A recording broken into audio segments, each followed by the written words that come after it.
Hello everyone, I am the Macabre. I am here to help you today. I know you use this video to fall asleep, so before that, please like the video and subscribe to the channel. Where are you from and what time are you watching now? Sit back and relax. The Room of Whispers. Chapter 1. The Fatal Find, the Victorian style mansion stood like a gloomy monument, trapped in time. The air, dense and humid, seemed never to move, enveloped by a thick fog that did not allow the street around it to be clearly seen. The windows, with heavy curtains, reflected a taciturn atmosphere. Detective Laura Martinez approached the threshold cautiously, her breath almost palpable in the cold air. The case I had in hand was not common. The art collector found dead in his studio had been someone of reputation, known as much for his obsession with rare pieces as for his fame on the dark market of private auctions. As she walked through the door, a pungent smell of aged wood and dried ink greeted her. The mansion was a maze of dusty rooms and hallways, but what stopped her in her tracks was the vision of the studio. In the center, on the floor, lay the corpse of Andrés Salazar, a man who seemed to have been a fan of the most disturbing works of art. The body was inert, but its eyes remained open, fixed in the void, as if they were trying to decipher something that could no longer be understood. A grimace of horror was etched on his face, his lips barely parted as if he were trying to scream, but death had silenced him. The atmosphere in the room was dense, as if the atmosphere itself was permeated by the presence of something evil. On the wall behind Salazar, hung with a macabre detail, was a painting that immediately caught Laura's attention.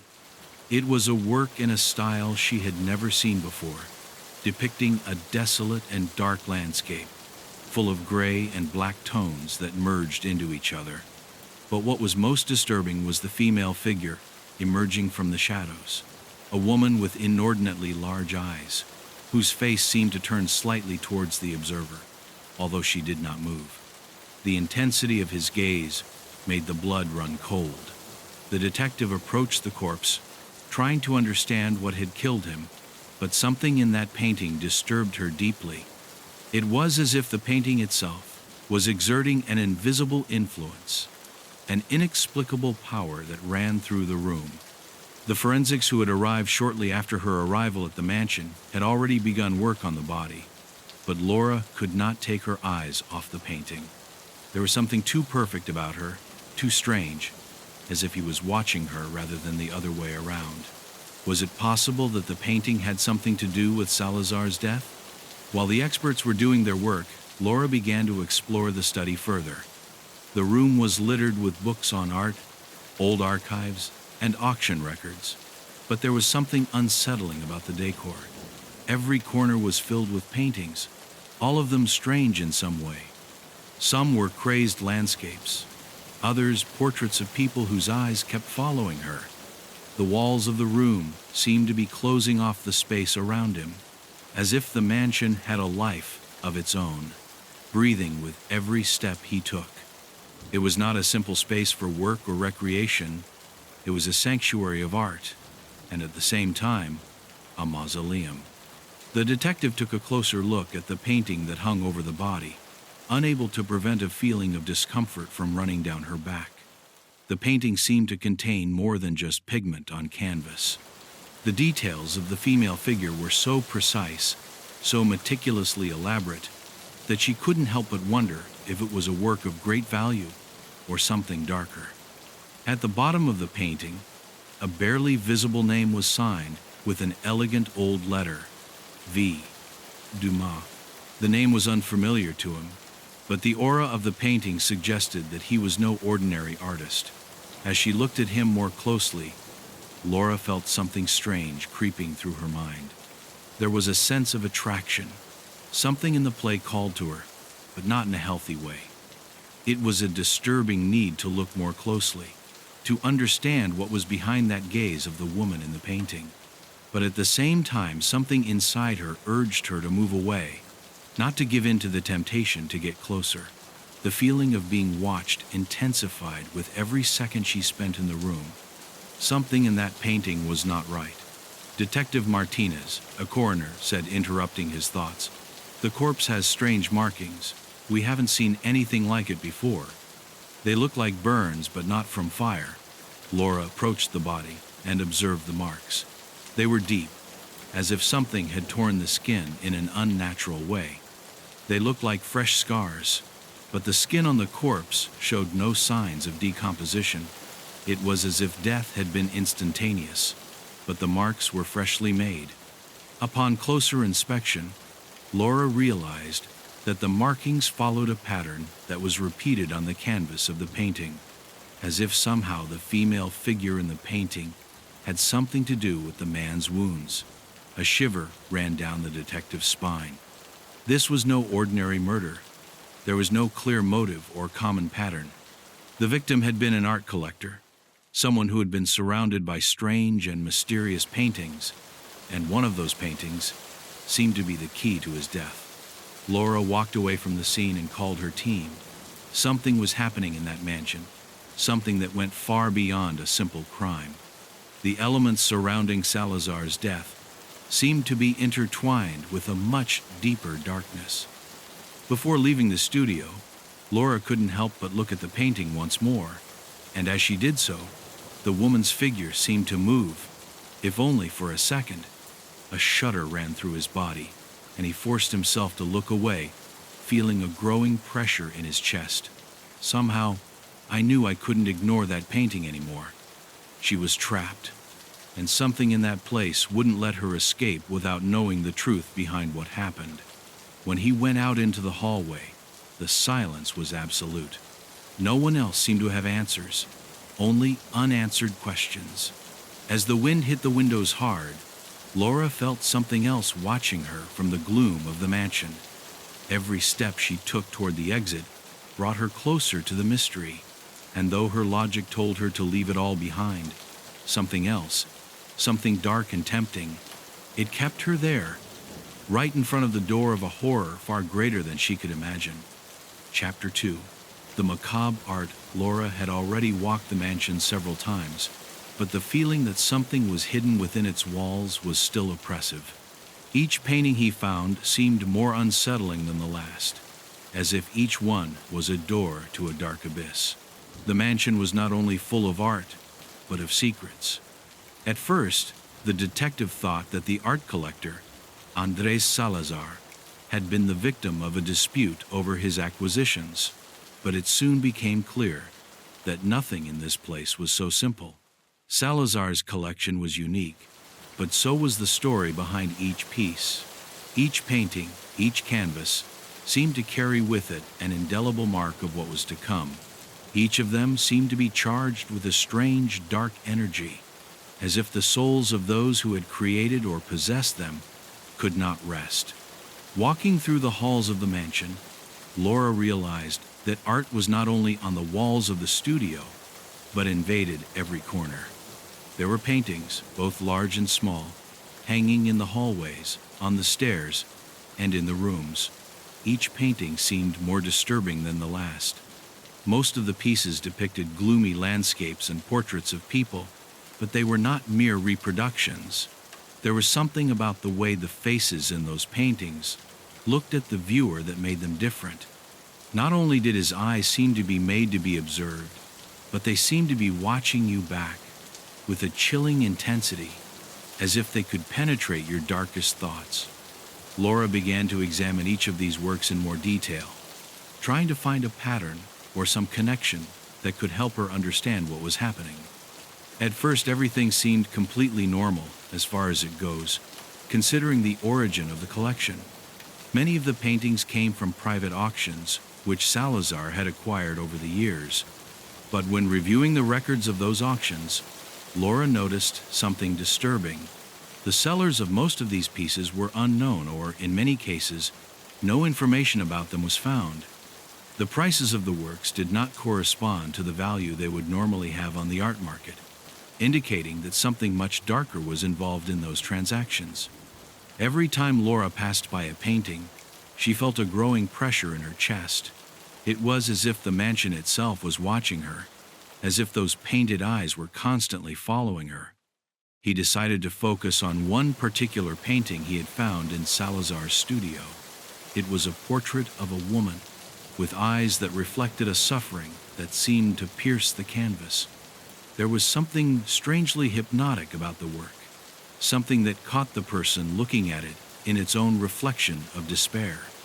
As she looked closer, Laura noticed that the artist's signature was almost illegible, but something in the stroke of the painting made her feel that there was more than just a work of art. In her research, Laura discovered that this particular painting had not been purchased through any known auction. According to Salazar's files, that piece had been acquired from an anonymous seller during one of his trips to Europe. However, the seller had never identified himself, and the piece was not listed in any inventory. In addition, on the back of the canvas there were strange markings, symbols that seemed not to belong to any known language. As she touched the painting, a shudder ran through Laura's body, and for an instant she felt an inexplicable pressure in her head, as if something was trying to penetrate her mind. A terrifying thought crossed his mind. Could paintings have some kind of power over people? The detective continued her investigation and discovered that some of the most disturbing paintings in Salazar's collection came from an unknown painter named Victor Dumas. The signature on his paintings was similar to that of the woman's painting, and the characteristics of the work seemed to be related to strange phenomena. In the few documents Laura was able to recover, Dumas appeared to have mysteriously disappeared more than a century ago, but his works continued to be acquired at clandestine auctions by collectors such as Salazar. In each of these paintings, Laura detected a disturbing tendency.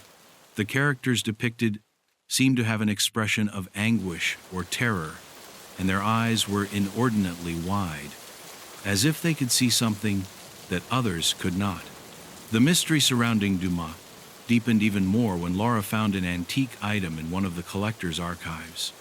The article told of a private exhibition organized by a mysterious cult who believed that Dumas' paintings had supernatural power.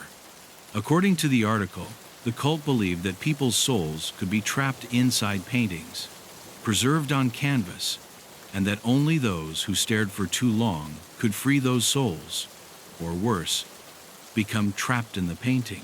The article did not mention what kind of rituals were performed, but the implication was terrifying. The paintings not only depicted people, they contained them, and the souls of those people could take control of the living. As Laura delved deeper into her research, she began to realize that Salazar's obsession with these paintings might have gone beyond simply appreciating art. Was he seeking to free trapped souls, or had he fallen victim to his own obsession? The mansion seemed to be charged with a palpable energy, as if the paintings had a life of their own, as if somehow the painting was reclaiming people who stared too long. Realizing this, Laura felt a wave of terror. He knew he had to find a way to stop this string of deaths before it was too late, but he didn't know if he had the strength to face what he was about to discover. Laura's next step was to look for answers beyond auctions and paintings. He decided to talk to an art history expert, someone who could shed light on the painting's dark origins. The man, a scholar named Dr. Javier Roque, had studied Dumas' work for years and at first did not want to talk about the subject. However, at Laura's insistence, Roque finally gave in. Dumas was not only a painter, he said quietly. He was a man who believed that his paintings were portals to another world, a world where the souls of the dead could be held prisoner while he maintained control. What Roque revealed to Laura changed the course of the investigation forever. The detective returned to the mansion with a feeling of discomfort in her stomach. Every corner of the place seemed to be filled with shadows that his eyes couldn't fully grasp.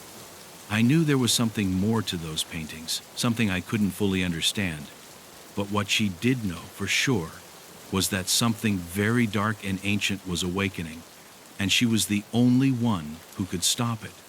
However, an unsettling feeling came over her as she walked through the halls.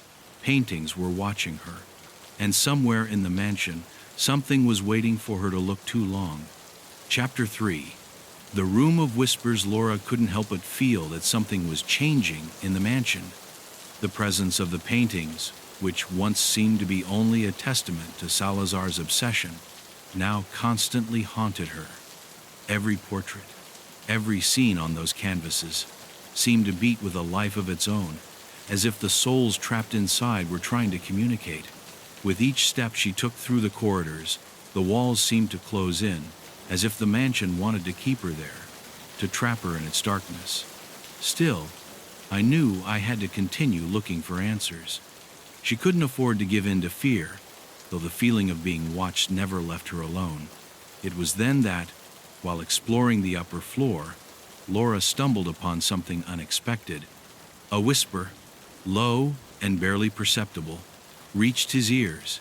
He stopped in his tracks, looking around, but saw no one.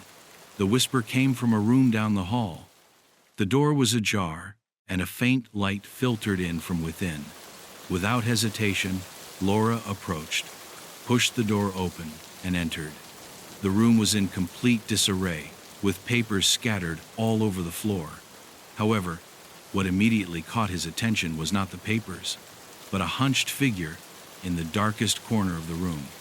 It was Eduardo, the butler of the mansion, the same man who had spoken to her days before. He was standing, staring at the ground, but he seemed to be in a kind of trance. Laura approached cautiously, noticing that the man was visibly trembling. When he finally spoke, his voice was low and trembling. "You shouldn't be here, detective. This place is not safe."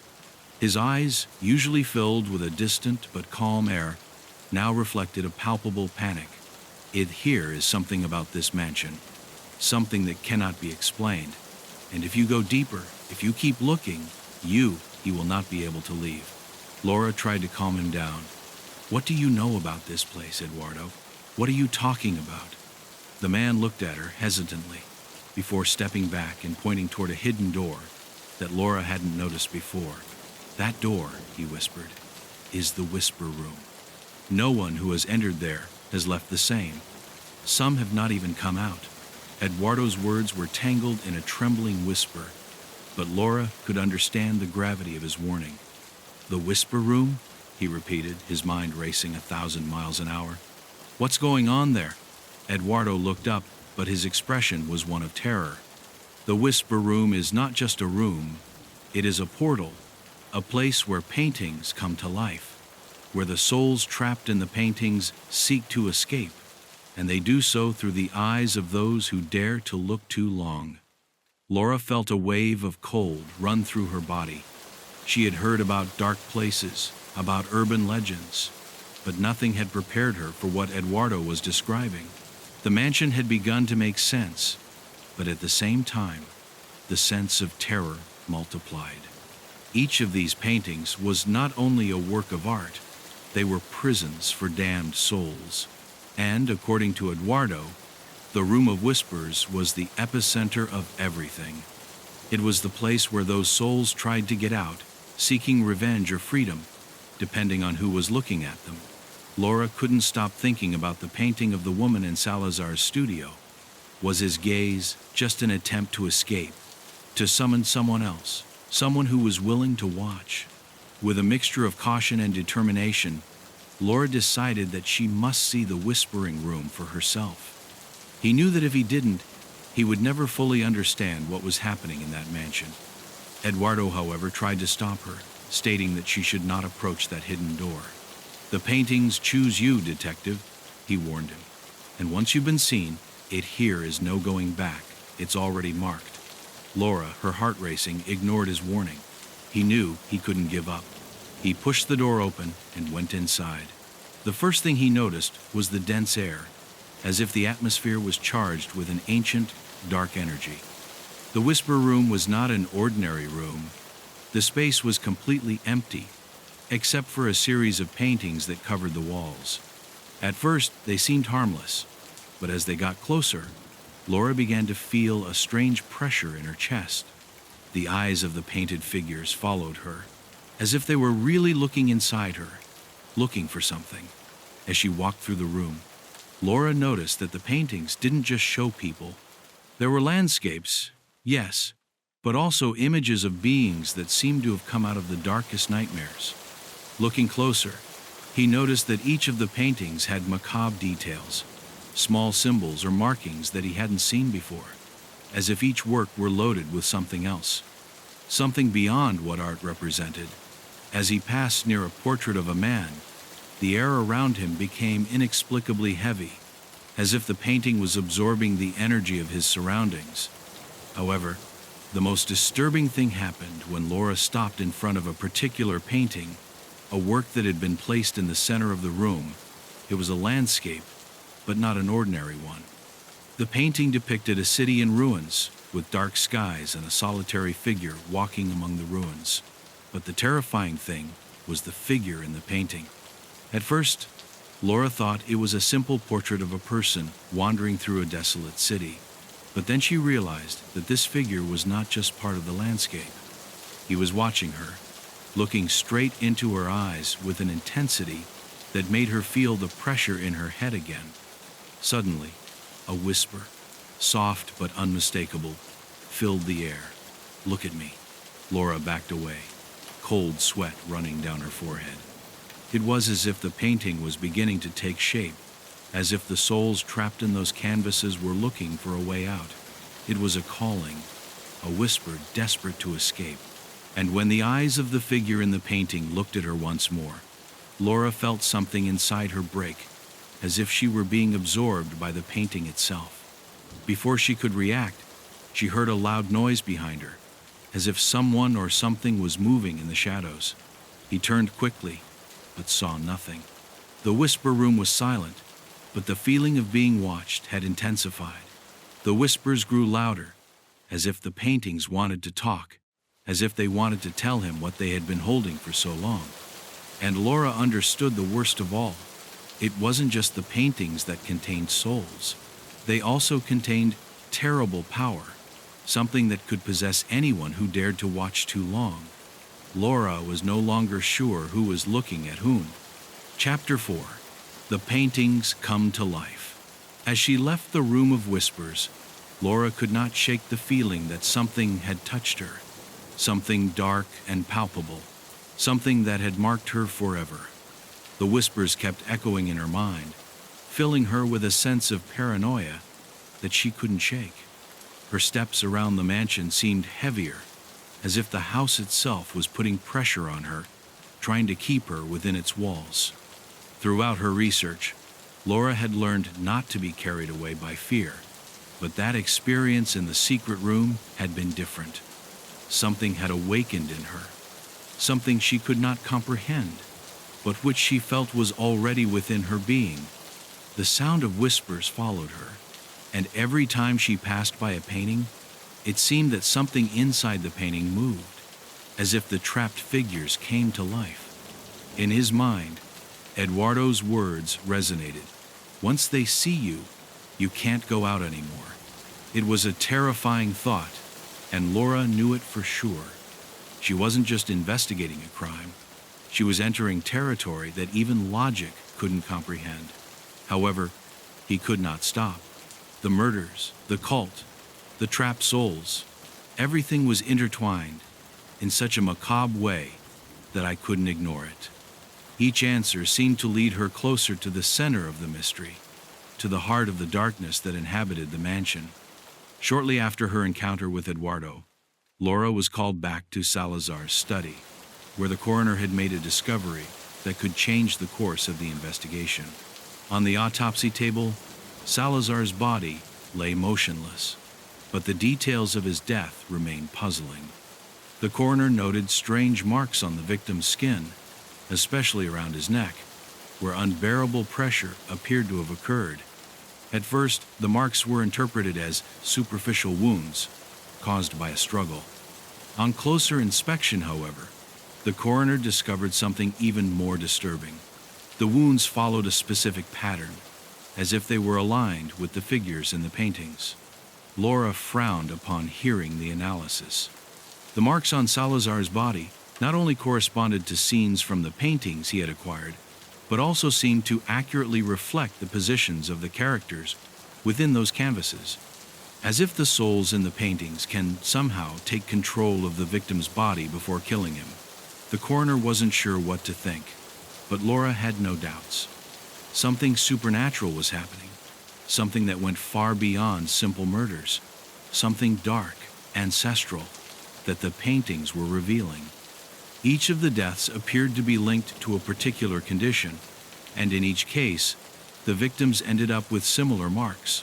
The paintings were, somehow, coming to life. At that moment, Laura realized that the paintings not only depicted scenes from the past, but that the souls trapped within them were active, looking for a way out. But it was not only that that worried her. It was the way the paintings seemed to be connected to each other, as if one canvas was influencing another, creating a web that fed on the victims who fell into its clutches. When Laura reviewed Salazar's previous reports, she realized that many of the pieces she had acquired had been by artists whose lives ended violently or mysteriously. Were the paintings he collected the cause of these fatal fates? As the detective tried to connect the dots, she recalled a conversation she had with Dr. Javier Roque, the art history expert who had mentioned the cult related to Dumas. The cult, according to Roque, believed that art had the power to capture souls, and that paintings could be portals to other dimensions. At first, Laura had thought those beliefs were just superstitions, but with each new discovery, her perception changed. It was clear that something much darker was involved. What if paintings were not only containers of souls? What if, in some way, the figures in those paintings had the ability to manipulate the living, to possess them? That afternoon, Laura decided to further investigate the connections between Salazar's paintings and the artists who had created them. After hours of searching, he found something disturbing. In several of the auctions in which Salazar had acquired the paintings, unexplained deaths had been recorded. Not only collectors, but also people linked in some way to art.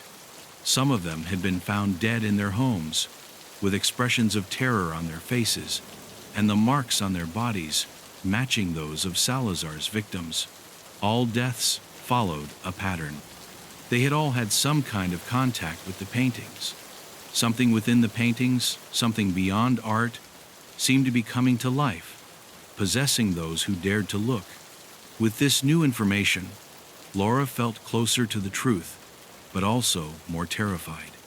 He decided to return to the mansion to investigate further, hoping that something at the scene would reveal the key to stopping what was happening. As I walked through the halls, I felt that it was becoming more and more difficult to breathe. The pictures were watching her, and though she couldn't see her eyes, she knew they were fixed on her. With every step he took, the pressure increased, as if the air were getting thicker, as if the canvases, or whatever lived inside them, were waiting for him to look. Upon arriving at the studio, Laura stopped in front of the woman's painting, the same one she had seen for the first time in the secret room. This time, looking at it, he couldn't help but feel the figure's eyes move, that something in it was alive. The eyes, once fixed and empty, now seemed to reflect his face. The pressure in his chest increased, and a shiver ran down his spine. He was beginning to understand what was happening, and at the same time, he was terrified of the idea of what it meant. The paintings not only depicted the suffering of the souls trapped within them, but also held them prisoner, forcing them to live in a cycle of despair and revenge. As Laura approached, she felt a presence beside her, as if someone was watching her from the gloom. Without taking his eyes off the painting, his hands began to sweat, and the voice in his mind screamed at him to move away, that he should not look any longer. But something inside her prompted her to keep watching. As she did so, a strange sensation came over her, as if the paint wanted to absorb her, drag her onto the canvas, take her. A dull, almost imperceptible sound emerged from the work, like a whisper that ordered him not to take his eyes away. It was a whisper that came from the bowels of the painting itself. Chapter 5. The Cult of the Canvas. The air in the mansion had become even thicker. Laura felt as if an invisible layer surrounded her, enveloping her and making it difficult to breathe. Something inside her was beginning to give way, to surrender to the power of the paintings that watched her from every corner. However, his determination remained intact. The investigation had to continue, although he did not know how much longer he could withstand the pressure. In his mind, Eduardo's warning resounded. It's already marked. Laura couldn't help but think that if she didn't understand once and for all what was going on, she would lose all control over her own life, and the shadows that inhabited the mansion would claim her as their own. As she was immersed in those thoughts, she remembered what Dr. Javier Roque had told her about the cult. This was an ancient group whose beliefs revolved around art as a means of contacting other dimensions, but also as a vehicle for trapped souls to escape. What disturbed her most was the mention of Dumas, the painter whose most famous work had been acquired by Salazar. According to Roque, Dumas had been one of the first to discover how to infuse life into his paintings, using a dark ritual that involved the creation of canvases from blood. Laura understood that she was not dealing with mere artists or eccentric collectors. He was facing something much more dangerous. The cult, according to records he had found, was believed to have started with a group of radical artists experimenting with the concept of the eternal. They used paint not only as a form of expression, but as a means to preserve the essence of people. They believed that by capturing someone's essence on canvas, they could retain their soul in the painting, causing them to live eternally within the painting. For the cult, art was not just a visual creation, but a form of absolute power. The works were portals, and the souls trapped within them had the ability to possess the living, manipulate them, cause them to commit crimes, or even free other souls from their prison. The same fate that Salazar had suffered, a victim of painting in his studio, could be waiting for each of those who entered that world of no return. While researching further about the cult, Laura discovered a series of diaries of one of its most prominent members, a man named Ambrosio de la Cruz. In his writings, de la Cruz detailed how he had been chosen to perform a ritual to open the final portal. This portal would allow trapped souls to leave the paintings and roam the real world, possessing those who dared to look too long into their paintings. According to de la Cruz, the paintings not only served as prisoners of souls, but as tools to free the entities trapped within them.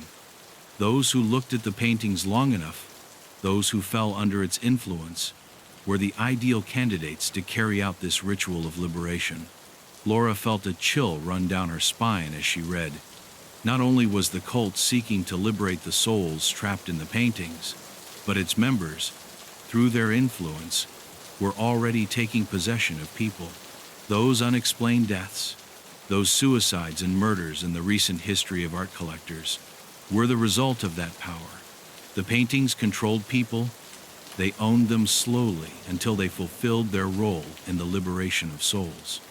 The detective understood that Salazar had not been an innocent victim, but someone who had fallen under the spell of painting, someone who, in his obsession with possessing art, had opened the doors to a never-ending cycle of destruction. The cult seemed to have disappeared for years, but Laura knew that its principles had not vanished. The fact that Salazar had a collection of paintings linked to this cult was not a coincidence. Those canvases had been bought by him in the hope of finding something beyond what art could offer him, the possibility of freeing the souls trapped in the paintings and, with it, achieving a transcendence that he could never have imagined. In the end, Salazar had paid the price for his obsession, but in his fall, he had unleashed a series of events that endangered all who approached the mansion.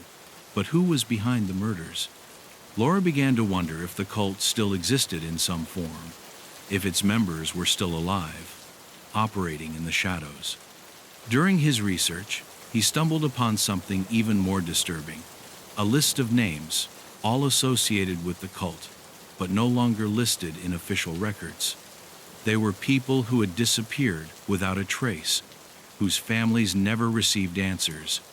The detective began to suspect that the cult had not only been a cult of artists, but a secret network of people still operating in the shadows, seeking to open the portal that would allow the souls trapped in the paintings to escape.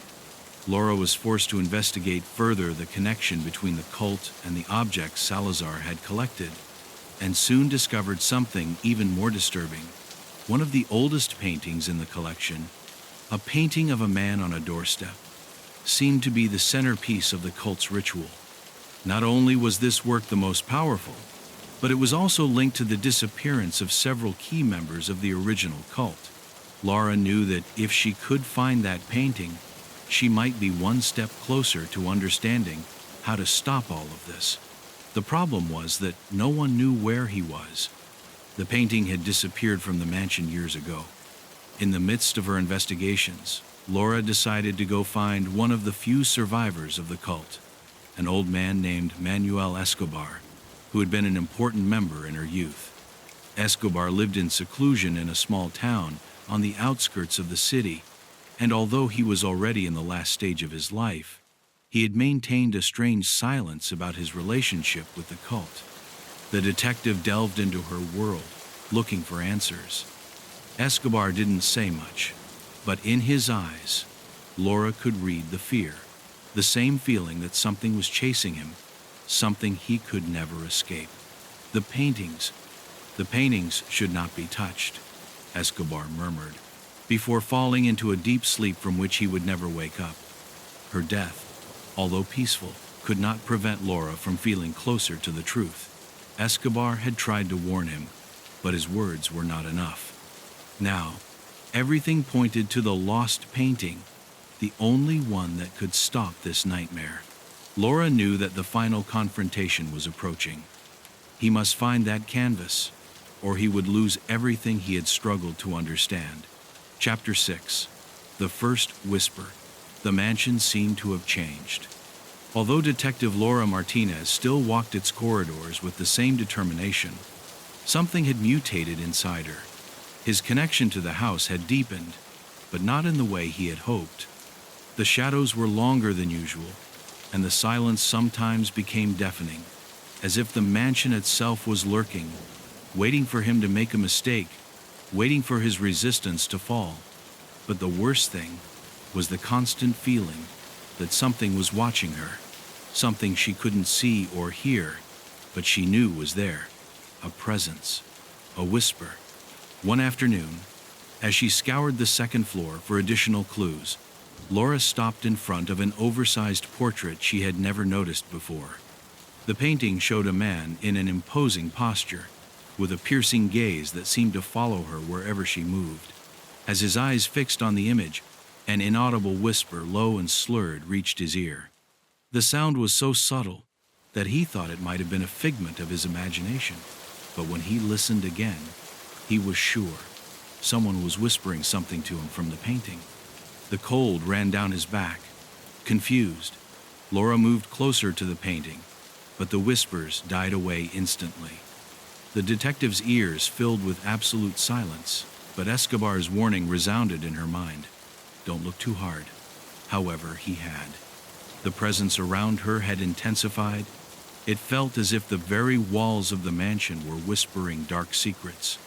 He decided to look away, but he couldn't help but feel the need to go back, to face that picture, to understand once and for all what was happening. At that moment he understood that the mansion was not only a place of secrets, it was a living organism that watched her, that wanted her within its web of shadows. Each day, the whispers increased in intensity, and not only in the vicinity of the paintings, but also inside his head. At times, Laura felt that someone was muttering her name, but when she turned around, no one was there. And yet, he could sense the presence of a dark figure just outside his field of vision. The detective began to wonder if the souls trapped in the paintings were not only limited to the paintings, but also had the power to influence the minds of those who approached. In the darkest hours of the night, Laura woke up sweaty, feeling that something invisible was watching her, whispering in her ear, dragging her soul into the void.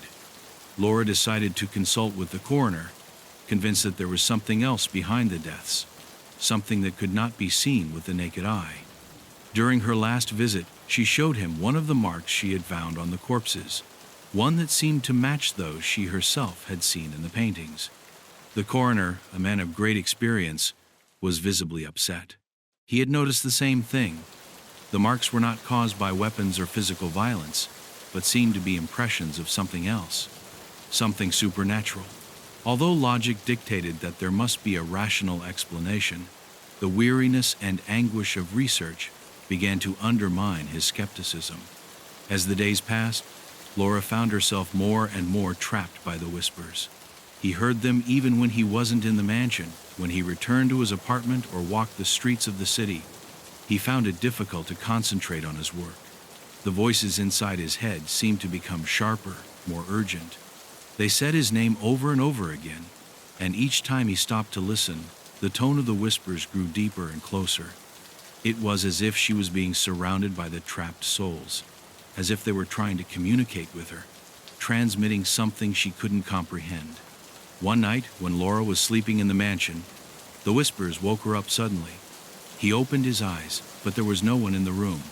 Yet the whispers were still there, filling the air, like a constant hum surrounding her from every corner.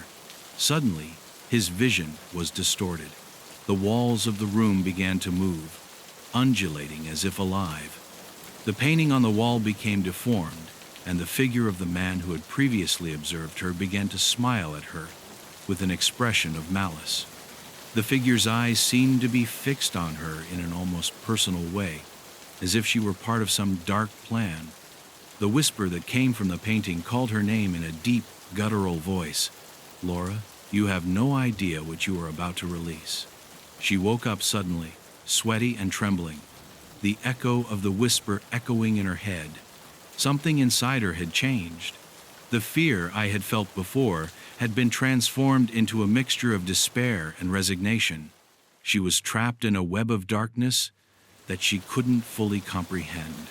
But she knew there was something that connected her to those paintings, to the souls trapped within them, in a much more intimate way than she imagined.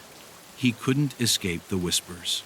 It was being called, somehow, by something that was beyond the laws of nature.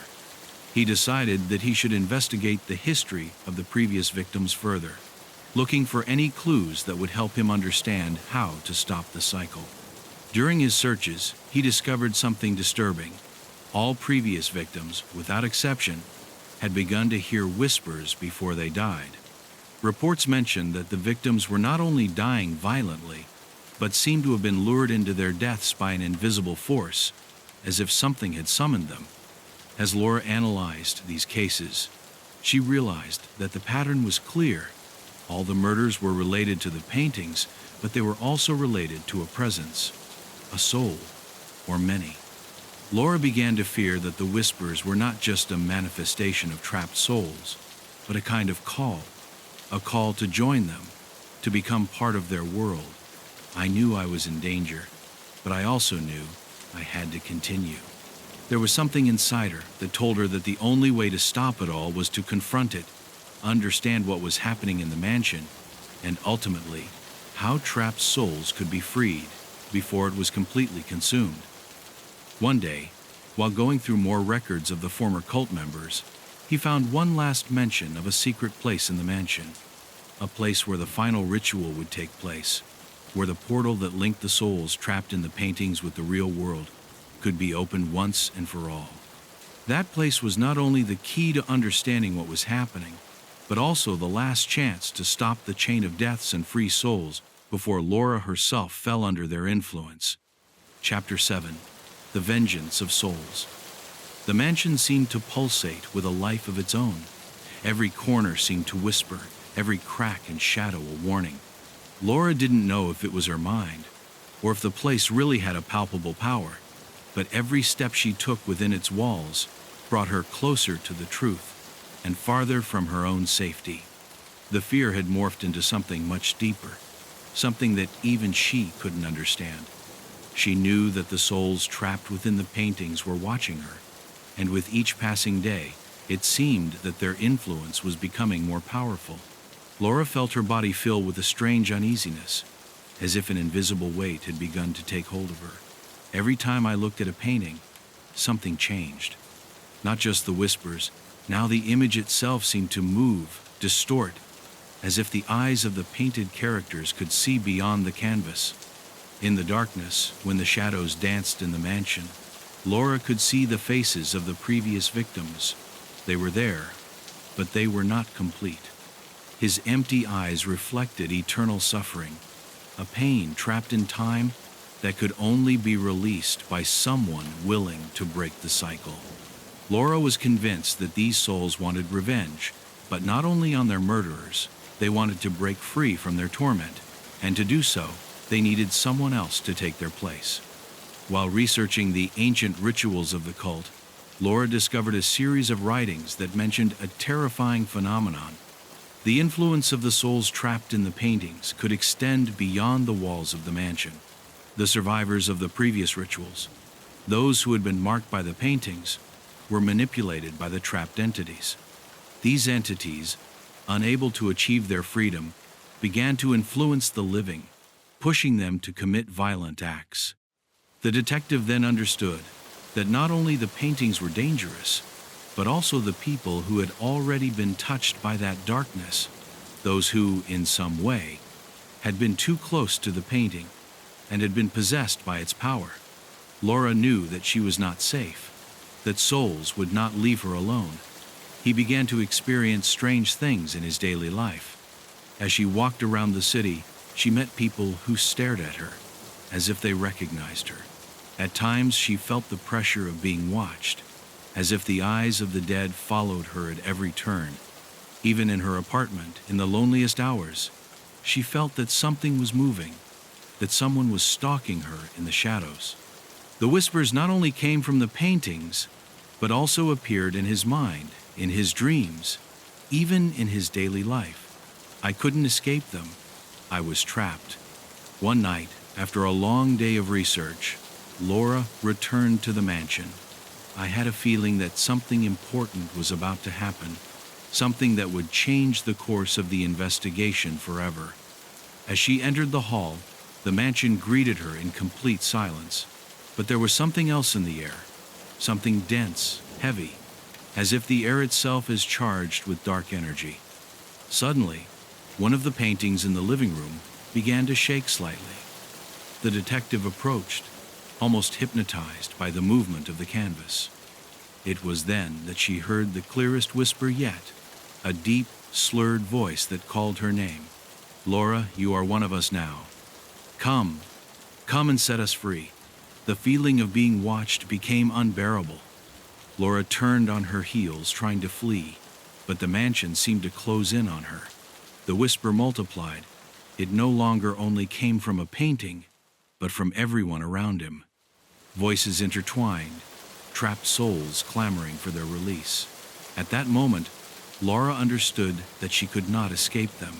It was marked, like all the previous ones. He had entered too much into his world, and sooner or later, he would have to face the consequences. The souls wanted revenge, and revenge was not limited to paintings. Now, Laura was part of his torment. Her breathing became faster, and fear took over her completely. The paintings twisted, the figures came to life. In one of them, the man who had been watching her began to move, his eyes following Laura, full of hatred and despair. Suddenly, the figure began to speak, although its lips never moved. The voice emerged from within the painting, as if the image itself had become aware of its existence. Here is no escape, detective. Every step you take brings us closer to your soul." Laura took a step back, but something inside her told her that it was too late. The fate of those who dare to face the paintings has never been good. Back in the city, Laura tried to take a breather, but the pressure kept up with her. I couldn't shake the feeling of being watched. Her mind was full of whispers, and she felt that something inside her was changing, that she was beginning to be possessed by something she could not understand. In the days that followed, Laura lost control over her thoughts. She could no longer distinguish whether it was her who was thinking or whether the souls in the paintings were speaking directly to her. Her body began to move strangely, almost as if it was guided by an external force. At night she sleepwalked towards the paintings, and often woke up in the early morning with the feeling that she had been in front of them, listening to the voices that called her. Laura decided to confront the entity that was stalking her, and to do so, she began to look for a way to break the cycle, to free herself from the influence of trapped souls. However, he knew that to do so, he would have to go deeper into the mansion, into its dark secrets. The key to everything lay in the original ritual, the one that had allowed the souls to be trapped in the paintings. Only by understanding the origin of the evil that possessed them could she find a way to free herself from them and break the connection that bound her to terror. One afternoon, Laura found in the ancient archives a mention of an ancient ritual that cult members had used to free a soul trapped inside a painting. However, that ritual required a sacrifice that not only implied the death of a victim, but the absorption of his soul by painting. The detective understood then what was happening. The cycle of death and possession she had observed was not an accident, but a direct consequence of the rituals performed by the cult. Souls needed fresh souls to continue their revenge and to open the portal to the real world. Chapter 8. The newly possessed Laura was on the verge of despair. He knew that the mansion and the paintings had more power than he imagined. The trapped souls were not only stalking her, but they seemed to be inside her, slowly taking control. The worst part was that even though she struggled to maintain her sanity, she increasingly felt that something inside her was beginning to give way, as if the boundary between her and the forces around her were crumbling. The whispers, which had once only troubled her, now dominated her, and she no longer knew whether they were her own thoughts or those of the dead. The shadow of possession hung over her. In her research, Laura had managed to decipher some of the rituals of the cult, but she still needed to understand how to end it all. However, as the days went by, the detective began to feel more disconnected from reality. The reflections in the mirrors of the mansion were no longer his own. Instead of his own figure, he saw the previous victims, their faces twisted with suffering. Something strange happened every time she faced a mirror. Laura's reflection began to fade, and in its place, the faces of the dead emerged, watching her with a macabre calm, as if they were waiting for her to join them. Laura began to doubt whether she was still in control of her own body. The mansion no longer seemed to him a place full of history and mystery. Now it was a labyrinth of terror, a space where the memories of the dead merged with reality. Every step he took was a step towards madness. In her attempt to find answers, Laura went deeper into the dark corridors, looking for a way to break the link between the souls and the paintings. As he walked down the corridor that led to the famous whisper room, he felt a pressure on his chest. It wasn't just fear. It was as if an invisible hand was crushing her, as if something inside the mansion was taking shape, something that wished to possess her. It was then that he began to see the first obvious signs of possession. One day, as she approached a painting, the detective observed her own shadow stretching toward the painting, as if drawn by some unknown force. Instead of turning away, Laura felt a curious need to draw closer. When he did, he saw the painting man's eyes glow with an intensity he had never noticed before. Suddenly, the whisper returned, louder than ever. Words were no longer just a distant echo, seemed to be part of his own thinking. "Laura, come here. Be one of us." The detective felt as if something was inside her, running through her mind, her emotions. A cold that did not come from the mansion began to invade his veins. At that moment, he understood that he could no longer escape. The souls of the previous victims had marked her, no longer just as an observer, but as a possible next victim. The paintings did not only have bodies, now they were searching for his soul, and apparently there was no way around it. A few days later, Laura began to have even stranger visions. She was often lost, not knowing why or how she had come to certain places within the mansion. Sometimes, He would wake up in the middle of the night in the hallway, not knowing how he got there, his heart racing and his mind fogged. In those moments, she felt a presence near her, something that watched her in the shadows, waiting for the right moment to drag her into the darkness. The whispers had also intensified. They were no longer just words. Trapped souls called to her, voices mingled in her mind, and whispered things she didn't want to hear. "Come to us, Laura. Come and set us free." In one of the darkest moments, when the detective was alone in the mansion, the power of trapped souls took hold of her. In the reflection of the mirror, he saw how his own face began to transform, as if souls were taking possession of every feature. His eyes turned dark, his skin pale, and for a brief instant, his body ceased to be his. I couldn't move it. I couldn't control what was happening. It was as if the voices of the dead were taking over, and what was left of Laura was just a specter trapped in her own body. She was no longer the detective who had arrived at that mansion. He was a puppet of trapped souls. That was the moment when Laura understood that the only way to escape her fate was to face the origin of everything directly. The mansion, the cult, and the paintings formed a single entity, a dark system in which trapped souls ruled over their victims, molded them, and dragged them to perdition. She knew that the entities that stalked her were not going to give up. Not only had she witnessed what was happening in the mansion, but she was now a part of it, and the souls knew that she no longer had any escape. She was doomed, but there was one last chance to free the trapped souls. One last chance to stop the cycle before she herself was fully absorbed. The plan that Laura had begun to form in her mind was clear. She must destroy the ritual that kept the souls inside the paintings. But for that, he would have to face the most powerful entities he had ever met.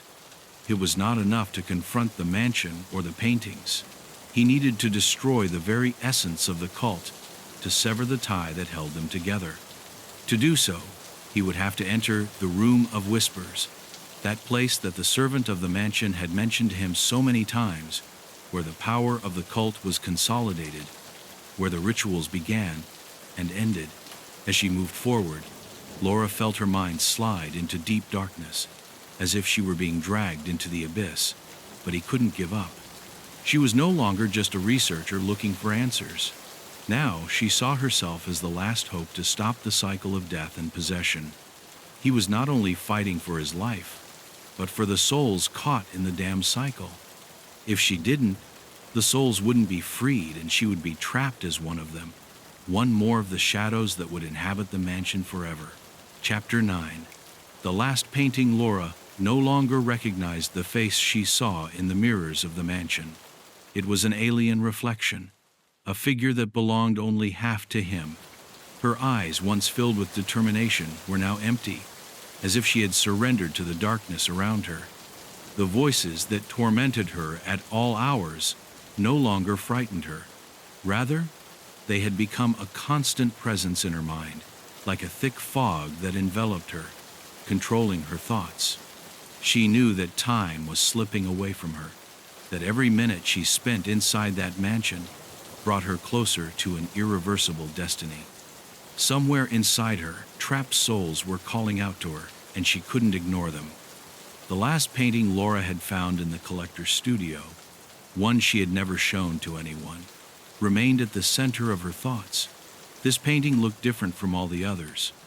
Despite its opaque beauty, something in its structure emanated a sense of palpable horror, as if the canvas itself were alive.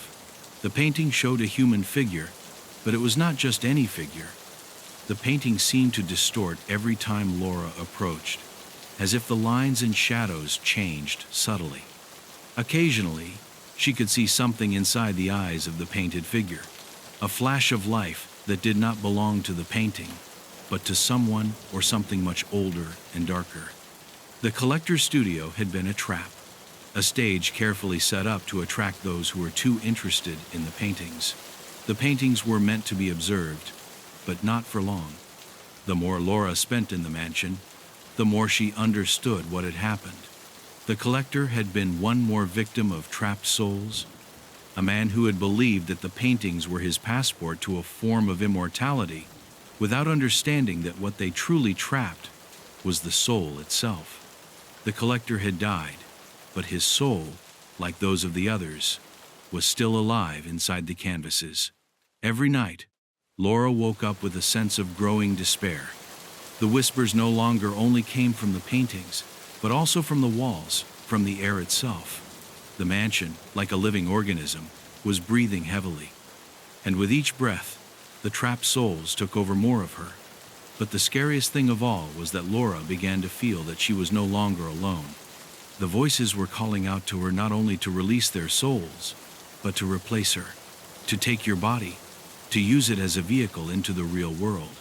She knew that if she didn't do something soon, she herself would be another of the figures trapped in the paintings, one more puppet of the curse that had invaded the mansion. One afternoon, while exploring the study, Laura noticed that the last frame was beginning to show an even stranger change. The face of the figure he had been observing for days was now much more defined, and, for the first time, the painting seemed to move. It was not just an optical illusion, like those that sometimes happened with cursed paintings. This time, the man painted on the canvas opened his eyes and, with a smile that overflowed with evil, spoke to him. "Why are you afraid, detective? You know here is no escape." The voice, deep and deep, boomed in her mind as if it were present in the air around her. Laura tried to move away from the frame, but her legs did not respond. The influence of painting had trapped her. The collector had been looking for a way to free the soul of the painter, who had created that work, a man who had become obsessed with the idea of immortality through art. The painter had believed that he could enclose his soul in his own canvas and live forever. But what he had done was to condemn himself to an existence of eternal suffering, an existence that extended through the paintings he had left behind. Every painting in the mansion was a portal to a piece of his trapped soul, and that piece of soul was ready to exact his revenge. Laura understood that, when faced with that painting, she was not only fighting against the painter or the collector, but against a much older and more powerful force. The memories of the previous victims began to invade Laura's mind with greater intensity. She saw herself as one of them, caught up in the painting, looking at the outside world through the eyes of a body that did not belong to her. He could hear the whispers of the souls speaking to him, asking him to join them, to complete the cycle. "Be one of us," they told him over and over again. And worst of all, every time she listened to them, something inside her gave way a little more, as if the line between victim and executioner was blurring. He no longer knew if she was the one making the decisions, or if the souls were controlling his actions. At first, I had believed that art could only be a form of expression, a form of beauty. But now he understood that art could also be a powerful weapon, capable of destroying souls and bodies. The paintings in the mansion not only depicted moments frozen in time, but contained fragments of the very essence of the artists and the people who had owned them. Every brushstroke had been imbued with desperation and a thirst for revenge, and every glance at those paintings only brought Laura closer to an inevitable destiny. She herself was becoming a part of that macabre work, and she couldn't help it. With each attempt to flee, Laura felt more trapped. Each painting seemed to call to her, dragging her further inward. She could no longer tell if the images she saw were real memories, or if they were part of the painting that had trapped her. The last painting, the painting that had begun to move, looked more like a door than an image, a portal to another dimension, a place where trapped souls could come out and claim what belonged to them. But Laura knew that by opening that door, she would also free the damned souls. And the only way to stop that cycle was to destroy the origin of everything, to destroy the painting that contained the painter's soul, the last vestige of his power. Her heart racing and her mind clouded with fear, Laura headed towards the study once more. He couldn't escape, but he also couldn't allow the cycle to continue. He knew that the final confrontation was near, that the time to confront the evil contained on the canvas had come. However, his mind was no longer his. When she entered the studio, the man in the painting looked at her with a macabre smile, as if he already knew that Laura was his latest victim. "It's late," he whispered, and in his voice resounded the promise of his doom. Chapter 10. The end of the cycle. Laura did not have the strength to continue fighting. He had reached a point where his mind no longer recognized the boundaries between reality and nightmare. The voices in his head intertwined with his own thoughts, making it difficult to distinguish between his desires and the orders that the souls trapped in the paintings imposed on him. In the mirrors of the mansion, her reflections no longer looked at her as before. Instead of the detective, I saw the previous victims, the men and women who had been consumed by the paintings, their eyes empty and their faces deformed by eternal suffering. There was no longer any trace of the Laura who had arrived at the place with a clear purpose, to solve the mystery. Now there was only a shadow trapped in the same cycle as the souls they were chasing. The air in the mansion was charged with a dense energy, as if the house itself was alive, feeding on the suffering of everyone who passed by. Every step Laura took seemed to resonate with an endless echo, as if the mansion was trying to hold her back, as if her presence was part of a gear that could not be stopped. The Room of Whispers was now his only destination, the place where it had all begun, the place where all the pieces of the puzzle came together in a macabre revelation. He had learned to listen to the whispers emanating from the walls, to distinguish their voices from his own, but now the voices did not speak to him, they ordered him. When she entered the room, a feeling of absolute cold enveloped her. The paintings hanging on the walls seemed to beat, as if breathing to the rhythm of the mansion. Each painting was a portal, an entrance to a piece of trapped soul, and in each of those paintings, Laura could see the eyes of the victims who were watching her. Eyes that, at first, were filled with despair, but now shone with a dark power, a promise of revenge. It was close. The feeling of being watched by hundreds of eyes completely invaded her, but she no longer felt afraid. Fear had been replaced by the need to end it all. With each step he took toward the center of the room, the weight of responsibility increased. He had gone too far to give up. The last painting was in front of her, hanging on a wall that seemed to glow with a dim light, as if waiting for the right moment to reveal itself. The painting showed the same man, the painter, with a fixed gaze that seemed to pierce the canvas and fix his eyes on the soul of whoever looked at it. But Laura knew that what she saw was not a simple painting. It was the final trap, the last vestige of the painter who had created his own hell, and who was now about to drag the detective with him. The painting not only contained his soul, but was the key to liberating all the others. If he destroyed this painting, the cycle of possession and death would be broken. If she didn't, she herself would be trapped forever. With trembling hands, Laura approached the painting. The energy emanating from the painting was so intense that he could almost feel it on his skin. The man on the canvas seemed to move, his lips beginning to open, as if he was about to speak to him. But there was no time to listen anymore. Laura had come this far for a reason, and her determination was stronger than ever. Without a second thought, she pulled a small knife from her bag and lifted it up, pointing it toward the edge of the painting. The first cut was the hardest. The canvas not only resisted, but seemed to react. The edge began to bleed a dark substance dripping onto the floor of the mansion. Pain began to invade her instantly. At first it was subtle, like a pressure on his chest, but it soon turned into something much more intense. The painting reacted to each cut, and with each scratch, the painter's soul seemed to gain more strength. Whispers invaded his mind again, this time louder than ever, echoing in his head with an endless echo. "Don't do it, Laura. You are one of us. You can't escape." The sound was deafening, but the detective refused to budge. I knew the time had come. With each stroke he gave to the canvas, the painting began to crumble, as if it were disintegrating under the weight of his own evil. And when he finally delivered the last blow, everything in the room stopped. The mansion, which had been filled with a dark energy, began to fall silent. The whispers disappeared, and a deep silence filled the air. Laura staggered backwards, unable to hold herself. The painting stopped moving. The shadows that seemed to stalk her disappeared, and the feeling of being watched vanished. For a moment, the detective believed that she had managed to free the trapped souls. But when she looked at the painting that had fallen on the floor, something made her shudder.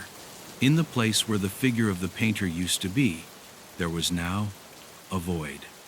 A void that seemed to absorb the light around it, a space without shape or color, but that emitted an even more powerful presence than before. Before she could react, Laura felt a cold hand on her shoulder. She turned, and in that instant she saw a figure behind her. The collector, or what was left of him, his body distorted by the souls who had possessed him. The man's eyes were no longer human. They were the same shadows that had infiltrated his soul, and were now reflected in each of the paintings in the mansion.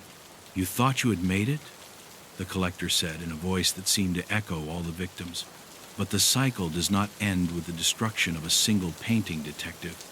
You are also part of it now." Laura tried to react, but her body did not respond. The voices returned, and this time they weren't just calling her. They possessed it. Before she completely lost control, Laura understood the truth. She had never been destined to free trapped souls. She herself had been the last step of the ritual, the final sacrifice, so that the souls of the dead could find a new way of existing. She had been chosen from the beginning, not to save them, but to be their last victim, and with its fall, the cycle would begin again. Everything went dark. The ghost of the villa. Chapter 1. The First Corpse. The mansion, hidden in the thick fog of the seaside town, had always been a place surrounded by dark stories. For years, villagers whispered about the abandoned house atop the hill, its broken windows staring out to sea like empty eyes. No one dared to approach after sunset. Legend had it that something dwelt inside it, something ancient and terrifying. When Detective Michael Ward arrived at the scene, the air seemed thicker, as if the house itself was sucking the breath of those approaching. The discovery of Laura Milligan's body shook up the town's routine. The young woman had last been seen at dusk, walking towards the mansion. No one saw her return. When police officers arrived at the scene, they found her body lying on the floor of the main hall. The expression on his face was indescribable, a mixture of utter terror, as if in his last breath he had seen something far beyond death. His wide-open eyes reflected the panic of a soul that had been swept away by something it could not comprehend. The scene was disconcerting. There were no obvious signs of violence, but the marks on his neck were unmistakable, deep grooves, as if someone invisible had strangled her, cutting off her breath in a cruel way. Forensics at first thought it might have been a physical attack, but something didn't fit. The corpses that fell through his hands did not usually have that expression of terror etched on their faces. There was something supernatural about that death, something that seemed to defy all logical explanation. Michael crouched down next to Laura's body, watching the marks on her neck closely. The prints were not from human hands. They were more like marks of a ghostly attack, almost as if the air itself had strangled her. As he touched the cold floor of the mansion, something inside told him that this case was not ordinary. There was a feeling in the air, a strange emptiness, as if the echoes of the dead were the true witnesses of the tragedy. It wasn't the first time Michael had dealt with dark cases, but something about this mansion was troubling her. A strange pressure seemed to envelop the whole place, an ancient and evil energy that did not cease to torment her. Every step he took echoed like a distant echo. The silence was thick, overwhelming, as if the walls of the mansion were keeping a secret that no one should find out. Why here? Why now? He wondered, as he looked up the stairs that led to the upper floor.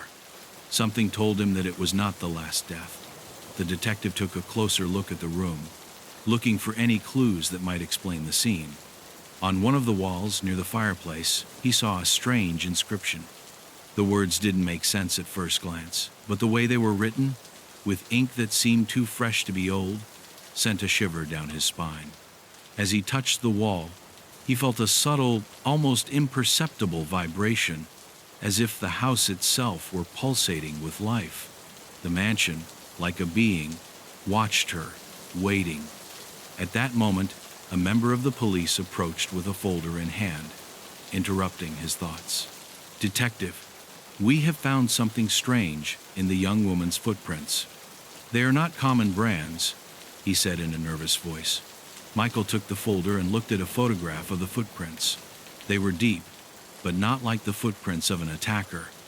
They were more like the traces left by something intangible, something that could not be seen but felt, as if Laura had been haunted by an invisible shadow, an entity that only she could perceive. The air in the mansion became even heavier, as if time had stopped. The silence in the place was disturbing. In the distance, from the broken window, the sound of the wind was pounding, but inside the mansion, everything was dead. There was not the slightest creak of the wood, not even the rustling of the mice that always filled the uninhabited houses. Michael stood up, looking back at Laura's corpse. Not only had she died, she had been terrorized to death, as if something had taken her life with a single touch of terror. The detective couldn't shake the feeling that this wasn't just a death, but the beginning of something much bigger. He approached the corner where he had seen the inscription, studying every word. The ink, now more visible, seemed to be in a chaotic pattern. Rituals, he thought. This place is marked by more than just abandonment. Suddenly, a chill ran through his body.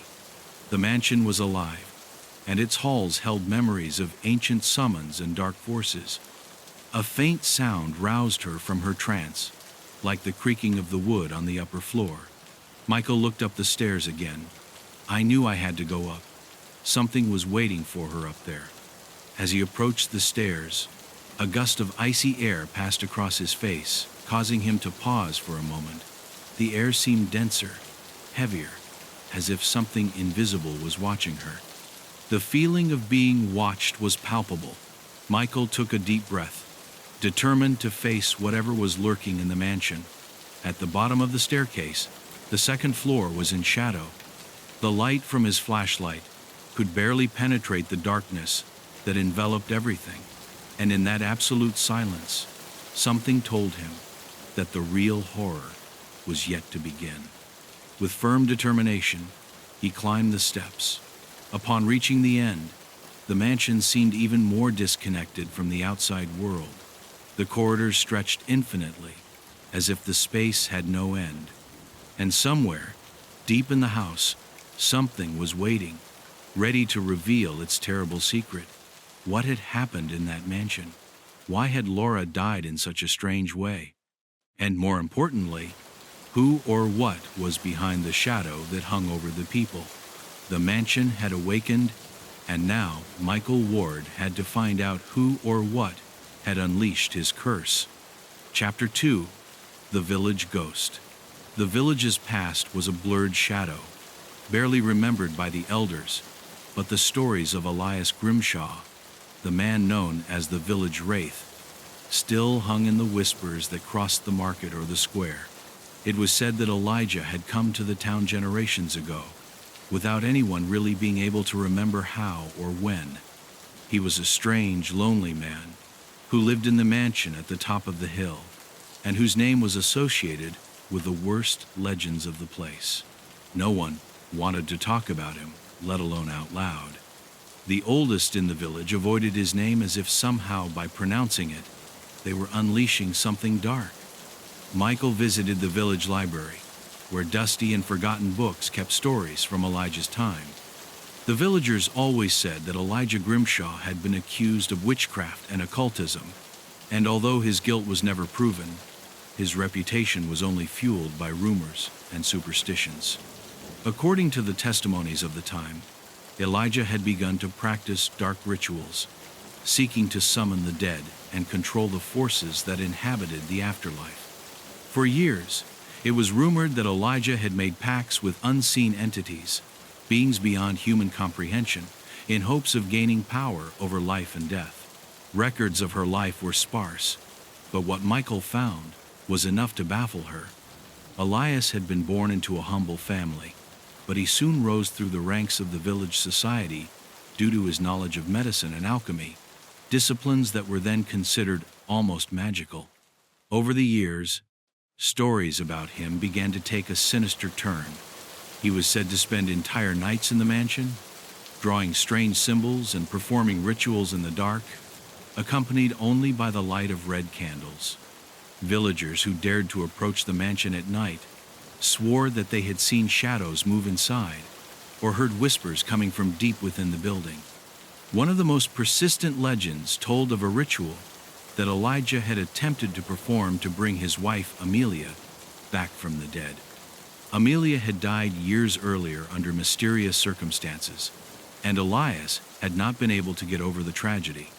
Rumors had it that, in his desperation, he attempted to summon the dead with an ancient spell that not only unleashed dark forces, but also marked himself. People claimed that Elijah was never the same after that failed attempt, and that from then on, something strange and malevolent seemed to accompany him, like a lingering shadow that never left him alone. Michael dove into the Grimshaw family archives, looking for something that might shed light on the mystery. What he found was much darker than he expected. In Elijah's old letters, between lines scrawled in red ink, he discovered that his obsession with death was not only personal, but had been part of a much larger project. Elijah believed that he could control the souls of the dead and through them access a power beyond human limits. In his writings, he mentioned the creation of a portal between worlds, a direct link to the spirits he thought he could master.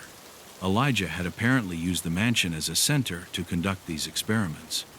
In their letters, there were details about rituals involving human sacrifice, although it was never specified who the victims were.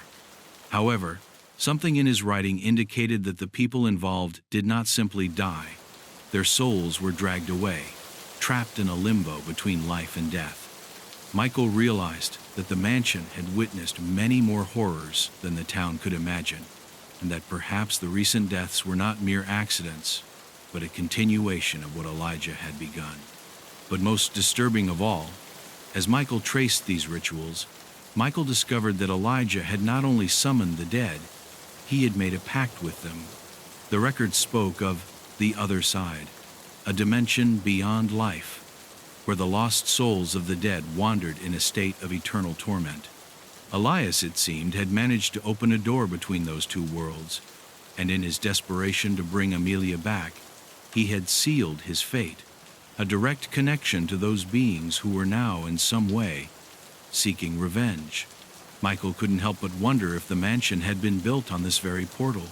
The feeling that something dark was looming over the place was not just an intuition, but a palpable reality. Every corner of the mansion, every crack in its walls seemed to hide something else, something that had been sealed, something that should never have been released. And now, with the deaths occurring inexplicably, it seemed that the portal was opening again, attracting those who, for some reason, had a connection to Elijah and his legacy. The mansion was not only alive, he was taking revenge. The whole town began to change. The ancient legends about Elijah Grimshaw came to life, and the villagers murmured nervously in the taverns, looking suspiciously at those who lived near the mansion. No one knew exactly what was happening, but they all felt that darkness was taking hold of them, a darkness that came from the past, from Elijah's sins, and from the forces he had unleashed beyond control. Michael, determined to solve the case, began tracking down Elijah's descendants, but soon realized that the memories of the Grimshaw family were not only ancient, but connected to the same evil that now plagued the village. In a conversation with an old man in the village, Michael heard a story that left her cold. He said that Elijah, before his death, had warned that his soul would never rest until all his descendants had died, releasing the curse he had created.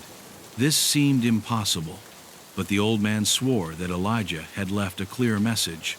Only when the last of my shadows is gone will the door be shut. Michael didn't know if this was just another legend, but the truth is that the deaths continued and seemed to be closer and closer than Elias had predicted. The detective looked out the window of the library, looking out at the mansion in the distance. The fog had lifted, but the feeling that something was around them persisted. The work ahead of her was much greater than she had anticipated, and each step she took seemed to bring her closer to the same fate that awaited the previous victims.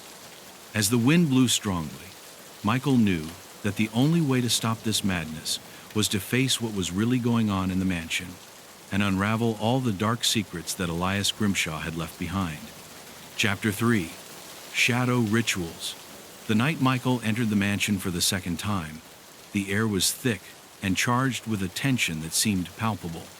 The shadows of the house stretched like invisible fingers trying to catch her.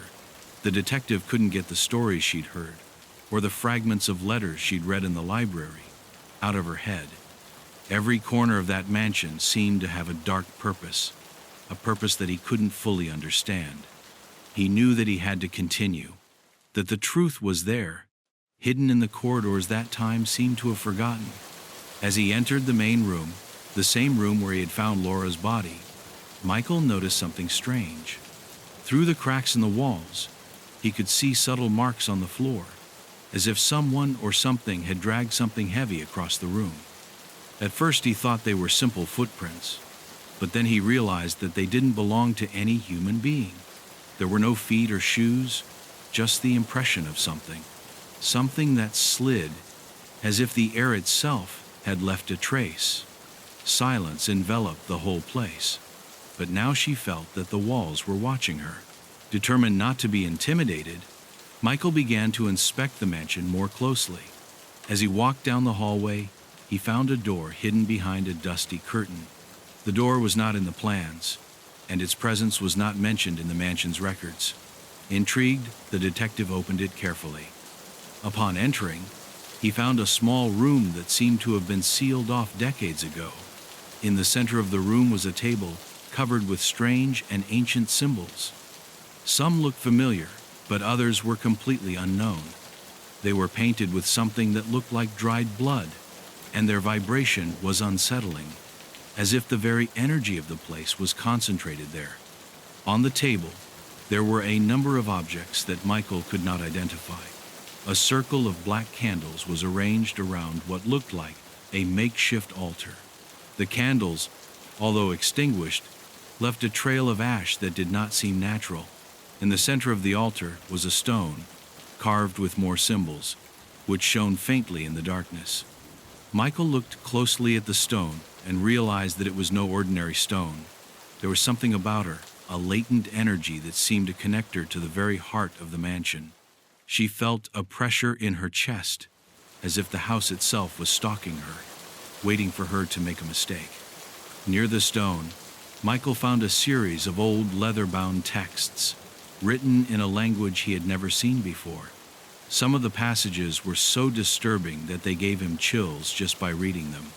They described complex rituals, formulas for opening doors between worlds, and practices for invoking entities that lived beyond death.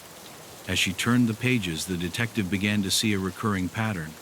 Elijah's rituals sought not only to summon the dead, but to control them. He wanted to use trapped souls as a kind of energy, something he could manipulate to acquire power, to conquer death itself. But most disturbing was a text that seemed like a personal message from Elijah, written in an urgent and desperate tone. The door will never close as long as there is still a soul trapped in this place. The sacrifice is the key, and the curse feeds on the blood of the descendants. Michael froze as she read those words. The curse, he thought. All this had to do with the recent deaths. Was Elijah himself behind them, even though he was already dead? The mansion, its darkness, everything around it seemed to be a gigantic network of rituals, sacrifices, and eternal horror. Laura Milligan's face appeared in his mind.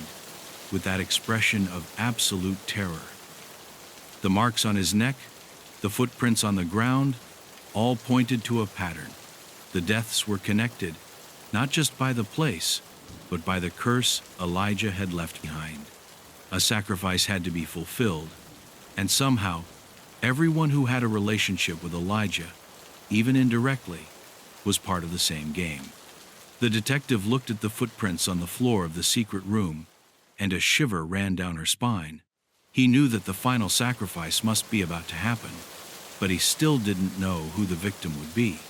As he approached the exit of the room, something strange happened. The light from his flashlight flickered, and the air grew colder, almost frigid. It was then that he heard a faint sound, like a whisper, a murmur coming from the walls themselves. Michael turned quickly, but saw nothing. However, the feeling that someone was watching her intensified. The shadows seemed to move on their own, changing shape at the edge of his vision. Suddenly, a loud bang echoed from the top floor, as if something had fallen or someone had taken a heavy step.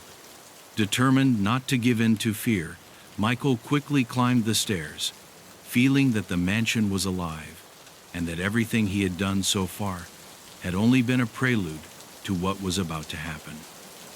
As she reached the upper hallway, the detective felt a chill run down her skin. The doors of the rooms were ajar, and a shadow slid across the floor, moving with an unnatural grace. Michael gritted his teeth and moved forward, trusting his instinct. He knew that whatever was hiding in the mansion had to be stopped before the curse was fully unleashed. One misstep, and she could be Elias Grimshaw's next victim. In one of the rooms, he found what he was looking for, an ancient mirror covered by a layer of dust and cobwebs. As he approached, the light from the flashlight reflected off its surface. For a moment, Michael thought he saw something move, something that shouldn't be there. A pale face, disfigured by agony, appeared for an instant in the reflection. The detective backed away, scared, but inside she knew this was just the beginning. The mansion was filling with presences, and those presences didn't intend to leave. Something was preparing to take over, and the only way to prevent the curse from being fulfilled was to find out the truth before it was too late. Chapter 4. The Shadow of the Past. The mansion seemed to transform with every step Michael took.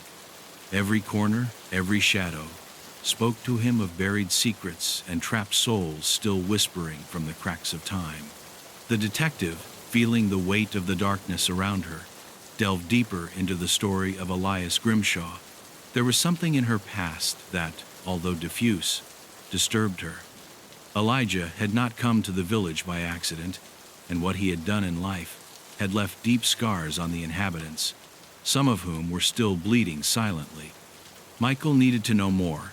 He needed to understand the connection between Elias and recent events, and to do so, he had to dig up the dark family archives that still remained hidden in the village. The file Michael found in the old Grimshaw home was soaked in dust and oblivion. The yellowed papers, covered by layers of dirt, could barely be read. However, with patience and determination, the detective began to sort through the documents and look for clues. The first records spoke of the beginnings of Elias in the town. He arrived with a humble family, but his intelligence and knowledge of alchemy quickly made him stand out. It was in those early years that he began to investigate life and death, questioning what many considered taboo. For him, the concept of dying was not an end, but a threshold to something much greater. Elijah wanted to dominate that border, to control it. Gradually, Elijah began to recruit people willing to experiment with him. They were not merely curious, but lost souls. Desperate individuals who wanted more than life had to offer. Many were young people from the village, those who found no purpose in their lives and saw in Elijah a mystical figure, capable of giving them what they most desired: power, knowledge, and even the possibility of overcoming death. But what they didn't know was that by joining him, they were entering into a dark pact, one that would mark them forever. Michael began to discover that, during those years, several young men had disappeared under mysterious circumstances, many of whom were never found. One of the most shocking documents Michael found was a letter from Elijah to his brother, where he described the purpose of his experiments. In it, the ghost of the villa detailed how he had managed to contact what he called the other shore, a place where the souls of the dead were trapped, waiting to be released or used. In his desperation to bring back Amelia, his deceased wife, Elijah had performed a human sacrifice.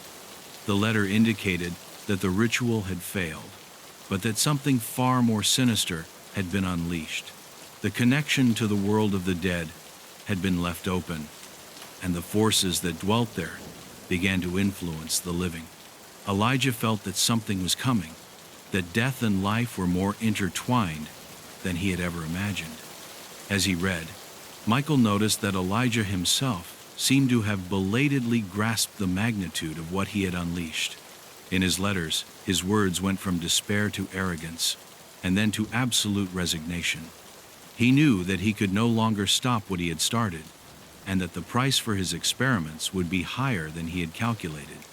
The documents suggested that Elijah had begun destroying everything he could, burning books, destroying ritual objects, and sealing doors that had been accidentally opened. But it was too late. The souls of the dead could no longer be contained. One particularly harrowing file contained Elijah's notes on his own fate. As his power grew, so did the presence of strange shadows that harassed him. Elijah feared that the entities he had made contact with were not only looking for the dead, but they also wanted the living. They wanted those who had been responsible for opening the door. And as the dark forces pursued him, Elijah realized something terrifying. The only way to close that door was to make sure that all of his descendants died. Apparently, his blood was bound to the portal, and as long as there was only one heir left, the link to the other shore could not be closed. Michael set the file down on the table, dismayed. The revelation was terrifying. Each of the deaths that had occurred in the village was related to Elijah, and not only that, each victim had some connection, however distant, with the Grimshaw family. Laura Milligan, the first victim, had been a descendant of a neighbor of Elias. As the detective began to put the pieces together, she realized that the deaths were not random. They all followed a pattern, one that was being fulfilled according to the specter's wishes. If he failed to stop this, soon all of Elijah's offspring would be eradicated, and the portal would be fully opened. As the detective continued to investigate, she noticed that the mansion was not only littered with forgotten memories and documents, but presences. There was something in the air, something he couldn't see but felt deep inside, as if the place was waiting for him to do something, hoping that he would interfere with the story that had already been written. The shadows seemed to move with a life of their own, and the feeling of being watched did not leave her. Michael understood that the mansion was not only the scene of the crimes, but that it was part of the ritual itself, an essential piece for the curse to be fulfilled. As she descended the stairs, the detective stopped in front of an antique mirror hanging in the lobby. The surface, tarnished by dust, reflected only a fraction of the darkness around it. However, looking at himself in it, Michael felt a chill when he saw that the figure that was watching her was not only his own. There was something behind her, something that wasn't there before. A spectral face, distorted and painful, appeared in the reflection, staring at the detective. For an instant, everything around him turned dark, as if the mirror had opened a door to another world. Then, the face disappeared, and Michael, his heart racing, understood that something was trying to communicate with her, something that was caught between the two worlds. The detective came to herself and walked away from the mirror, breathing heavily. I knew I was close to something, but I also knew I couldn't move forward without facing the reality of what was happening. The deaths, the shadows, the mirror, everything pointed to the same thing. Elijah had left something behind, something much darker than anyone could imagine. And now, she was the last hope to stop the curse he had unleashed. But as he went, One question lingered in his mind. How could he defeat something that had transcended death itself? Chapter 5. Fear as a weapon. Michael's research was advancing by leaps and bounds, but it also became more complicated with each discovery. The deaths continued, and although she had understood that they were not simple murders, the detective still could not fully understand how or why the victims died the way they did. The pattern was clear. All the victims had been found in strange positions, with an expression of absolute terror on their faces, as if they had witnessed something that left them on the verge of madness before they died. However, terror seemed to be the only clear link between them. Something was happening, something much darker that I couldn't see. The night Michael received the news of the latest victim, the detective felt a chill run down his spine. There was something about that death that made her think something had changed in the pattern. In the coroner's report, the body of Edward Howard, a local businessman, was found in his home, with his hands clutching his throat. But what most caught the attention of the forensics were his eyes. They were completely exorbitant, as if he had seen the worst of human horrors, something that left him breathless, hopeless. The way he had been found, with his face pressed against the carpet, made the scene seem even more grotesque, as if the victim had been trying to escape something invisible and terrifying. Michael arrived at the scene of the crime accompanied by her team.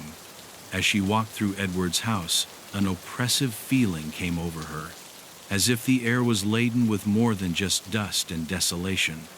The murmurs of forensics and the sound of footsteps echoed in his ears, but the silence that hung over the place seemed much heavier than any noise. The rooms were empty, and the curtains of the windows moved gently in the breeze.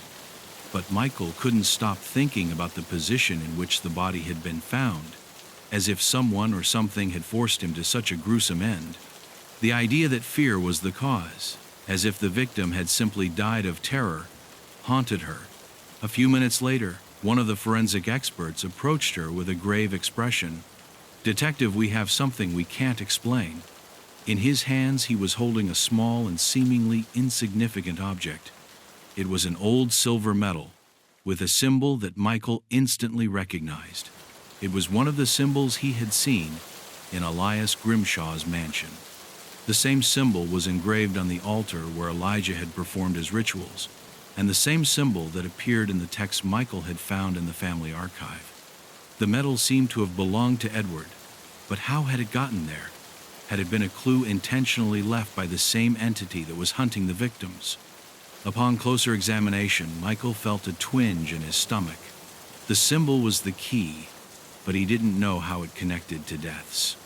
The fear caused by Elijah's presence seemed to be the force that was ending the lives of his descendants, but it also had something to do with what had been done in the mansion. During his rituals, Elijah had used terror as a kind of energy, an energy that accumulated in the souls that were sacrificed.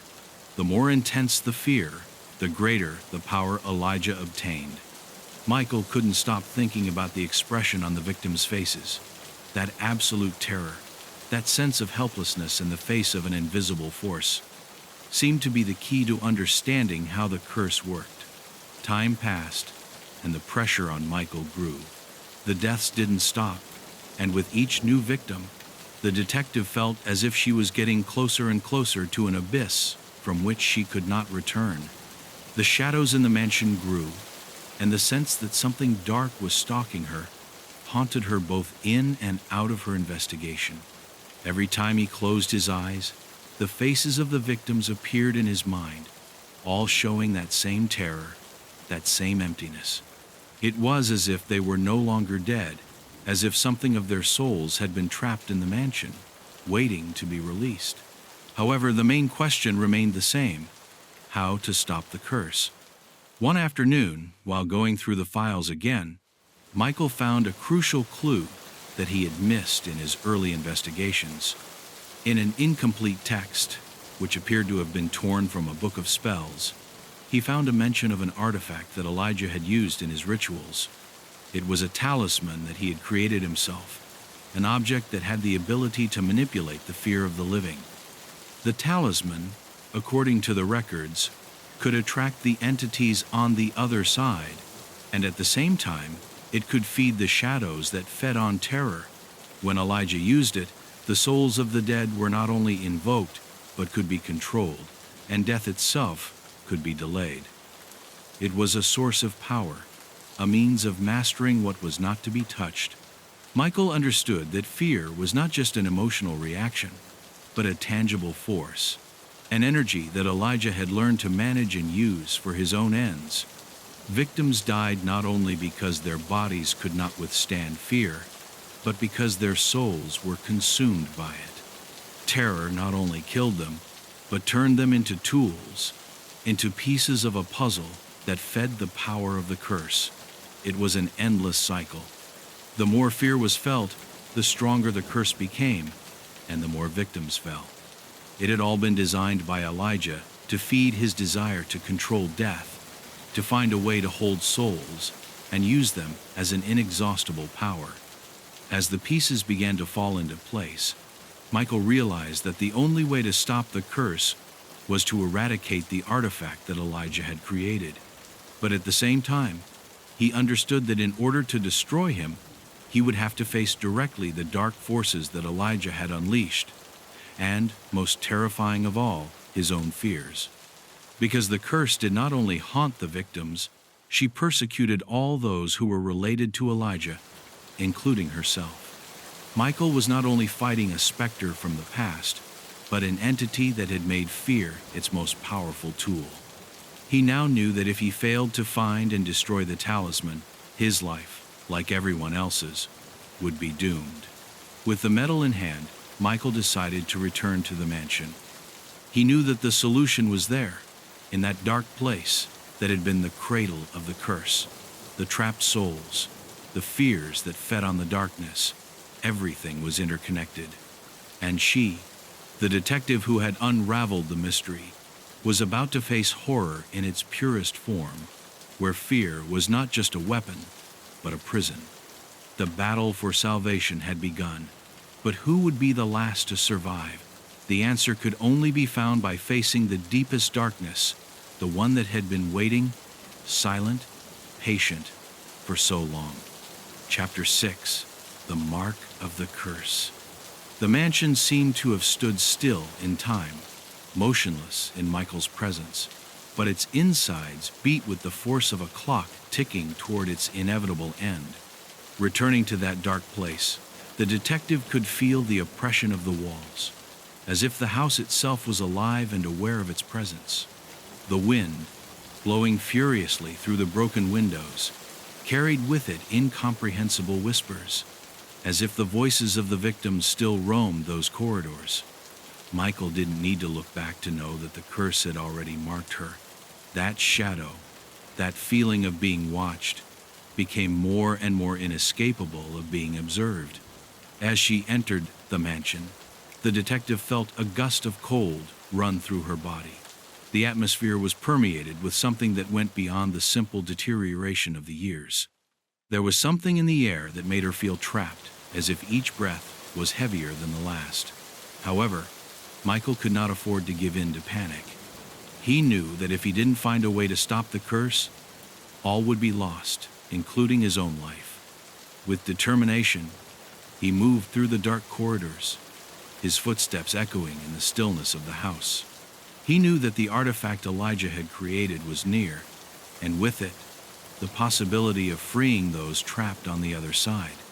A few feet ahead, Michael found the mansion's old library, a place where, according to the archives, Elias had spent countless hours researching and performing his rituals.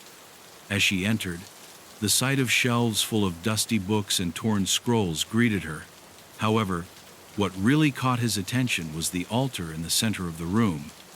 It was a stone table covered with a layer of dust and shadows, but on it lay a strange figure, a talisman. It was the same symbol he had seen on the medal, and his presence there could not be a coincidence.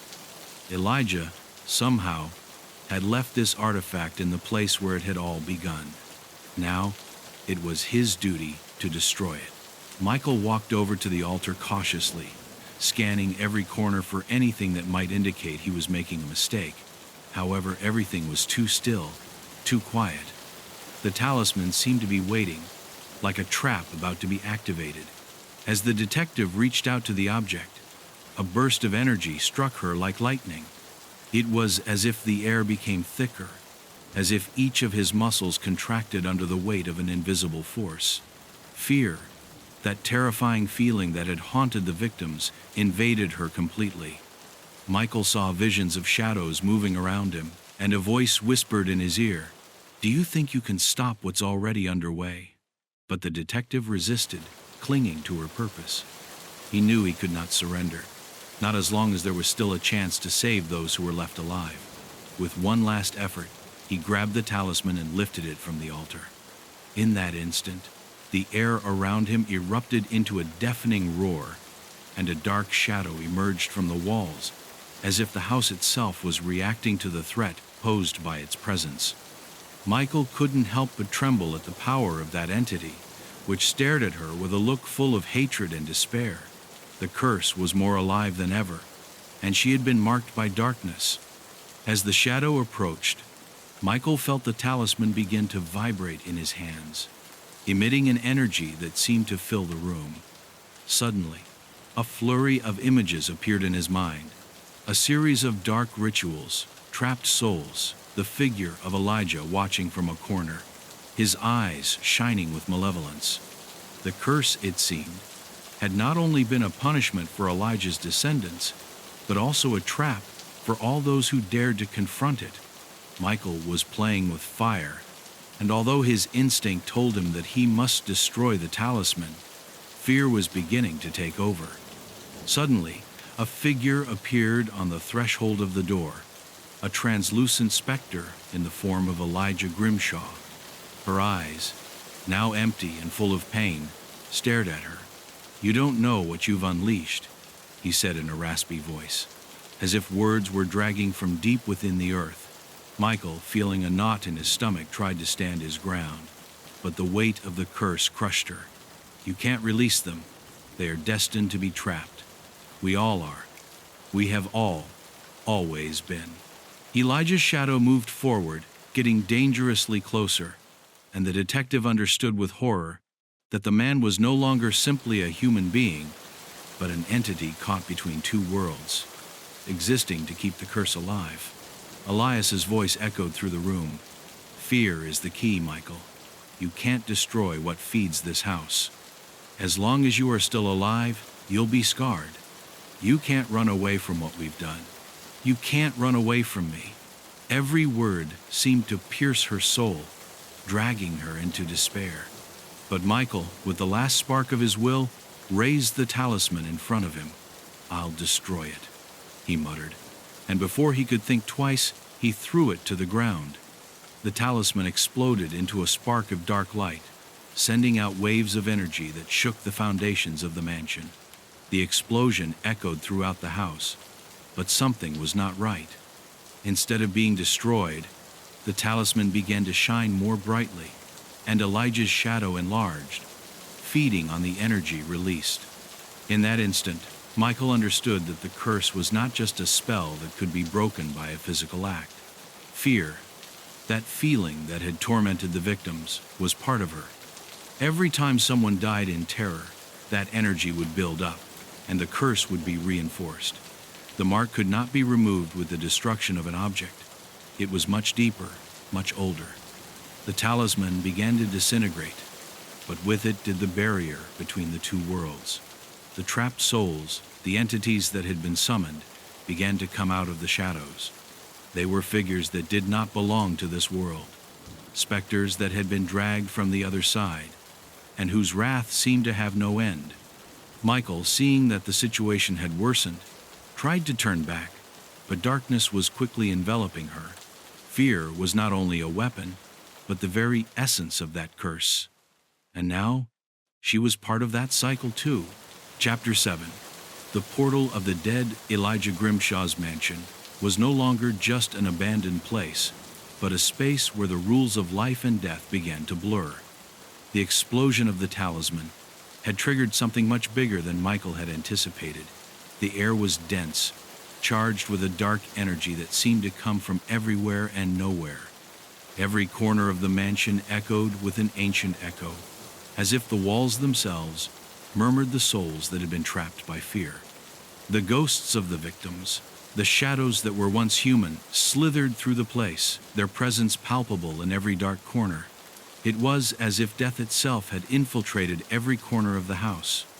Despite the oppressive atmosphere, Michael felt that there was something more, something he couldn't fully understand. The entities that now haunted the mansion were not mere ghosts, nor shadows of dead people. They seemed like something else, as if their existence was tied to a higher dimension, one that the talisman had opened by releasing their energies. The specters were no longer limited to being the souls of the victims. They were the forces that had been invoked by Elijah in his rituals. The detective could feel the dark energy emanating from them, like a constant pressure in her chest, an invisible force pushing her into the abyss.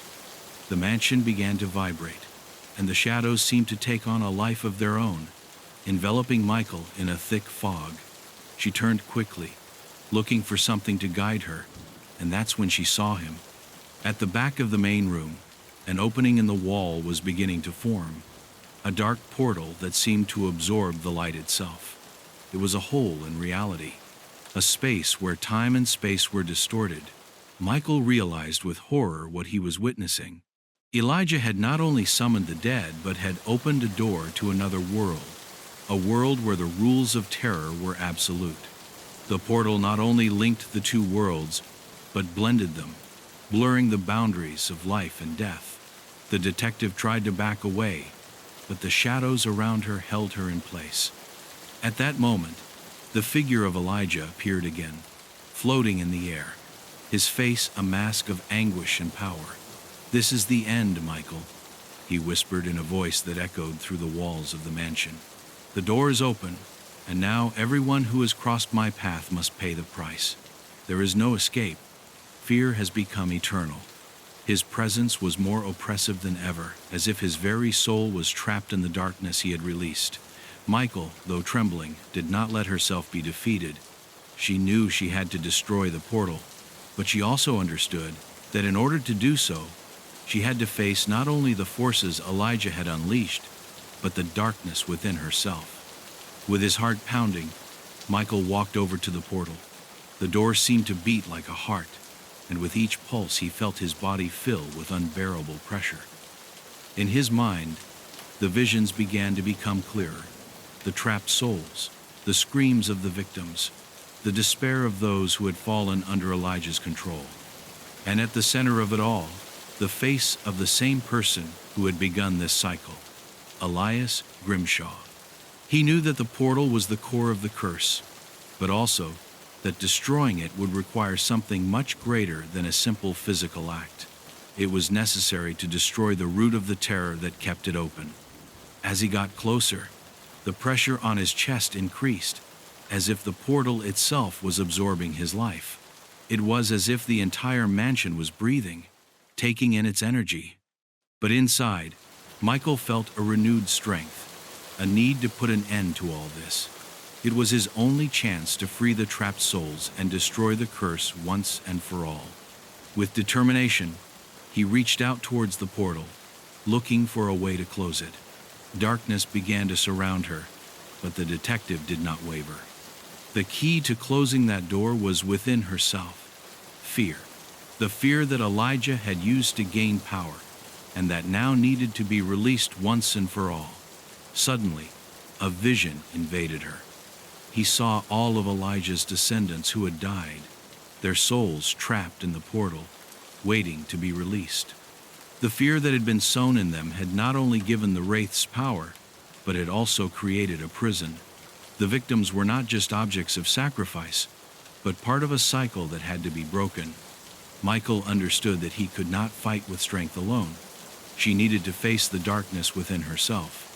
For the curse had not only marked the descendants of Elijah, but it had also marked those who dared to stand against it.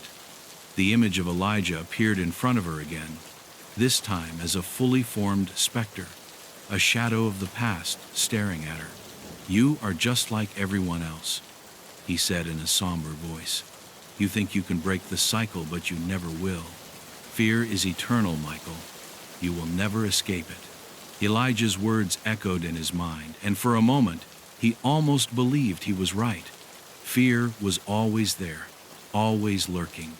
But at that very instant, a light appeared in the darkness. Michael realized that fear was actually a force that could be used against him. It was not something to fear, but something I could use to destroy what Elijah had created. With one last exhale, Michael reached out toward the doorway and, with all the strength he could muster, screamed. The fear he had accumulated, not only that of the victims, but his own, was released in a blinding explosion of light. The portal began to tremble, the walls of the mansion stirred, and the shadows dissolved into thin air. The essence of terror, which Elijah had invoked, began to disintegrate, as if the portal were being consumed by its own darkness. Michael could feel the entire building trembling under the force of the released energy, as if it was about to collapse. With the last effort, Michael closed his eyes and clenched his fist around the broken talisman. The darkness that surrounded the mansion disappeared, and with it, the shadows that had once haunted it. The portal slammed shut, and the pressure on his chest completely disappeared. The mansion, now silent, began to collapse. Michael, exhausted but alive, fell to the floor, her breath ragged. It was over. The curse had been broken. But even though the mansion was in ruins, Michael knew it wasn't completely over. The curse had been stopped, but the scars of that terror would remain with her forever. Chapter 8. The return of the specter Elijah Grimshaw's mansion, now a skeleton of broken stones and fallen beams, remained in absolute silence. To Michael, however, that silence was even more terrifying than the bustle of the shadows that had haunted her. In her gut, a lingering feeling of discomfort ran through her. She knew that the portal had been closed, that the curse had been broken at her core, but something inside her was telling her that the battle wasn't over yet. The traces of terror still marked his body, and his thoughts were riddled with images he couldn't erase.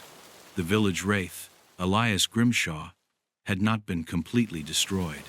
With slow steps, Michael rose from the rubble-covered ground, watching the raised landscape before her. The ruins of the mansion, like a gloomy echo, seemed to silently shout out the tragedy that had occurred there.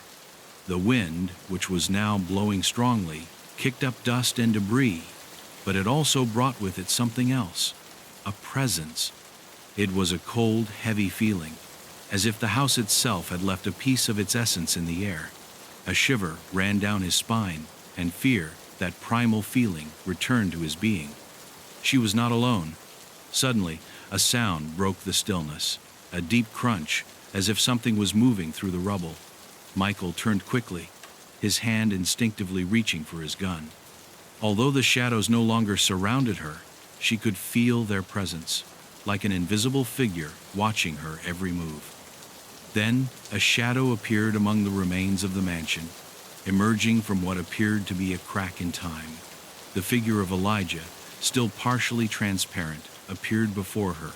His empty eyes, but full of palpable hatred, stared at her. The darkness that emanated from his figure was unbearable.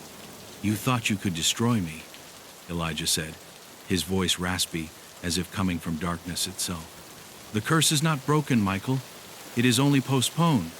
I am the shadow that hides in your nightmares, the essence of what should never have existed." Michael gritted her teeth, not surprised, but terrified by the force with which his presence enveloped her. He knew that Elijah, though seemingly defeated, had not been destroyed. He was back, as he always was. A part of him was still trapped in the mansion, fueled by the darkness he himself had summoned. The memories of the portal, the sacrifice of the trapped souls, everything came back with a vengeance. Michael felt the weight of guilt and despair, as if his very soul was linked to what had happened there. But Elijah was not just a specter. He was the manifestation of something much deeper, more ancient. The dark energy he had released had not completely disappeared. She had been trapped in midair, hoping to find a way back. "The cycle doesn't end here," Elias said, walking slowly toward her. "It doesn't matter how many portals you close, how many shadows you destroy. I will always come back." Michael, however, was no longer the same. She had been so close to death, she had seen so many lost souls that despair no longer had the same power over her. Despite the fear, he knew what he had to do. Elijah's presence meant only one thing: he had to face him once more. It was a fight that went beyond the physical, beyond the tangible. If he wanted to break free from that nightmare, he would have to destroy what was left of Elijah, and he would do it in the only way possible: accepting their fear. Elijah smiled maliciously, as if he had anticipated his answer. "Do you think you could stop me now, Michael? Do you think you can beat a specter that has already crossed the borders of death? You've faced what you call the curse, but the real darkness is within you. I am your fear, your despair. Every step you take feeds me. Every doubt you feel strengthens me." Elijah's words reverberated in his mind, and Michael felt the ground beneath his feet begin to give way. The mansion, in ruins, seemed to come to life, as if the building itself was trying to swallow it. But Michael, gasping for breath, walked up to him. At every turn, his mind struggled against Elijah's words, against that darkness that seemed to come from the depths of his own being. "You are but a shadow," Michael said, his voice steady despite the terror that still enveloped her. "Your power only exists because I let you feed on my fear. But now, I am not afraid anymore." Without thinking twice, he took out a small fragment of broken talisman, which he had found among the rubble of the mansion. It was the last relic of the curse, the key to destroying what was left of Elijah. The village specter took a step back, as if something had hurt him. "What have you done?" he asked, his voice transforming into a guttural growl. The figure of Elijah began to slowly disintegrate, as if he were being swept away by an invisible force. But before it could completely fade away, Elijah let out a cry of fury. "This is not the end, Michael. I will always come back. You will never get rid of me. The curse will be eternal." Michael, however, did not hesitate. He looked at the fragment of the talisman and squeezed it tightly. At that instant, the air in the mansion became heavy, as if the house itself was starting to completely crumble. The figure of Elias disappeared into a dark cloud, and with it, the pressure that had been gripping the mansion dissipated. Michael fell to her knees, exhausted, but with the feeling that something had changed. The village specter could no longer hold her in his trap. He had released the last part of the curse.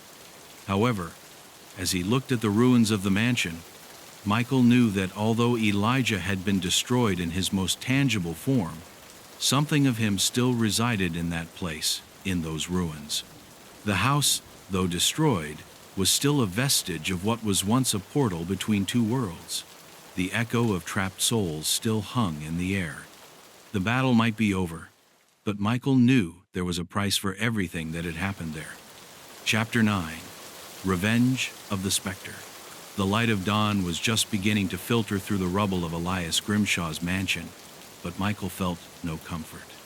The air was heavy, permeated with a residual energy that would not go away, as if the terror that had been unleashed there had left an indelible mark on reality.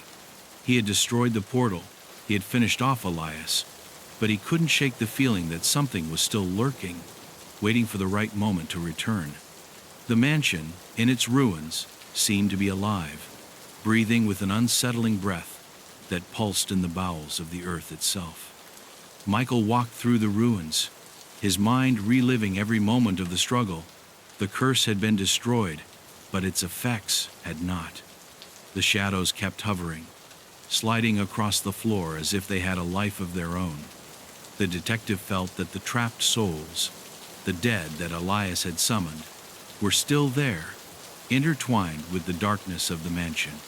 I couldn't stop thinking about Elijah's words, "You will never get rid of me." Something inside her knew that the Wraith's threats were not mere hesitations. Elijah still had a power over her. The mansion wasn't just a dilapidated building. It was a sanctuary for the darkness that Elijah had cultivated for decades. And although the portal had been closed, the scars of that darkness remained.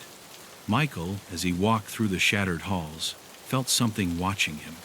It was as if the walls of the house were closing, and every step she took brought her closer to a grim fate that she couldn't fully comprehend.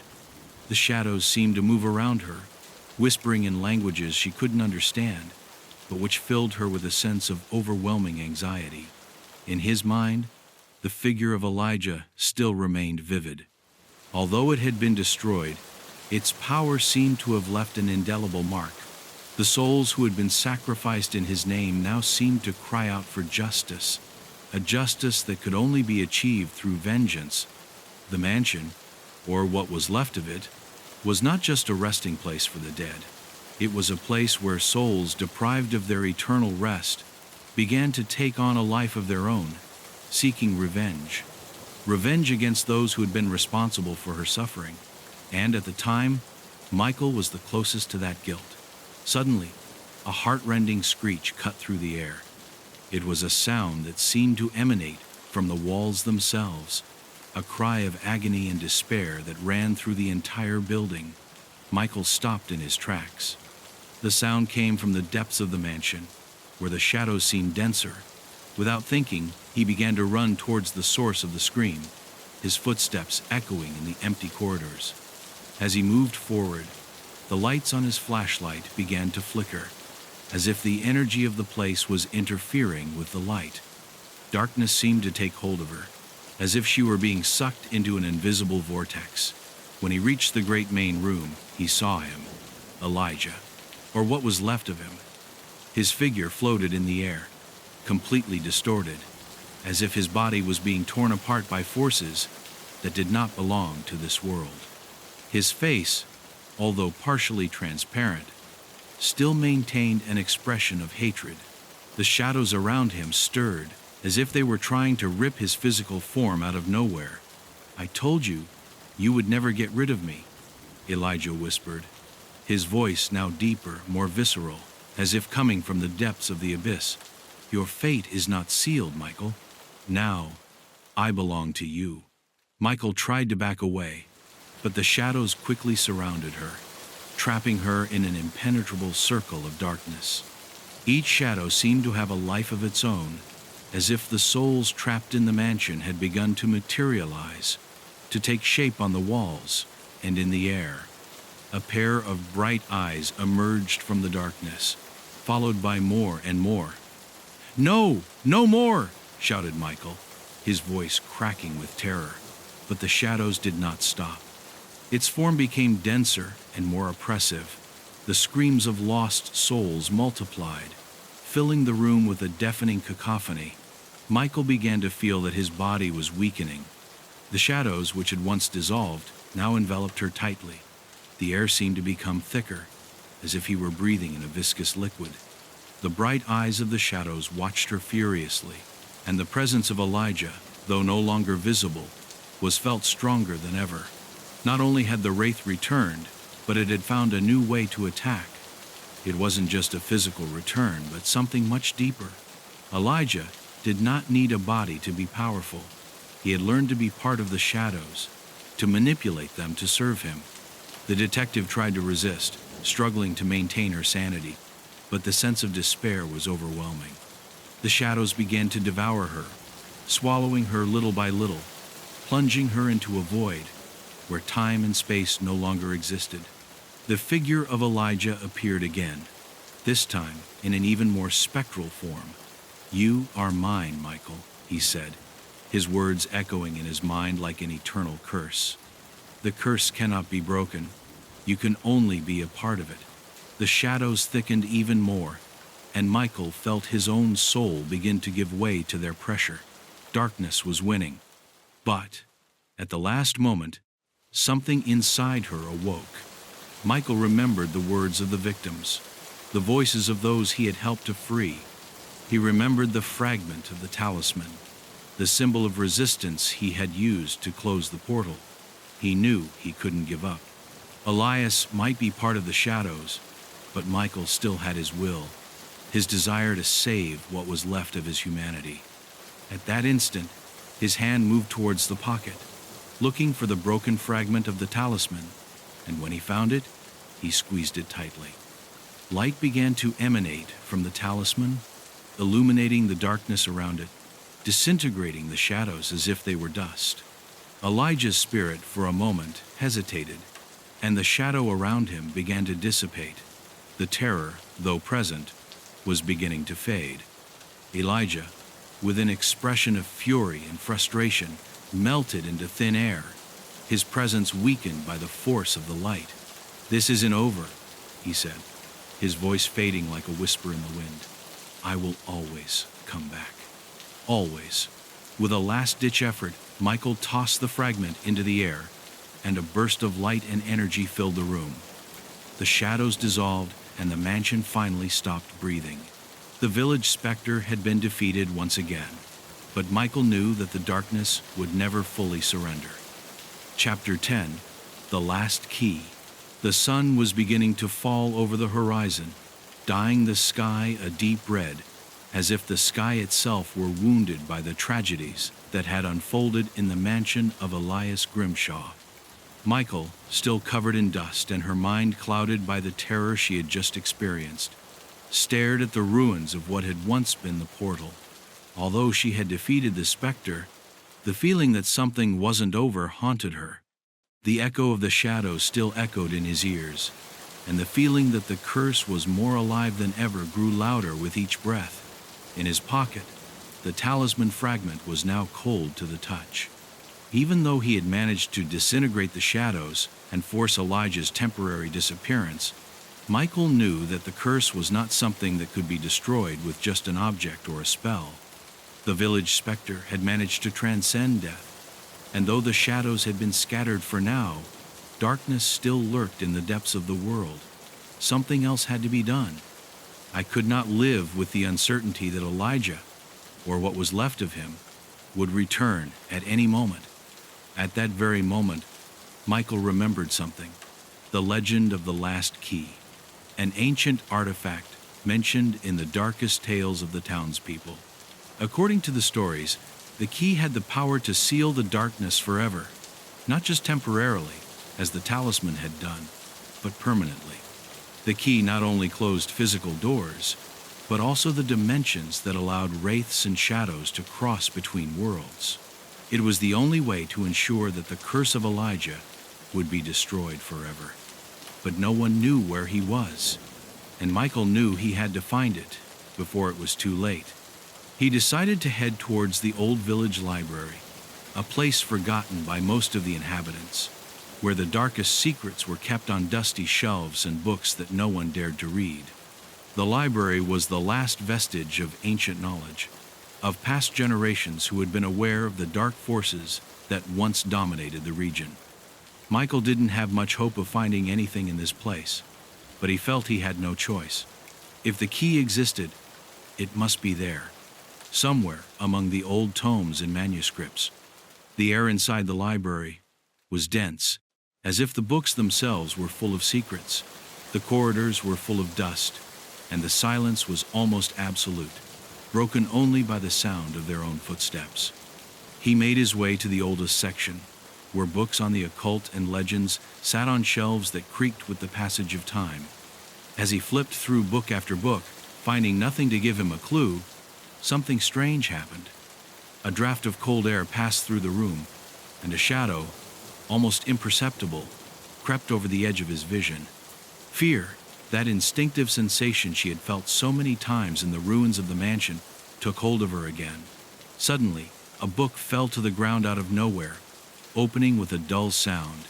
Michael bent down quickly, not out of fear of what might happen, but because of the feeling that the book had been chosen. The cover, covered in dust, had no title, but something inside called to it. As she began to read the first few lines, her eyes widened as she recognized what was in front of her. The text spoke of a lost key, an artifact created by the first inhabitants of the village, forged in the same place where Elias Grimshaw had performed his darkest rituals.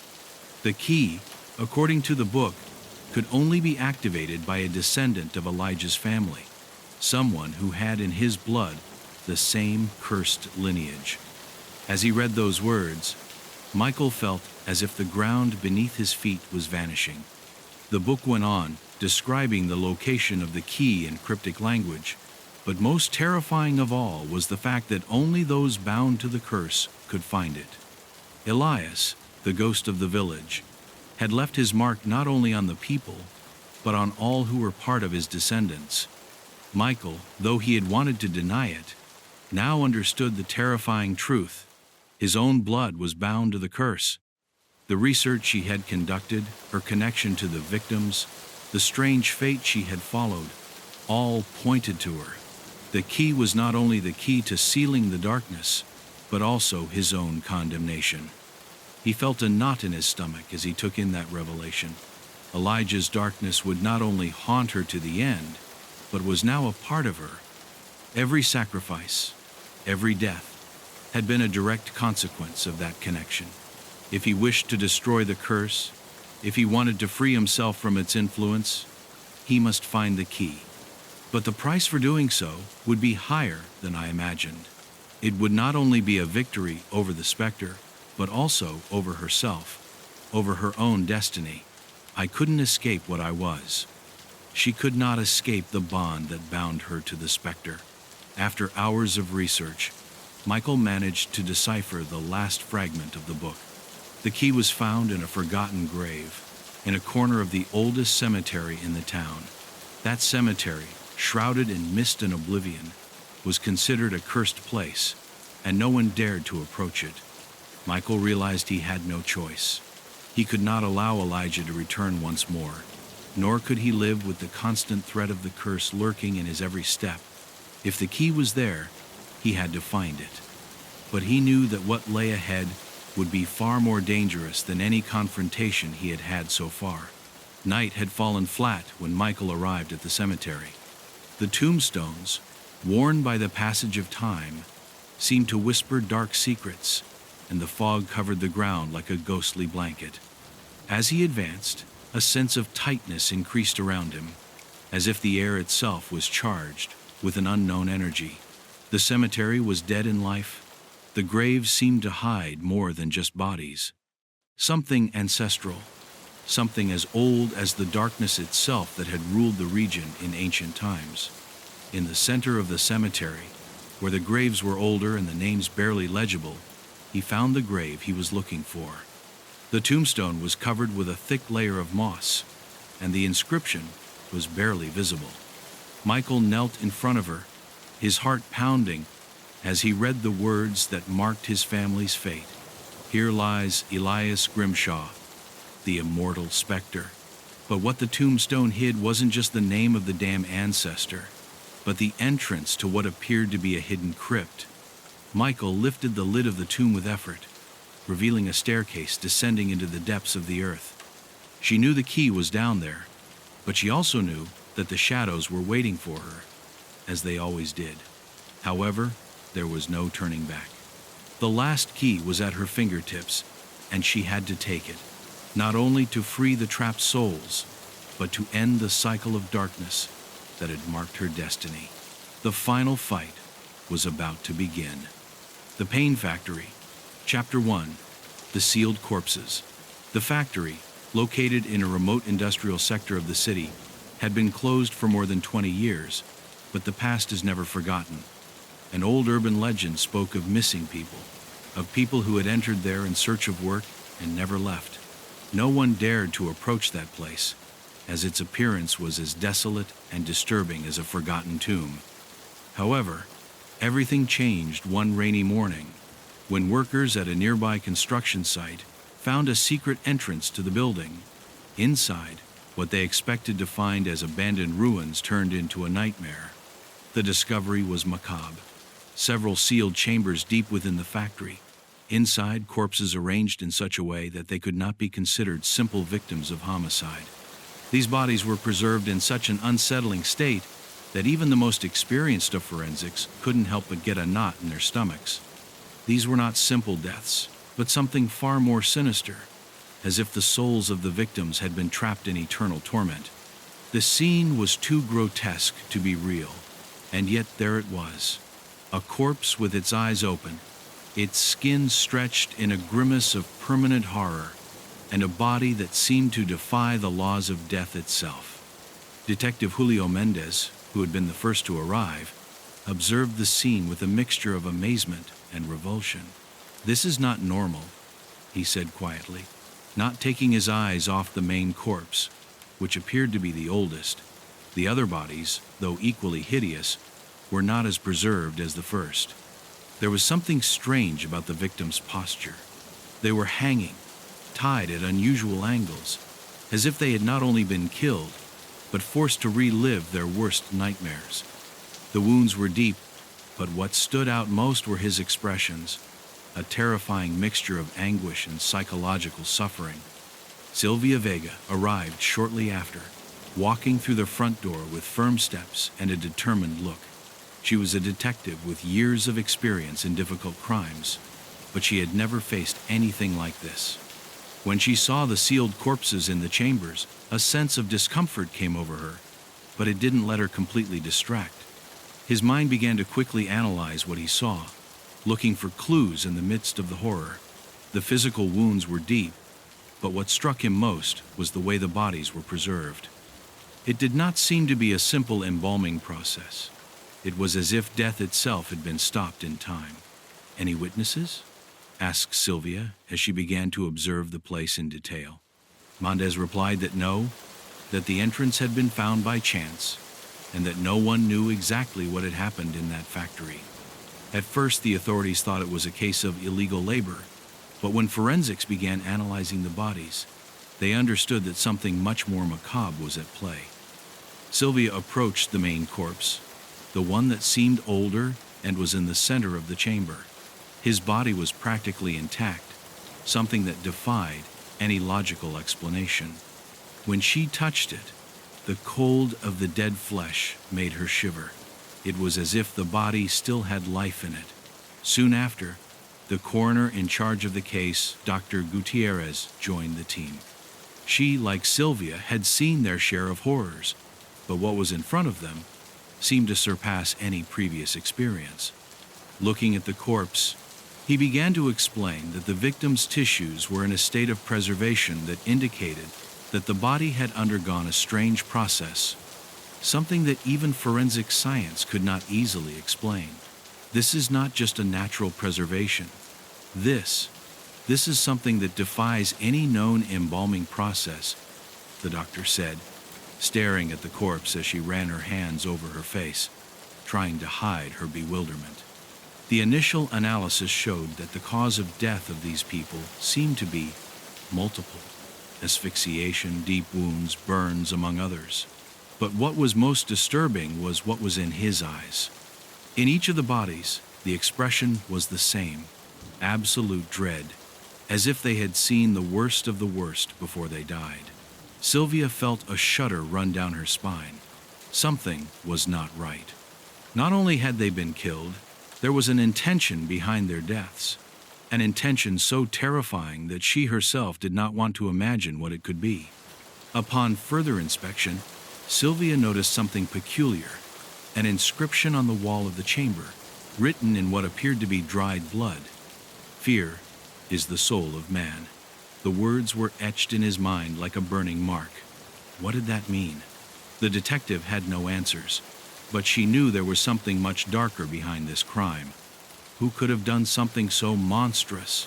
And why choose these particular victims? Looking around the room, he realized that the factory had not only been a workplace, but a scene of horror that had remained hidden for years.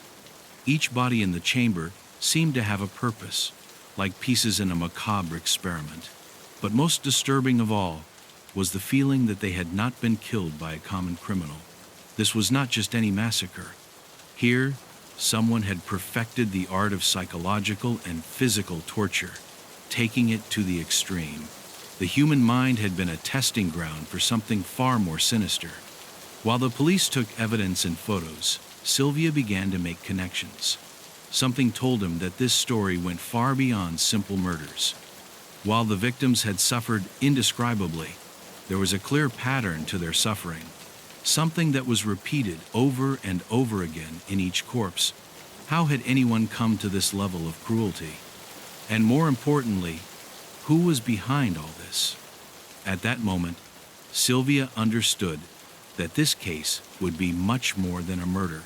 It was a journey into the abyss, a journey that could endanger not only his life, but also his mind. As the police continued their work, she couldn't help but wonder, who was behind this pain factory? And the scariest thing, why hadn't it stopped after so many years? Chapter 2. The Broken Memories. The cold of the next morning penetrated to Sylvia's bones as she made her way to the missing persons department. The corpses found in the factory were just the tip of the iceberg, a haunting reminder that something much darker was being woven into the shadows of the city. The detective knew that to understand the nature of the deaths, she had to dig beyond the obvious. Reports of missing people over the past 20 years offered him the only clue to understanding what had happened. But he knew that what he was about to discover would change everything he thought he knew about the crime. In the file, the detective began to review the files of the people who had disappeared without a trace.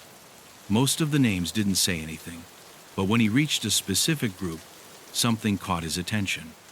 They were seemingly isolated cases, but they all had one thing in common. Each of the victims had suffered some kind of abuse as a child: physical, psychological, sexual abuse. The scars of their childhood had never healed, and all of them in some way seemed to have been scarred by those traumas. Sylvia felt the air around her grow thicker as she read the details of those cases. Something inside her told her that these were not accidents or simple disappearances. There was a pattern, and that pattern would take her straight to the pain factory. The most disturbing case was that of a young woman named Carolina Hernandez, who had disappeared 15 years ago. She had reportedly been abused by her father during her childhood, and despite being rescued by a social worker, she never managed to overcome the psychological effects of the trauma. He had sought help on several occasions, but the mental scars were still too deep. At age 22, he disappeared without a trace, as did many of the others. No evidence of a crime had been found, but detectives always suspected something else was going on. Sylvia asked quietly, was she one of the victims of the factory? As she reviewed more cases, Sylvia began to connect the dots. Not only did the victims have something in common, but they all seemed to have been chosen based on their traumas, their darkest fears. It seemed as if someone had been watching their lives, waiting for the right moment to act. The disappearances were not random, but carefully planned. Sylvia could see how the factory owner, who was still a mystery, took advantage of the vulnerability of these people. The eyes of the victims, as reflected in the photographs in the archives, had a blank stare, as if they had never managed to escape their own suffering. That was what united them: a life marked by pain and, in the end, a tragic destiny. As he delved deeper into the archives, he found something even more disturbing: the name of a man, a supposed therapist who had worked in the same district for years. His name was Adrian Alvarado, and he had been the last to contact several of the victims before their disappearance. The coincidence did not go unnoticed. Alvarado had been one of the first to offer therapy to abuse survivors, and several of them reported being treated by him during the weeks leading up to his disappearance. Sylvia felt uncomfortable with the fact that this man appeared so repeatedly in the reports. Could he be a key piece in the puzzle? And how was it related to the factory? Determined to delve deeper into the figure of Alvarado, Sylvia went to her office, which was now empty and cluttered. The therapist had disappeared without a trace more than a year ago, but his records were still intact. Upon reviewing the documents, the detective noticed something curious. Alvarado had had access to various rehabilitation programs and very experimental psychological treatments, some of which were related to memory manipulation and mind control. These treatments had been dismissed as too risky and without proven results, but someone had continued to research them in secret. Sylvia understood that, at some point, the therapist had crossed a line and had begun to experiment on the minds of his patients in a dangerous way. As she continued reading, Sylvia found more details about the methods used by Alvarado. According to several reports, he had developed a deep regression technique in which patients were induced to relive their darkest childhood traumas in an attempt to cure them. However, what the victims described was not a therapeutic treatment, but rather a form of psychological torture. The process not only relived their worst memories, but amplified them, making them more vivid and terrifying. Sylvia began to feel a pressure in her chest as she read these descriptions. That was not therapy. It was a form of mind control, a process designed to break the person inside before destroying them completely. As the pieces of the puzzle fell into place in her mind, Sylvia couldn't help but think about what it all meant. If Alvarado had been involved in the creation of these terror experiments, then the factory victims had not only been murdered, they had been mentally manipulated into living out their worst nightmares over and over again before they died. And that was not all. Someone else, someone much more dangerous, had been behind all of this, controlling each of these experiments. The detective felt a sense of claustrophobia as she realized she was getting into a minefield, a web of manipulation and suffering in which she herself could become a victim. The next part of her research led her to review the testimonies of those who had survived the horrors of the factory, if such a thing was possible. A couple of them had escaped from the secret chambers where the experiments were conducted, but their minds were so fractured that their accounts lacked coherence. They talked about machines, about whispering voices, about being trapped in an endless nightmare. Some mentioned that they felt like their minds were still stuck in the factory, even though their bodies had already been freed. The words of these survivors confirmed the worst. The factory had not only been a physical place of torture, but a place where the souls of the victims were driven to madness. Sylvia couldn't stop thinking about the phrase she had found written on the wall of the corpse chamber. Fear is the soul of man. This seemingly simple phrase now took on a new meaning. Fear was not only the basis of the physical suffering that the victims had experienced, it was the key to controlling their minds, to molding them according to the torturer's desires. Sylvia knew that the killer had not only taken their bodies, but also their memories, their fears, their lives. Now, she herself was beginning to fall prey to that feeling of helplessness. If the survivors were still trapped in their nightmares, how far was she from being a victim of the same hellish machinery?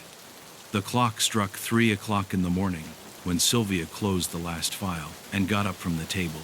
He had put the pieces together, but there was still much to discover. The victims' memories were shattered, distorted by the terror they had suffered.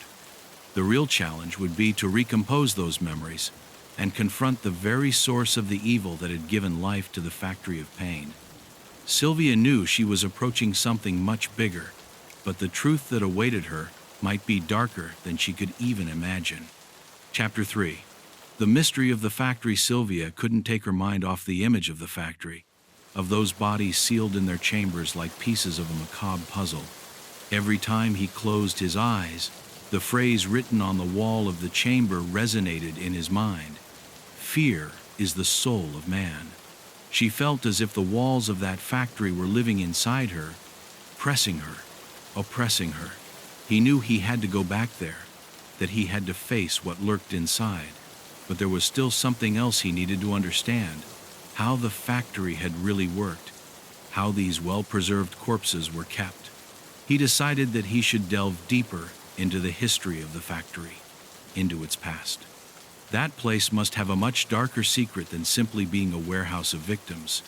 When Sylvia returned to the scene of the crime, she found something she hadn't noticed before: a secret entrance, hidden among rubble and old wood, camouflaged in the back wall of the factory.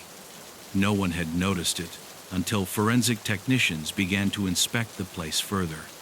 The entrance was small, barely enough for a person to pass through, but what he found inside was a spectacle even more unnerving than the corpses. The Chamber of Secrets was like a makeshift laboratory, filled with strange machines, cables, and devices that didn't fit into any known medical context. Sylvia felt like she was stepping onto the stage of an otherworldly horror movie, but she knew this wasn't fiction. This was real. The forensic team began to review the devices. They were not normal machines.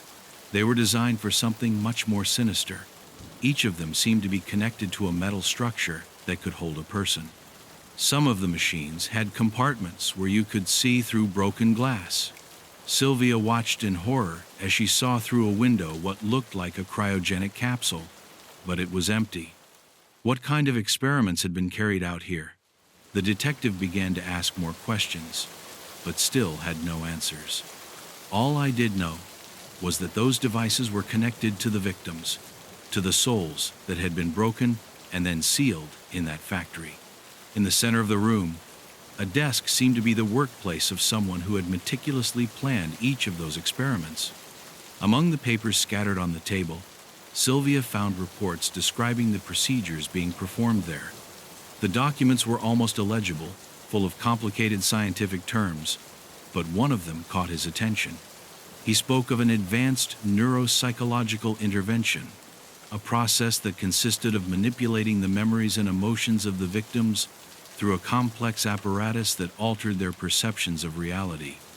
As she read more, the detective understood that victims were not only suffering physically, but were subjected to an even more terrifying process: the replay of their worst memories, reliving their deepest traumas over and over again until their minds were completely broken. What really horrified her was one last sentence at the bottom of the page. He said, "Fear is the essential element to activate the process of mental disconnection. Only when the brain is stripped of its humanity can it be controlled." Sylvia understood, with terrifying clarity, that these were not simply experiments to cause suffering. No, what was being sought was something much more sinister: absolute control over the human mind. The victims were not only tortured so that they suffered, they were manipulated until their minds were completely controlled, like puppets who could no longer escape their own terrors. That factory was more than a place of death. It was a laboratory for creating slave minds. As Sylvia investigated further, she realized that the owner of the factory, which until that point remained a mystery, had been involved in extremely clandestine scientific research. On a quick search of city records, he discovered that a man named Cesar Davila had been the original owner of the building, but the strangest thing was that Davila did not appear in any other documents beyond the property records. It was as if it had disappeared from the face of the earth right after the factory closed. No one had heard from him in more than 2 decades. Sylvia began to wonder if Davila had really disappeared, or if he had somehow managed to escape, leaving behind a trail of horror for others to follow. The clues led her to an old address on the outskirts of the city, a building almost in ruins, hidden in fog and abandonment. When Sylvia got there, she found more answers, though they were far more disturbing than she had imagined. In the basement of the building, beneath layers of dust and debris, he found a series of files and videotapes. The tapes contained recordings of the experiments carried out at the factory, and the images he saw were disturbing enough to make his blood run cold. The recordings showed the victims, connected to the machines, reliving their worst memories, their deepest fears. But the most chilling thing of all was that they weren't just being tortured. In the recordings, the victims seemed to be trapped in a kind of mental loop, an infinite nightmare that repeated itself over and over again without end. In one of the recordings, Sylvia saw something even more macabre: the image of a woman who had disappeared years ago, but who seemed to have been trapped in the factory. She was hooked up to one of the torture machines, and although her body was in a static position, her eyes shone with an empty intensity, as if she was still trapped in her own suffering. Sylvia felt a twinge of anguish at the sight of this, but also a sense of urgency. He needed to understand how it had come to this, how Davila had managed to create this monstrous laboratory of terror. But the answer seemed beyond what I could reach at the time. As she walked out of the building, the sound of footsteps behind her made her turn suddenly. In the gloom, a figure emerged from the shadows.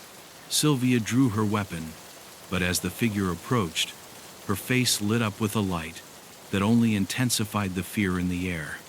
The figure was a man she knew all too well, Adrian Alvarado, the therapist who had been linked to all the disappeared victims. It was there, as if nothing had changed. He didn't look like the same man I'd seen in the reports, but a distorted version of him, as if he'd been molded by the same terrors he'd provoked. "I knew that, Detective," Alvarado said in a low, raspy voice. "I knew you would come. You are too close, Sylvia, too close to the truth. But it's too late." Sylvia felt a mixture of revulsion and fascination as she stared at him. The cat-and-mouse game was about to end, and she wasn't sure if the answers she found freed her or trapped her even more. Alvarado had been a key player in all this, but he still did not understand his true connection with Davila or with the infernal machinery of the factory. He was close to the truth, yes, but also close to becoming just another victim. Chapter 4. The terror machine. Sylvia hadn't seen Alvarado in over a year, and the last time they met, he was being investigated for possible connections to the disappearances. But now, there he was, in front of her, with an unnerving calm that didn't match his criminal past. At first, Sylvia thought that perhaps she had confused her memory, but seeing the sparkle in Alvarado's eyes, something inside her lit up. He knew that this encounter was not a coincidence, and moreover, that he knew exactly what he had discovered. The detective tried to keep her composure, but uncertainty consumed her. Why was Alvarado there? What did he want from her? Alvarado began to walk slowly towards her, unhurriedly, as if the distance between the two was something he could handle at will. The look in his eyes was not that of a nervous or guilty man. It was the look of someone who had achieved his goal, of someone who had planned everything too precisely. "You've gotten too close, Detective. You are discovering things you shouldn't," he said, his deep voice reverberating off the walls of the old building where they stood. Sylvia tightened her grip on her weapon, but her body did not move. Fear, a sensation I thought I had mastered, was beginning to make itself felt again. "What are you saying?" he asked, his voice firm though his stomach was twisted. Alvarado let out a soft laugh, one that chilled Sylvia's blood. "The machine, Sylvia. What you are looking for. The machine. The truth behind it all." The detective frowned. "What machine?" Alvarado looked at her as if she were a child who still did not understand the magnitude of the evil she had gotten herself into. "The fear machine, of course," he said, as if it were the most obvious thing in the world. "I thought you understood all this, but it seems that you still don't see the full picture." Sylvia took a step back, feeling a growing discomfort, as if she were facing a force she could not control. "I am not here for games, Alvarado. I'll arrest you for everything you've done. It doesn't matter how well you've planned it." The man stared at her, unfazed. "What you don't understand is that these are not arrests. It's all about control. The control of the human mind, Sylvia. And you are the final piece in all of this." Sylvia felt as if the air was getting thicker around her. "The final piece? What do you mean?" he asked, fear taking the form of a pressure on his chest. Alvarado paused and then, as if it were all a simple conversation, said, "The machine you are looking for, the machine that was designed in that factory, not only manipulates fear, he creates it. It intensifies it, and then he uses it to control the subjects. It causes their minds to break to the point where they can't tell the difference between reality and nightmare. It's the culmination of everything Davila and I have worked on. What you don't understand is that you are part of the last phase." The blow of those words was like a fist in the stomach for Sylvia. She didn't know if Alvarado was manipulating her, but what she was saying seemed to make sense. The factory was not only creating victims, but it was also creating something far more dangerous. A machine capable of controlling minds, of making human beings live in a constant state of terror. And worst of all, she herself was being dragged into that cycle of fear without knowing it. "You are lying," Sylvia said, her voice lower, weaker, but doubts were sown in his mind. The connection to the machine, the pieces he was putting together, were beginning to fit together with the sinister precision of a deadly watch. Alvarado seemed to relish the impact of his words. "I am not lying, Sylvia. If it were, why do you think you are seeing all this now? Why do you think the factory is still standing, operating in the shadows? All those corpses you found, the experiments, they are the result of the machine. The machine not only creates physical suffering, it prolongs it. It is an endless cycle of mental torture, a cycle from which no one can escape. And you, detective, have been walking towards this place all along." Sylvia felt trapped, as if she were walking on an extremely thin edge, about to fall into a trap she didn't fully understand. "You are not going to get out of this, Sylvia. The machine has already started working on you. Your worst nightmares are waiting." Alvarado's words began to reverberate in his mind, and a shiver ran down his spine. Suddenly, the shadows in the building seemed to lengthen, as if darkness was devouring everything around them. Sylvia felt the walls approaching, the shadows becoming denser, more threatening. He tried to forge an answer, but something inside him, a kind of primal impulse, told him that he must get out of there before it was too late. But it was late. It already was.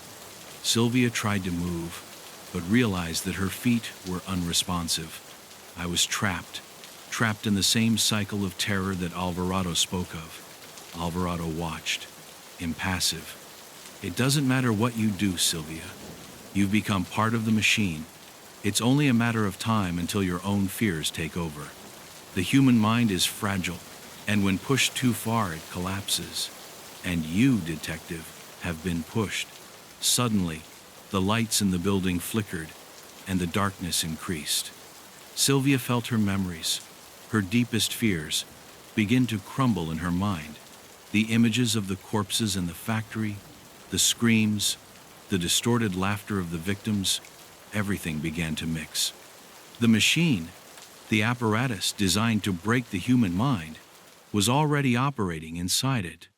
Suddenly, a scream echoed in the darkness, and Sylvia realized that it wasn't her mind that was becoming distorted. Alvarado was watching, but he was also a victim. It was he who had been trapped in his own making, subjected to the same mental torture as the victims. The fear machine had not only controlled people, he had destroyed them inside, like a kind of eternal damnation. Sylvia understood with horror that Alvarado was as much a prisoner of the machine as the others. He had created the monster, but now he was part of it, trapped in the never-ending nightmare he had designed himself.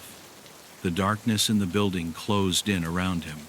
Sylvia no longer knew if she was awake or trapped in a nightmare, but what she did know was that the next step she took would be crucial. The fear machine was operating in his mind, and he couldn't keep taking steps backwards. It had to destroy it. It had to find a way out before it was completely consumed. Chapter 5. The architect of pain. Sylvia woke up in a place she didn't recognize. Darkness surrounded her, but it wasn't the cold, empty darkness of the building where she'd confronted Alvarado. It was denser, thicker, as if the atmosphere itself were soaked with fear. He tried to move, but his body seemed to be trapped, plunged into total paralysis. A cold sweat ran down her spine as a chill enveloped her. Her mind, struggling to escape the nightmare, tried to find something, anything, that would connect her to reality. The place was filled with distorted echoes, as if the voices of the victims trapped in the factory were whispering through the walls. "You are not going to escape," they whispered. "You are stuck here, like them." But worst of all was the nagging feeling that someone else was there with her. It was not Alvarado. It was none of the victims he had encountered. It was someone else. A dark figure moving in the shadows, who seemed to have deep knowledge of every corner of his mind. At that moment, Sylvia understood that the fear machine not only controlled the perceptions of its victims, there was someone behind her, someone who had created all this torment from the beginning. The image of Cesar Davila appeared in his mind, the owner of the factory, the man who had disappeared, but who she knew was still present, who was still orchestrating the massacre. The fear machine had been his creation, and Sylvia couldn't escape until he confronted it. Cesar Davila had been a man with an intellect that bordered on the criminal. He had arrived in the city with a dark past, shrouded in secrets, but it was his obsession with controlling the human mind that had led him to develop the machine that still operated in the bowels of the old factory. Sylvia recalled the police reports. Davila had worked for years on neuroscience and advanced psychology projects, some of which were so secretive that even his collaborators didn't know exactly what he was looking for. However, what seemed to be a simple investigation into human behavior ended up becoming a macabre experiment on mind control, with the machine at the core of it all. Now Davila had not only created a monster, he had become one. The detective, still trapped in the nightmare, tried to remember what she had learned about him. Davila was not only a man of science, he was a man who desired absolute power. The fear machine was just a tool, a means to a much darker end. Davila's real goal had never been simply to torture the victims, but to create a completely manipulated reality, one in which he could shape the human will. Sylvia had been a threat to his plans from the beginning, but he hadn't considered her a priority. Now, however, everything was changing. The machine had begun to work in his mind, and Davila knew it. I was watching his every move, every decision. He was the master of nightmare, and Sylvia, like everyone else, was just a puppet in his horror theater. As the pressure of the machine mounted, Sylvia understood that what was happening in her mind was not just a manifestation of her deepest fears, it was something else. The machine, through its complex neural manipulation systems, was not only altering their memories and emotions, but was creating new experiences. He was reconstructing his past, his memories, giving each moment a new form, a new version of truth. Everything Sylvia thought she knew about herself, about her life, was beginning to fall apart. The shadows of his own being were beginning to take shape, to materialize before his eyes. In the midst of the confusion, one image stood out in his mind, an old desk, covered in papers and strange devices, like the ones he had found in the factory. In the center of the desk, an illuminated screen showed Davila's face. His presence in that place, in his mind, was a constant, as if everything Sylvia did, everything she thought, was observed by him. "I knew you'd make it this far," Davila said, his voice echoing through the emptiness of Sylvia's mind. "Your research, your questions, your discoveries, everything has led you to this moment, to this place. This is where it all ends, Sylvia. Everything you have done, everything you have been, has already been foreseen," Davila continued. "The fear machine doesn't just watch, Sylvia. She controls. She knows what you fear, what you desire, what you have never been able to overcome. You are no different from them, from others. They've all fallen into the same trap. You thought you were strong, that you were smarter than them, but you don't know that all this time you've been living in a dream that I've designed for you. The fears you thought you had overcome, the shadows you thought you had left behind, I have been nurturing, getting bigger. I am the architect, Sylvia. You are just one more piece." Sylvia felt as if the air was escaping her. Everything she had thought she knew about herself, about research, about her life, was a lie. Davila had been controlling her destiny all along, manipulating her thoughts, making her walk towards her own destruction. Every step he had taken, every clue he had followed, had been orchestrated by him. The nightmare wasn't just the machine, it was himself. The reality I knew no longer existed. The line between the real and the fictitious had blurred. The broken memories, the timeless fears, everything had been built to fall apart. But in the midst of despair, Sylvia clung to one thought. She still had an advantage. The machine could control his mind, but not his will. If he managed to get out of the simulation that Davila had created, if he could break the cycle, he could face it. But to do so, he would first have to figure out how to dismantle the machine, how to break the control I had over her. Davila knew it. He knew she wouldn't give up, but that only made the threat more dangerous. Sylvia had to destroy it from the inside, from the very root of the machine. As Davila continued her monologue, she began to visualize the machine in her mind, the complex web of wires and devices, the altered brain processes. "What you don't understand, Sylvia," Davila said, "is that you can't fight anymore. Everything is inside the machine. Everything is connected. It's too late for you." But Sylvia wouldn't listen. His mind, wounded but not defeated, began to formulate a plan. The machine could alter reality, but it was not just a passive instrument. She was a detective, a fighter, and that fight, if only in his mind, was going to be his last chance to destroy everything. Chapter 6. Living the Nightmare. Sylvia couldn't trust anything she saw or felt. Every time she thought she had managed to escape the machinery of terror she was trapped in, the landscape would crumble, only to be replaced by an even more disturbing one.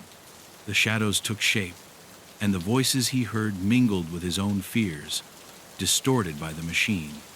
She was trapped in an endless cycle of mental suffering, reliving her worst memories, her worst nightmares. But something inside her kept struggling, not only to escape, but to understand how she had gotten there, why she was being attacked in this way. The machine had not only modified his perception of reality, he had begun to rewrite his identity. At first, Sylvia thought it was just another nightmare, one of many that tormented her. But he soon realized that this was something deeper. It was as if his mind was being used, manipulated as a torture tool to recreate his deepest fears. The memories of her childhood, the emotional scars she had tried to bury over the years, began to resurface, not as scattered fragments, but as a film that forced her to relive every pain, every heartbreak, over and over again. The machine had dug into his psyche, resurrecting the ghosts of his past with terrifying precision. A dark, familiar whisper filled his ears, like a malevolent caress coming from the depths of his being. "You thought you were free, Sylvia, didn't you?" said the voice, distorted by the machine. Sylvia couldn't help shuddering. The voice was not Davila's, but that of someone close to her. It was a figure from his past, a memory he had tried to suppress. The machine didn't just control his mind. Now he was manipulating the people he had loved, the people he had lost. And the worst thing was that, in this place, he couldn't escape them. The feeling of claustrophobia, of being trapped in her own mind, became unbearable. The machine wasn't just recreating his worst nightmares. Now he was using the survivors of the factory as puppets. Sylvia saw several of them, people who had been victims, now turned into distorted shadows lurking in the corners of her mind. They were like specters trapped in limbo, doomed to relive their own traumas, like her. However, not all of them were harmless. Some of them were staring at her, with empty eyes, as if they were waiting for her to make a decision, as if they were waiting for her to fall into the same abyss of despair they were in. The mental labyrinth in which Sylvia found herself was more complex than she had ever imagined. The people he had known, the familiar faces, the ones he had considered allies in his struggle, were now mere shadows, empty echoes of their former selves. As her mind sank deeper and deeper into the darkness of the machine, Sylvia began to question her own identity. Was she really herself? Or had she been turned into another piece of Davila's macabre game? The memories of his life, the moments he had considered the most precious, were beginning to crumble, replaced by confusing, distorted fragments, as if someone had done everything possible to rob him of his sense of being. In an instant, Sylvia saw herself back at the factory, but this time she wasn't the same. She was surrounded by shadows, twisted figures that represented the broken parts of her being. She tried to move, but something was holding her in place. The air was thick, and he felt an unbearable pressure on his chest. The echoes of the lost victims crept into her mind. Their screams were unbearable, and among them, she herself began to scream. But their screams faded into the void, as if no one could hear them. It doesn't matter how much you scream, Sylvia. It doesn't matter how much you cry. You are trapped. Davila's distorted voice echoed, a blood-curdling laugh behind her words. Sylvia fell to her knees, feeling that the machine was taking control of her body and mind. She was trapped in her own nightmare, a nightmare that seemed to have no end. But in that moment of desperation, a spark of lucidity ignited in his mind. He remembered something he had learned during his research. The machine didn't just control people's fears. He also manipulated his memories, his deepest emotions. If he could find a way to recognize what was real and what wasn't, if he could identify the core of the machine, maybe he could dismantle it from within. It was in that moment of clarity that Sylvia realized that the survivors of the factory were not just passive victims. They were also trapped, yes, but each of them had been part of the system at some point. They had been manufactured by the machine, their minds shaped, broken, but they still retained a fragile spark of humanity. Perhaps, if he could communicate with them, if he could make them realize his own condition, he could form an alliance. Maybe they could disable the machine together, destroy it from the inside before it consumed them all. The echoes of his thoughts mingled with the murmurs of lost voices, and then a familiar figure appeared in the darkness. The face of one of the victims, a survivor, someone who had been part of the experiments. "You are not the only one trapped, detective," whispered the figure, a woman who appeared to be made of shadows, but whose features were distinctly human. "We are all here, condemned to live our fears over and over again. But there is something we can still do. If we manage to join forces, if we break the cycle, we can destroy the machine. But you have to trust us." Sylvia nodded, though her mind was still full of doubts. How could I trust them? How could she be sure that they weren't being manipulated by the machine as well? But I had no choice. The struggle for his freedom and that of others began at that very moment. I knew I couldn't get out of there alone. And perhaps the survivors, though broken, still possessed a strength that could be the key to dismantling all that Davila had created. By uniting their minds, their fears, they could destroy the machine. But first, they had to wake up, and Sylvia had to lead them. Chapter 7. The brain in the jar. Sylvia woke up suddenly, sweat soaking her forehead. For a brief moment, he believed that it had all been a dream, a distortion created by the machine. But when his eyes adjusted to the darkness, he understood that he was not outside. I was inside the nightmare. The figure of the woman he had seen before, the survivor of the factory, was now closer. "It's real, Sylvia," the woman whispered, her face a mixture of despair and determination. "And what you fear is even worse than you imagine." Sylvia felt the weight of his words, but she didn't have time to ask questions. The truth was there, at his fingertips, and he had to find it out before it was too late. As the woman spoke, the room around her began to transform. The walls bent, as if reality itself was being distorted by the machine. At every corner, indistinguishable figures lurked, but they were not physical threats. They were representations of the deepest fears, the repressed emotions, the broken memories that the machine had used to keep her trapped. It was clear that everything she saw, Even the woman who guided her was only a manifestation of the machine, a reflection of what she had been and what she had become. But deep down, Sylvia felt that there was something more, something much darker, waiting to be revealed. The survivor, whose face now bore the traces of eternal suffering, began to walk toward a door hidden in the wall. "Go on," he said, without looking around. Sylvia followed, her heart pounding, knowing that every step she took brought her closer to the truth, but also to a confrontation with the unknown. As he crossed the threshold of the door, the space expanded in an impossible way. The place was a large, cold room, lit only by a dim light coming from a central table, where an object rested that Sylvia could not identify at first. It was a glass capsule, hermetically sealed, with wires that connected to several monitors. What was inside that capsule was not an inanimate object. It was a human brain, suspended in liquid, like a macabre display piece. Horror came over Sylvia when she realized what she was seeing. It wasn't just a brain. It was the brain of one of the victims, of someone who had been subjected to Davila's experiments. But, instead of being dead, the brain seemed to be alive, conscious, connected to the machine in an indescribable way. The monitors showed brain activity, but not like any normal activity. The brain waves were chaotic, as if the mind was being manipulated, tortured. The machine was not only altering the victim's perception of reality, he had turned them into something more. They were prisoners of their own brains, caught in an endless web of psychological suffering. "This is the end of everything, Sylvia," the woman said in a broken voice. "Davila did it.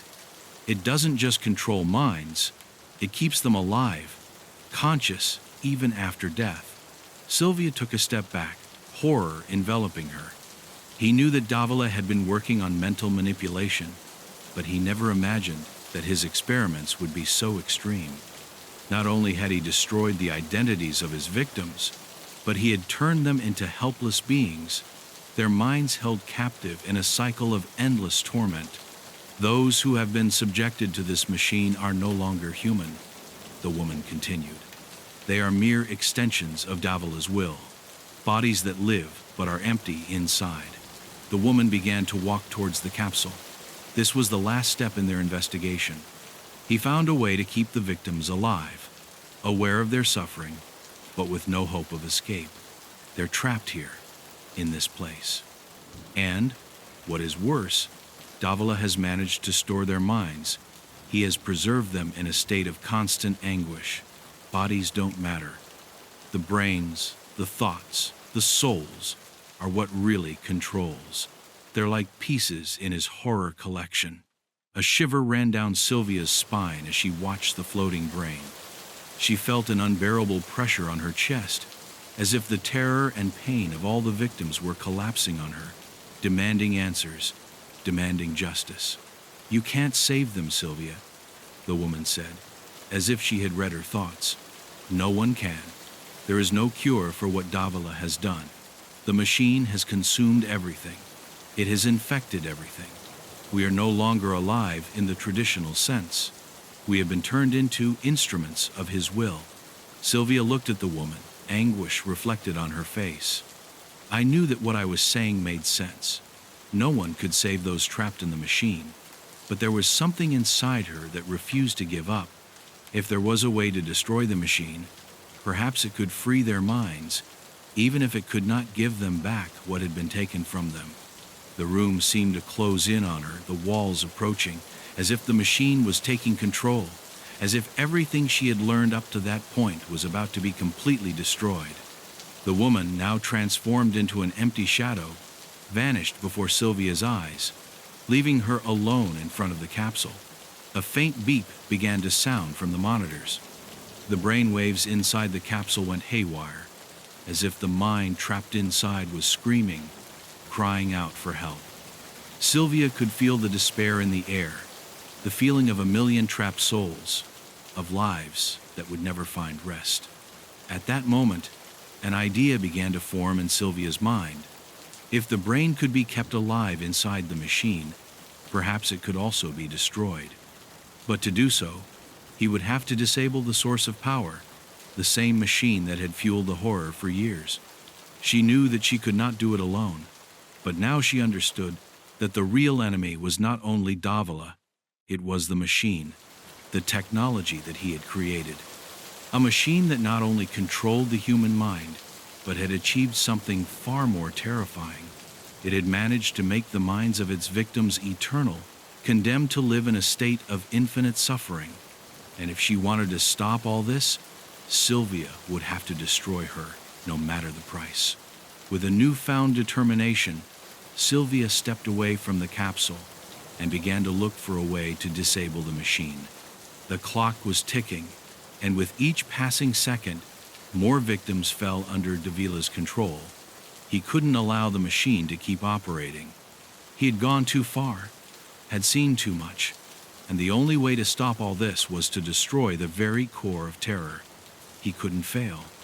Chapter 8. The Mental Escape. The darkness of the factory closed over Sylvia like an intangible prison. He had managed to get out of the room where he saw the brain in the jar, but his mind was still the victim of the same psychological torture. The corridors of the factory lengthened and twisted, as if the structure itself were being shaped by the machine. Every step she took her further away from what she knew as reality. The walls vibrated, whispering secrets that only the machine could understand, and in every corner, in every shadow, she felt that something was watching her. It was not a physical entity. It was the machine itself, lurking, waiting to catch it. Sylvia tried to rationalize what was happening. He knew that Davila's machine had not only manipulated his memories and emotions, but had also learned to generate a new reality within his mind. Every time he thought he had found a way out, everything changed, reconfiguring itself, crumbling before his eyes. The feeling of claustrophobia intensified, as if she were trapped in an endless labyrinth from which she could not escape. Despite her efforts to resist, repressed fears and memories overflowed, forcing her to relive over and over again the same scenes of horror, the same images that had haunted her all her life. In the distance he heard a familiar murmur, an echo of his own voice, twisted and distorted by the machine. He stopped in his tracks. Something was not right. That murmur was not just a reflection of his thoughts, but a tangible manifestation of the machine. It was as if he was calling her, guiding her into a trap she couldn't fully understand. A shiver ran through her body as shadows lengthened around her. Despite her determination, she felt that she was getting closer and closer to losing herself in that vast ocean of anguish and despair. The instant his mind began to falter, the machine attacked. The walls around him began to distort with terrifying speed, forming grotesque figures that represented his worst fears. Suddenly, Sylvia found herself back in the factory, facing a distorted version of herself, a broken version, a reflection of her deepest insecurities and fears. Do you really think you can stop it? He sneered at his own reflection, a macabre grin appearing on his face. You are just one more piece in Davila's game. Sylvia stepped back, feeling her heart race as the reflection began to draw closer. She wasn't herself. She was an evil version of what she had been, a version the machine had created out of its own fears. The internal struggle became more intense. Sylvia knew that she could not succumb to that manifestation. She had to stay calm, hold on to the small spark of hope that still burned within her. Her reflection stalked her, but she couldn't let herself be defeated. I am not like you, she whispered with determination. I won't be part of your games. Suddenly, the image of the reflection faded, and the factory changed again. Now, the walls were filled with a strange light, as if the entire place was being illuminated by an invisible source. Sylvia, panting, stepped forward cautiously, feeling each step bring her closer to the heart of the machine. She could hear the constant rustling of the monitors, the sound of the breathing machines around her, as if everything were connected, as if she herself were just another piece of the puzzle. At that moment, he understood that the machine wasn't just manipulating his fears, He was taking control of his consciousness, extracting every thought, every emotion, like a parasite feeding on his anguish. In the distance, he heard the unmistakable sound of a door closing. He ran to it, and when he arrived, he discovered a hidden exit, a passage he had never seen before. Inside, something moved. It's a trap, he thought, but the impulse to escape was stronger than any logical reasoning. However, as she entered the passage, an abyss of darkness enveloped her. Something inside her went out. It was as if the machine had anticipated its movement and directed it towards this place, a last step before the final fall. The darkness thickened even more, and Sylvia fell to the ground, losing control over her body. The machine had achieved what it wanted. It had captured his mind. He sat trembling, unable to move.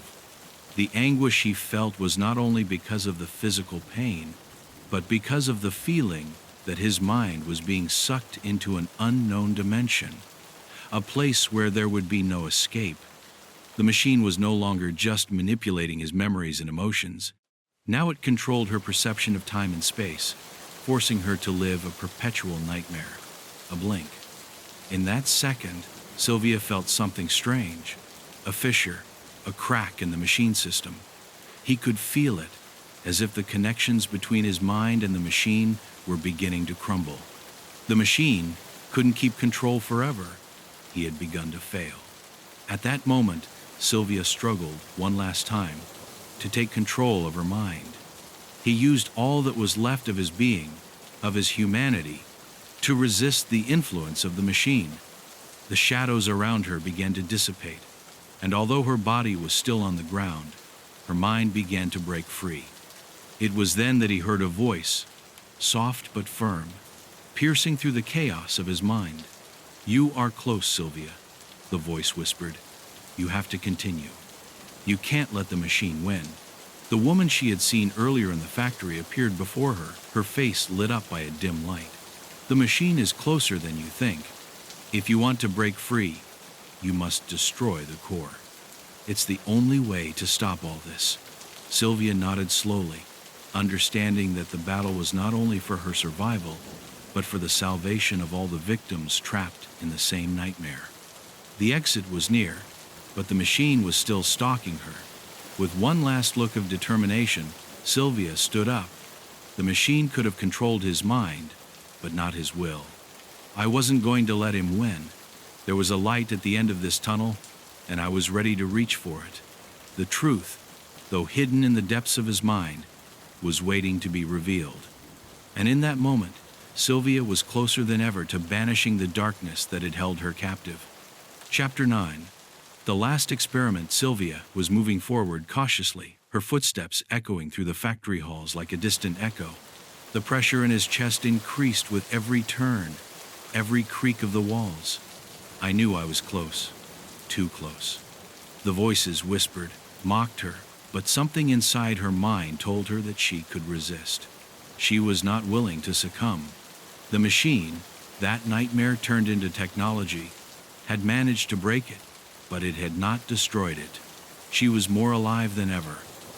The purpose of his existence was clear: to stop the last experiment, the last phase of the manipulation that Davila had created. If he managed to destroy the machine, everything would fall apart.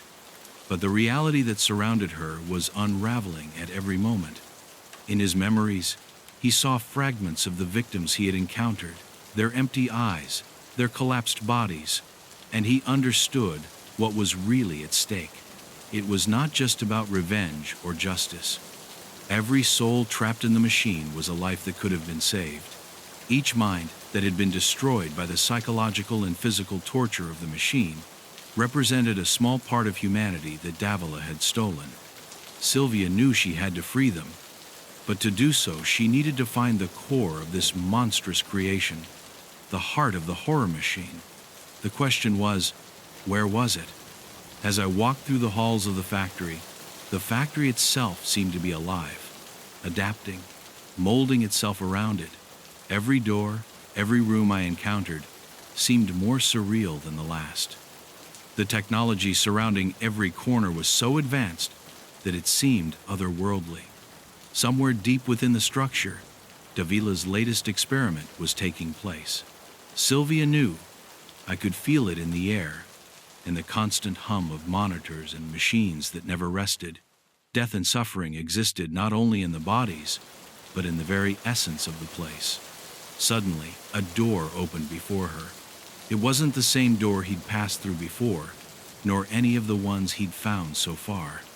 This one was different, heavier, more imposing, and seemed to radiate a dark energy, as if it was blocking any attempt to escape. Sylvia, however, did not hesitate. He entered with an iron determination. On the other side of the door, the room was huge. In the center, a gigantic machine appeared to be alive, with tubes, wires, and screens flashing in all directions. It was the control machine, the heart of the experiment. What Davila had created, what had been fueling the suffering of thousands of people, their minds trapped in an eternal loop. The noise of the machinery was deafening, but Sylvia did not stop. Her eyes swept through space, looking for any clues that would help her understand how to destroy the machine. Monitors flickered, showing haunting images of the victims, their faces distorted by pain, their bodies twisted in a spiral of agony that never seemed to end. In a corner, she saw something that made her pause for a moment. A floating brain, connected to the machine, like the ones she had seen before in laboratories. But this one was not like the others. He was intact, his eyes open, as if he were still conscious, seeing everything that was going on around him. Sylvia slowly approached, her heart pounding. What she saw in front of her was not just a mind control experiment, but an artificial life form, a consciousness that existed only to fuel terror. At that moment, he understood that the machine was not only manipulating minds, but that it had achieved something far more sinister. It had created a form of life that could not die. The brains, the souls trapped in the machine, were doomed to live in a state of eternal suffering. Davila had not only sought immortality, but immortality through suffering, and the machine was his final creation, his masterpiece. Suddenly, a voice echoed through the room, cold and calculating. "I knew you'd get here, Sylvia," Davila said, her tone full of arrogance. Sylvia took a step back, the feeling of cold running down her spine. The voice came from a hidden speaker system in the room, but Davila was not physically there. Apparently, his presence was just an illusion, a manifestation created by the very machine he had designed. "I thought you could stop me," the voice continued, "but you don't understand what I've accomplished. Suffering is eternal. I've perfected the machine. Now the victims will never die. They will be conscious but unable to escape. And you are just another piece I've created." Sylvia gritted her teeth, her hand on the revolver she was carrying. I couldn't let Davila win. It didn't matter that it was trapped in his mind, manipulated by his technology. Davila could control the thoughts of others, but he did not control the human desire for justice. Sylvia knew she had reached the heart of the machine, and she couldn't afford to hesitate. "What you have done is unforgivable, Davila," he replied in a firm voice. "But all this will end. Today." The machine began to buzz more intensely, as if responding to Sylvia's words. The monitors flickered furiously, showing images of the victims, but also reflecting something else. Sylvia realized that the machine was not only controlling the minds of the victims, but was also connected to her own consciousness. Every time she saw one of the images, her mind was invaded by suffering, as if she herself were part of that nightmare. The machine was trying to manipulate it, to make it part of its creation. But Sylvia was not going to succumb. With ferocious speed, he began to search through the wires and screens, looking for a weak spot. He knew that destroying the machine would require more than just destroying the monitors or disconnecting the cables. He needed to find the core, the brain of the machine, and destroy it. If he didn't, everything would continue to work, the victims would continue to be trapped in his cycle of terror. Suddenly, he saw something on a screen, something that caught his attention. A data file, the final protocol, the last phase of the experiment. Davila had been waiting for that moment. The last step was more macabre than Sylvia had imagined. The machine had reached its maximum capacity.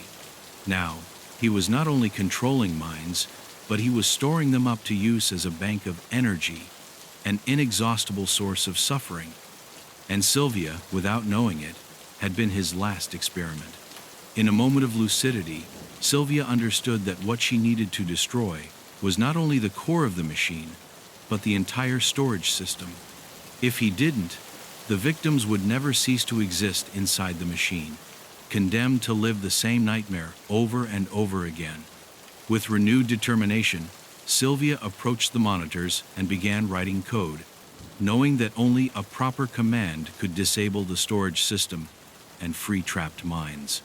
Time was ticking, and the machine began to emanate a dangerous glow. At that moment, Sylvia pressed the final key. The brightness of the machine increased for a second, then everything went out. Darkness surrounded her, but the feeling of pressure in her chest disappeared. He had stopped the machine. He had won. Chapter 10. The End of the Nightmare. The air was charged with an electrical voltage, as if the universe itself were holding its breath. Sylvia, standing in front of what had been the terror machine, stood motionless for a moment. The room was plunged into darkness, but it was not the same darkness as before, the one that felt alive, oppressive, like a monster lurking in the shadows. Now the darkness was quiet, empty, as if the very soul of the factory had been torn from within. Monitors that once flickered with gruesome images, showing victims trapped in their eternal suffering, were now turned off, inactive, as if they had never existed. Sylvia couldn't believe she had made it. He had destroyed the core of the machine, the heart of the horrors Davila had created. But despite the sense of victory that was beginning to fill her, a darker, deeper feeling came over her. Something was not right. As the minutes passed, the nightmare he had lived for so long seemed to recede, but it didn't disappear completely. I couldn't help but feel that something was left behind, something that still lurked in the gloom.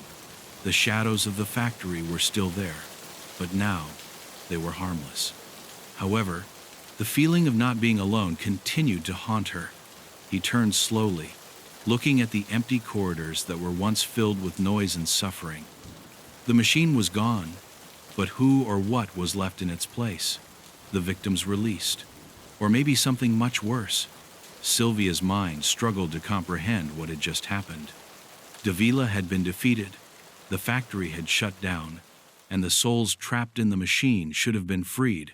But one thing remained, a vibration, a low hum in the air, something that seemed to emanate from the same ground beneath his feet, an echo of what had been. As she took another step toward the center of the room, Sylvia felt something gnaw at her stomach. The ground creaked, and a slight shudder ran through his body. A scream, distant, almost imperceptible, reached his ears. It was not a human voice. It was a distorted whisper, an echo of what had been trapped in the darkest corners of the human mind. The scream seemed to come from the same wires, from the same walls, as if the machine had left an indelible mark on the spot, a mark that could not yet be erased. Sylvia spun on her heels, and a shiver ran down her spine. A figure emerged from the shadows, a blurred silhouette, silhouetted in the gloom.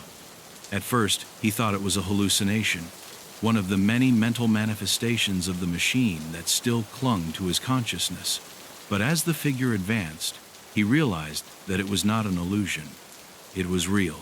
A tall man, dressed in dark clothes, with an expression of eternal despair on his face. The same face he had seen on the screens of the machine, the face of Davila. "You can't escape what we've created," the figure said, his voice a guttural whisper, as if his words were permeated in the air itself. Sylvia took a step back, her mind racing. How was that possible? The machine had been destroyed, but he was still there. Davila could not be alive. It couldn't be, but his presence was palpable. The man walked slowly toward her, his face distorted by excruciating pain. The machine wasn't just a medium, Sylvia. She continued with a smile that was closer to a grimace of despair. It was a portal, a way of transcending beyond death. You haven't stopped anything. You've only released something worse. Sylvia felt a knot in her stomach. The weight of his words hit her like an avalanche. The machine had been just the beginning, an initial experiment. Davila, the monster behind it all, had not been simply a man. It was something much more complex, much more dangerous. The machine had not only tortured its victims, it had been a door to something unknown, something beyond death, something that was now free, something that Sylvia had unknowingly released. The man, or what was left of him, raised a hand, pointing at her with unsettling calm. "Make no mistake," he said. "The machine is still working. The real storm has only just begun." Sylvia felt as if the ground beneath her feet was beginning to crumble. Davila's figure faded, but the cry of suffering, the distant echo he had heard, intensified. Suddenly, everything in the factory began to tremble, as if a great evil was waking up from its long sleep. The walls vibrated with a deafening noise, and the muffled monitors turned on again. But now, the images they showed were not of the corpses or the victims, but of something far more terrifying. The empty eyes of the dead staring at her, their faces distorted into a grimace of despair, as if they wanted to tell her something. The scream became a roar, a sound that rose until it became unbearable. Sylvia covered her ears, but she couldn't escape. The factory itself seemed to be alive, twisting, changing. Something old, something dark was awakening. A shiver ran down his spine, and in that instant he understood the truth. What Davila had created was not just a mind control experiment. It was a net, a system for trapping souls and consciences in an eternal cycle of suffering. And although he had destroyed the machine, the evil he had unleashed still existed, waiting. There was no way to destroy it completely. The factory was nothing more than a symbol. The real machine was human suffering, the darkness that resided in everyone, the darkness that would always return. The figure of Davila appeared again, this time closer. His eyes were empty, but his smile lengthened in an unnatural way. "You thought you had won, Sylvia, but all this is just the beginning. The suffering does not end. The cycle is never broken." And before he could react, the room was filled with a blinding light, and everything around him began to disintegrate, as if reality itself were fading away. Sylvia closed her eyes, knowing that the end was inevitable. There was no possible victory. The nightmare he had been chasing for so long could never end. Everything he had achieved had been only an illusion, a vain attempt to escape the eternal cycle of fear and pain. The pain factory still existed, though not in the physical world. It would live forever, in the minds of those who could not escape. Darkness enveloped her completely, the shadow in the mist. Chapter 1. The Unexplained Disappearance. The fog had always been part of the landscape in San Sebastian, a small town that was immersed in an unsettling tranquility. It was not common to see clear skies or sunny days, as if the weather itself had decided to become a gray wall surrounding the inhabitants. For some months, however, the fog had taken on a denser and more oppressive presence, as if it were taking over the air itself, enveloping everything in a blanket of uncertainty. No one dared to talk about it openly, but everyone knew that something had changed, something they couldn't put into words. Every time the fog settled over the village, an inexplicable fear took hold of everyone. And, of course, disappearances. The first case occurred on a particularly thick night. The fog covered the entire town, making it seem more like a ghostly world than a place inhabited by human beings. No one had seen anything strange that night, but when the body of Laura Mendez, a young mother of 2, was found at dawn, fear became tangible. They found her near the edge of the fog, in an area that villagers used to avoid in the evening. There were no signs of a struggle. His clothes were intact, his face expressed an unsettling calm, and his eyes, open, reflected no hint of horror or resistance. At first glance, it seemed that death had overtaken her without warning, leaving no trace of what had happened. The most disconcerting thing was not her death, but the place where she had been found. Laura was lying on the ground, right on the edge where the fog was beginning to dissipate, as if she had fallen from the top of some invisible place. There were no traces of drag or traces to indicate that someone had transported her there. Forensics who arrived at the scene also found no signs of a physical confrontation. It all seemed as if the young woman had been sucked into the same mist, or as if the air had swallowed her up in an instant. The local police, perplexed, found no explanation, and therefore the case was escalated to the Criminal Investigation Department.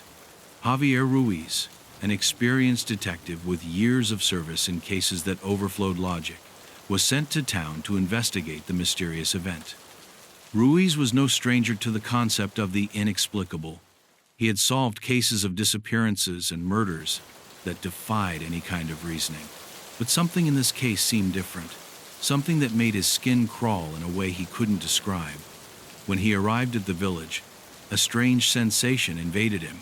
The fog, thick as ever, seemed to him more like a presence than a natural phenomenon. The townspeople looked at him suspiciously, as if he were part of something alien. No one dared to speak openly about what they thought, but everyone knew that something had changed. Something dark was taking over their home. Ruiz walked to the place of discovery, where forensics were already beginning to remove Laura's body. The young mother looked unrecognizable under the layer of mortality that covered her. Empty eyes, pale skin, as if something had sucked into her life. Nothing seemed out of the ordinary until the detective observed the outline of the fog. The body was so close to the limit where the fog dissipated that it was almost impossible to tell whether the air itself had dropped it or whether something had caused it to fall there. The footprints on the ground, if they ever existed, disappeared just before they reached that exact point, as if the earth swallowed any evidence of their passage. Ruiz was not superstitious, but the scene disturbed him. He looked up at the mist, which seemed to move as if it had a life of its own, almost as if it were watching him. The place was macabre. This was not a simple crime scene. Something else was happening, and the detective couldn't ignore the feeling that came over him, a knot in his stomach that kept him alert. He decided to talk to the villagers, but they all avoided his gaze, as if afraid to mention what they knew. "Has anything like this happened before?" Ruiz asked an older man approaching the site.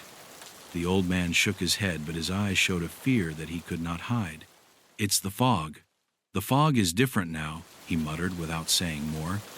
During the night, while Ruiz remained in town, the air became denser, almost sticky. The fog covered every corner with a silent blanket. The detective couldn't stop thinking about Laura's corpse and the old man's words. Fog was not just a climatic phenomenon, but something much deeper and ancient. He did not know if his suspicions were true, but he felt that the atmosphere of San Sebastian had changed. Something, or someone, was causing the town to crumble, slowly but with an almost invisible force. The next morning, Ruiz began reviewing the background of previous disappearances. What he discovered was even more puzzling. Disappearances were not new, but they had always happened in a particular way, always on nights with thick fog. No one had ever been able to give a logical explanation for these events, and the few survivors always spoke of the same thing: a shadow that moved in the fog, a presence that dragged them without a trace.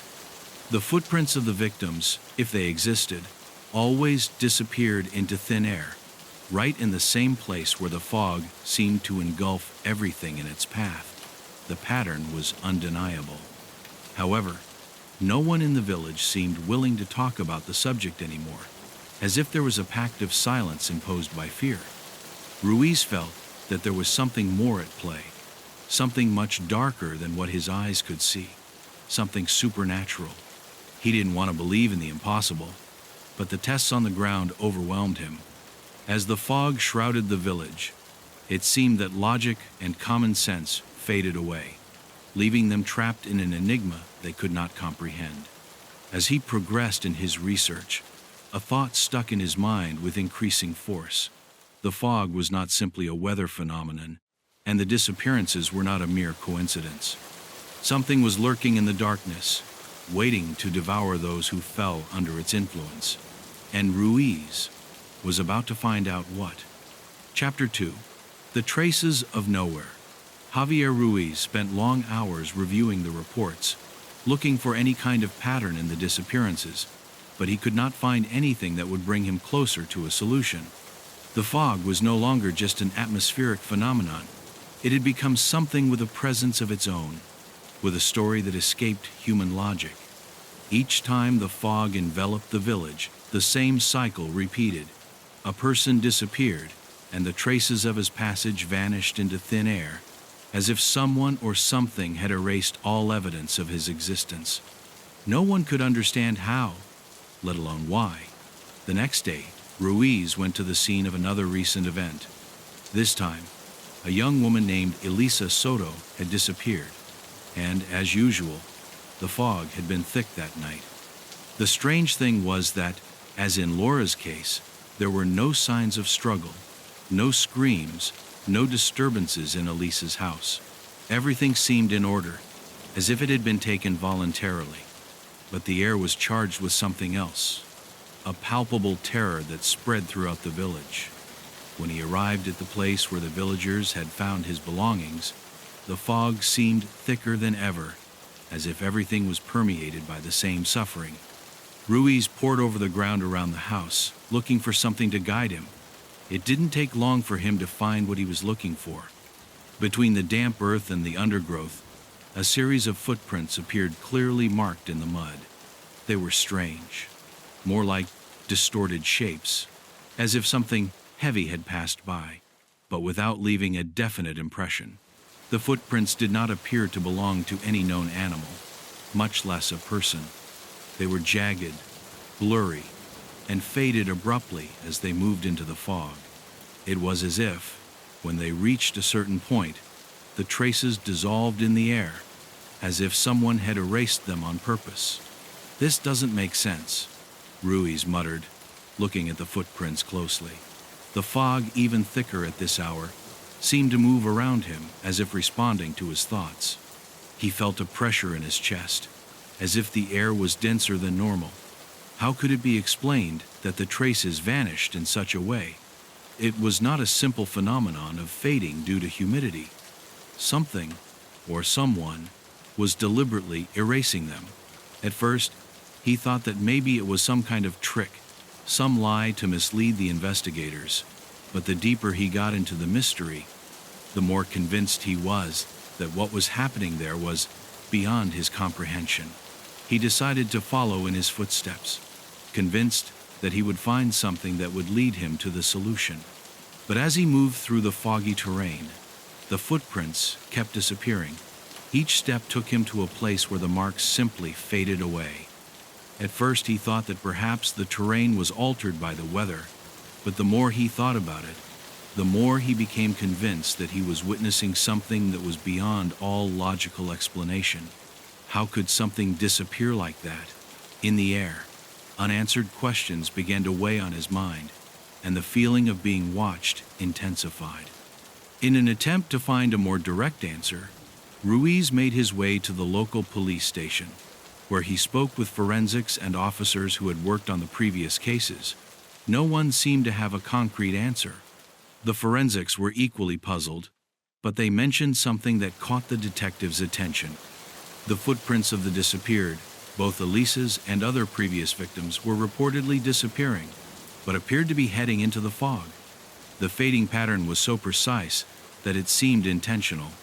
At first, Ruiz thought it might be a coincidence, but as he listened to the stories, the logic began to crumble.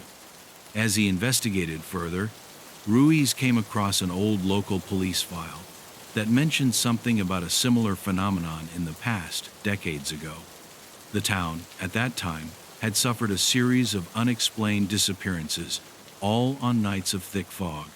Reports from that time mentioned traces disappearing in the same way, but the most disturbing thing was that no one had been able to find a logical explanation. Villagers of that time spoke in whispers about the shadow, a presence that moved in the fog and carried people away without a trace. Ruiz felt that he was facing an insurmountable wall. Each step took him away from a tangible solution, and the fog, that thick fog, seemed to swallow up all attempts at understanding. He decided to consult with the old village librarian, a man who had lived there all his life. The man at first was reluctant to talk, but after a while, he began to tell her old stories. He spoke of an ancient shadow called the Nebula, a dark figure that was said to appear on foggy nights. This shadow, according to local legends, fed on the fears of people who got lost in the fog. The connection between the ancient accounts and the recent disappearances was undeniable. What we see in the fog is not just fog, the librarian said, staring at Ruiz. It's something else. Something that comes from somewhere else, beyond our comprehension. And if someone gets lost in it, he never returns. Ruiz felt a chill run through his body. He had heard legends of this kind in his career, but he had never thought they were real. The man continued, "It's a portal, detective. A portal to a place that does not belong to this world. The nebula opens that portal, and when someone disappears, it's because they've been taken." As Ruiz walked out of the library, the old man's words echoed in his mind. A portal. Fog was not only a natural phenomenon, it was a point of connection to something much darker and more dangerous. Every fading trace, every disappearance seemed to have a purpose, to feed that darkness. At that moment, Ruiz understood that he was investigating something much bigger than a simple case of disappearances. What lurked in San Sebastian was not a human being, nor an ordinary creature. It was something that went beyond the limits of reason, something that could only be defined as an ancestral evil. Chapter 3. The myth of the nebula. Ruiz spent the whole night reflecting on the old man's words. The concept of a portal in the mist, a portal to a place that did not belong to this world, was difficult to assimilate, but inside he felt that the key to the disappearances was in that mystery. The legends of the village seemed to have a darker foundation than he had imagined, and the more he thought about it, the more evident it became that he could not ignore the myth of the nebula. The presence lurking in the fog was not a mere rumor, but a reality that the people had been avoiding facing for generations. He decided to delve deeper into the history of the town. At first, the testimonies about the nebula seemed vague, almost superstitious. The villagers, many of them descendants of those who had lived through the disappearances of decades ago, spoke of a shadow that manifested itself on foggy nights, an entity that devoured those who dared to get lost in its thick embrace. The shadow was never visible in its entirety, but they all agreed on one thing. It was felt, perceived, feared, and that fear was enough for the disappearances to be trapped in the collective memory of the people, passing from generation to generation. Legend had it that the nebula was not just a creature, but an entity that was part of the mist itself. Early accounts told of travelers who had wandered into the village, only to disappear during the night, leaving no trace. Over time, the villagers began to weave stories about how fog was not just a natural phenomenon, but a veil between two worlds, a portal that connected the earth with a dark dimension, full of shadows and unspeakable horrors. The nebula, according to the old stories, was in charge of keeping that portal open, feeding on those who were lost in the fog, attracting their fears to strengthen the breach. Ruiz's research led him to an old book in the town's library, covered in the dust of the years. It was a manuscript by a local chronicler who had documented the disappearances of the 1800s. As he read it, he began to understand that the myth of the nebula had been present in the town since its beginnings. The book told of ancient sacrifices performed on foggy nights, dark rituals that the ancestors of the people had performed to appease the entity that controlled the fog. According to the story, those sacrifices kept the portal closed for generations, but over time, the need to feed the nebula became more urgent. Each sacrifice fueled the gap, but as time went on, the entity demanded more. The chronicler documented how the fog had begun to move differently starting in the 1950s. At that time, disappearances were more frequent and more violent. The villagers, fearful, stopped making the sacrifices, and the fog overflowed. The nebula became more active, and disappearances increased in intensity. According to the book, those who disappeared did not die, but were taken to that dark dimension, where they became part of the shadow, feeding the portal more and more. As Ruiz flipped through the book, he realized that the connection between modern and ancient disappearances was undeniable. The fading footprints in the air, the feeling that something was watching them from the fog, all fit perfectly with the horror stories that the village had kept secret for so long. But what disturbed him most was a sentence written in the last pages of the book, almost as a warning: sacrifice is inevitable, because only in this way will the fog remain contained. The interpretation of those words hit him hard.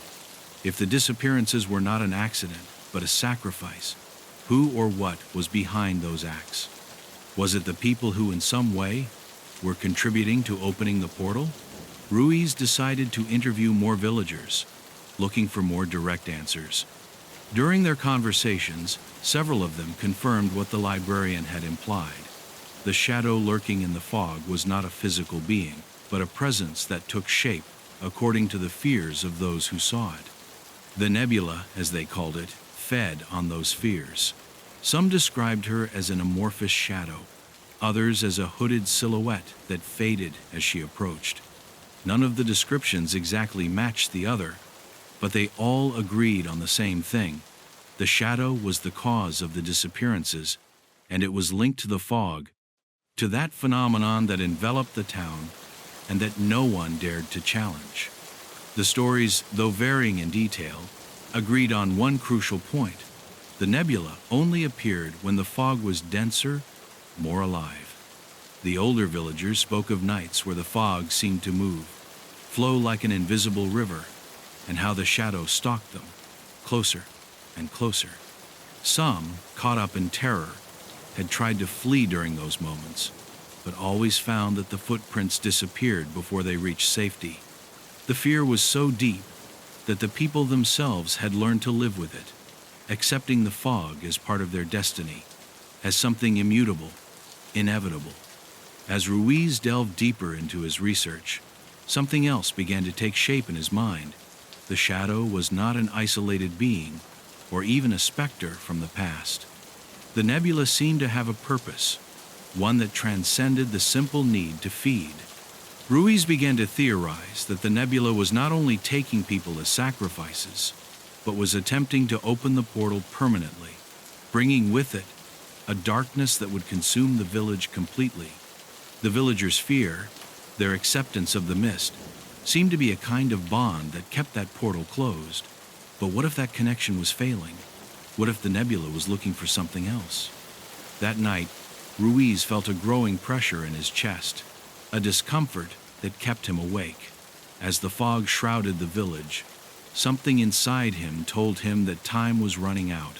Something was happening, something that no one in the village could stop. The disappearances were not only a reminder of the power of the mist, but a harbinger of what was to come.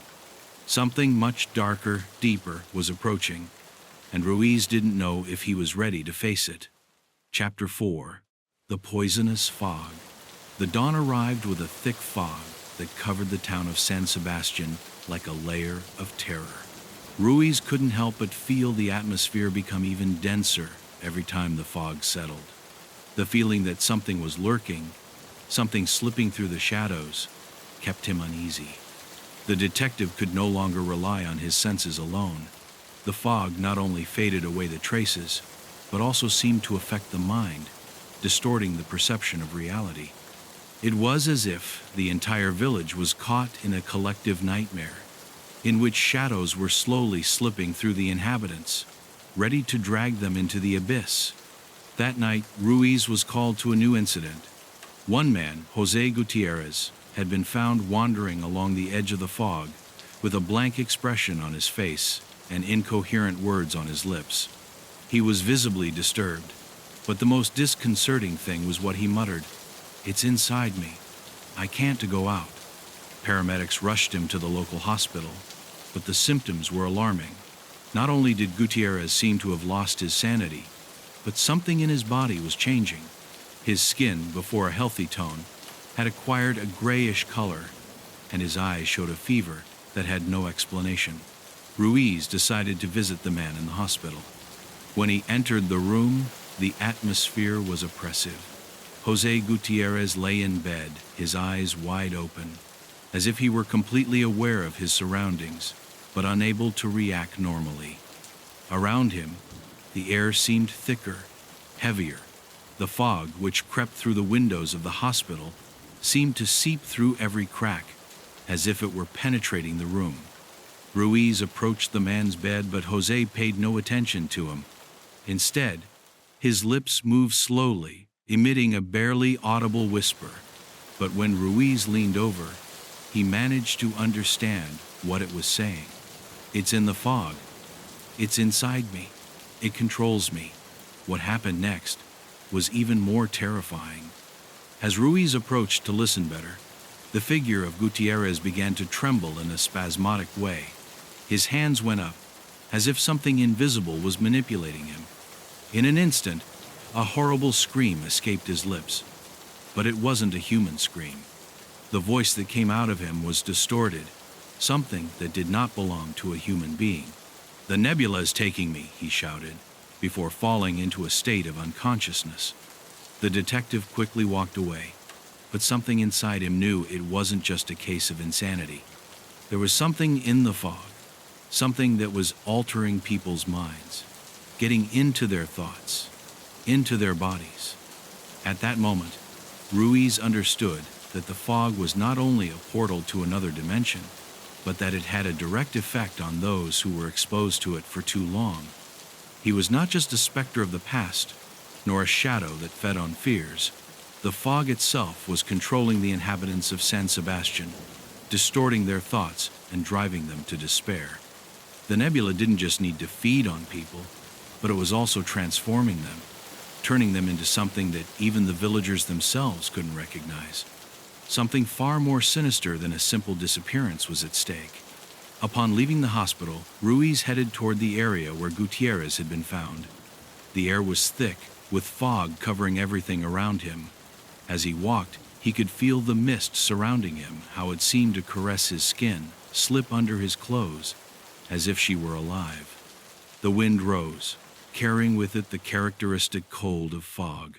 But something else accompanied the air.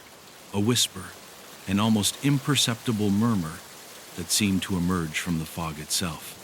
Ruiz didn't know if he was imagining things, but that feeling of being watched enveloped him more and more. When he reached the edge of the fog, Ruiz stopped and looked around, looking for some sign, some clue. The ground was covered in mud. The footprints of the people who had passed before him had already vanished, just as the fog did. However, something caught his attention. On the ground, under a layer of denser fog, was a strange dark spot, as if something had been dragged there. It wasn't blood, but it was something slimy and strange, which seemed to be impregnated in the earth.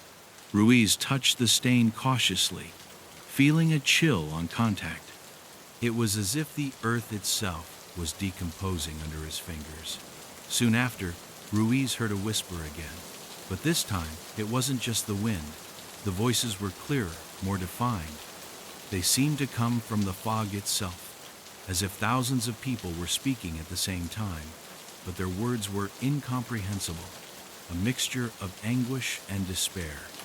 The detective looked around, looking for the source, but there was nothing. Only the fog, always the fog, enveloping everything. He felt his heart beating faster, and the pressure in his chest increased. The feeling of being trapped in an invisible spider's web tormented him. He knew that the fog didn't just feed on people who disappeared. Now I was also taking something much more important, their minds. He decided to return to the village, but as he walked towards the police house, a strange unease invaded him. It seemed as if the fog itself was altering his perception of reality. The town looked different. The familiar streets now seemed distorted, as if I was dreaming, but at the same time everything was so vivid, so palpable, that I felt like I was no longer in the same world. The shadows lengthened strangely, and the faces of the villagers who passed him seemed empty, empty of life. Fog had seeped into their souls. Once in his office, Ruiz tried to write a report, tried to collect his thoughts, but he could not concentrate. Every time he looked at the paper, the words seemed to fade away, as if the fog itself was blurring his thoughts. The detective was exhausted, both physically and mentally. The fog was consuming him, and with it, all those who inhabited the village. Something much deeper was happening, something beyond what any researcher could comprehend. Then he remembered what the librarian had said. The fog is alive, detective. It is in every corner, in every breath, in every shadow. And in that moment, Ruiz understood that what he had been looking for, what he had been struggling to understand, was more than a mystery. It was a condemnation, a disease creeping through the veins of the people, and he was just a pawn in a much bigger game. The fog was not only a portal into the darkness, but a poison that was slowly taking on everyone's essence. Chapter 5. The Portal. The next morning, Ruiz woke up with the feeling that something had changed in the air, something he couldn't explain in words. The fog was still there, thicker than ever, like an invisible prison that surrounded the village. The atmosphere seemed heavy, as if the air were saturated with a latent evil, waiting for the right moment to break free. Ruiz knew that time was running out, and he could no longer ignore the signs. Every time he looked at the fog, he saw something beyond its density, something dark and twisted, something that called to him. I felt that the fog not only enveloped the town, but absorbed it, like a magnet that attracts everything it touches. After a fleeting breakfast and barely able to rest, Ruiz went back to the hospital. José Gutierrez had disappeared from his bed, and no one knew where he was. Doctors said there were no signs that he had left on his own, but the room was empty. There was only a thick layer of fog that seemed to have entered through the windows, enveloping the space. The detective walked over to the edge of the window and surveyed the landscape, as if something was whispering to him to look beyond the visible, to pay attention to what lay between the layers of fog. A fleeting movement, a flash of shadow, made his heart beat faster. Something was slipping, something that was not human. Ruiz knew he could no longer ignore the evidence. Fog was not only an atmospheric phenomenon, it was the threshold to something much darker, something that could only be achieved through the fog itself. But he also knew that going beyond that barrier meant facing the unknown, and that terrified him. But the reality of the town and the disappearances pushed him towards the truth, a truth that not even the wisest of the people dared to face. The legend of the nebula was no longer a simple myth. It was taking shape and manifesting itself in every corner of the fog. That afternoon, Ruiz met with the mayor, an older man named Luis Palomares, who seemed increasingly dejected. Over the past few days, disappearances had intensified, and the situation was becoming untenable. The mayor had no answers, only a sense of hopelessness. "What's going on, detective?" he asked, his voice breaking. "People are losing their sanity, disappearances are becoming more frequent, and the worst thing is that we don't know who we can trust." Ruiz asked the mayor to accompany him to one of the closest points to the fog, where disappearances had been concentrated in recent weeks. Despite his skepticism, Palomares agreed. When they arrived at the scene, the fog seemed even thicker, as if it were alive, breathing, expanding ominously. Palomare stopped short when he saw what was in front of him. Not only was the fog in the air, but it had infiltrated the earth, covering everything with a slimy coating. Ruiz bent down and touched the ground, feeling the moisture emanating from him. Something in that place sent a shiver down his spine. As he looked around, he saw footprints, but no human footprints. They were strange markings, as if something large and heavy had dragged something into the fog, taking with it the people who were disappearing. Ruiz understood what was happening. Fog wasn't just a means of transporting people elsewhere. It was the same portal, a portal to a dimension that could only be crossed by those who were called by the nebula. The entity, fueled by the fears and souls of those who were lost, was strengthening its grip on the people, opening a rift between the worlds. And worst of all, it wasn't just people who disappeared. Something much darker was crossing that crack, something that could consume them all if the portal wasn't closed. As I watched the horizon, a feeling of pressure began to fill the air. The fog was moving differently, as if it were reconfiguring itself, reorganizing, forming a kind of invisible barrier. The trees and nearby houses faded into the mist, and darkness began to envelop the village in an unusual way. A shudder ran down Ruiz's back. He turned to the mayor, who no longer had the energy or the will to say a word. He was petrified, staring at the fog that seemed to swallow the life of the village, and Ruiz couldn't blame him. He was witnessing something he could never have imagined. The fog was closing in on the fence. The portal was about to open completely. The detective knew that the only way to stop him was to find the heart of the portal, the place where the fog took shape. But he faced an even bigger problem. The people who had disappeared were not simply victims. Now they were part of the fog, part of that dark dimension. They were trapped, doomed to be shadows that fed the portal. Ruiz had to act quickly, or he would be the next to succumb to the nebula's will. A flash of despair came over him as he thought of Gutierrez, of the voices he had heard in the hospital, and of the growing darkness lurking from across the fog. That night, Ruiz prepared to face what was left of the town, but before leaving, a disturbing thought stopped him. What if there was nothing left to save? The footprints disappeared, the villagers became shadows of themselves, and the fog advanced with greater force. The question was not whether the portal could be closed, but whether there was any hope of saving what was left of the village, of preventing the nebula from devouring all existence. Ruiz took one last look at the foggy town, feeling that every minute that passed was one step closer to the end.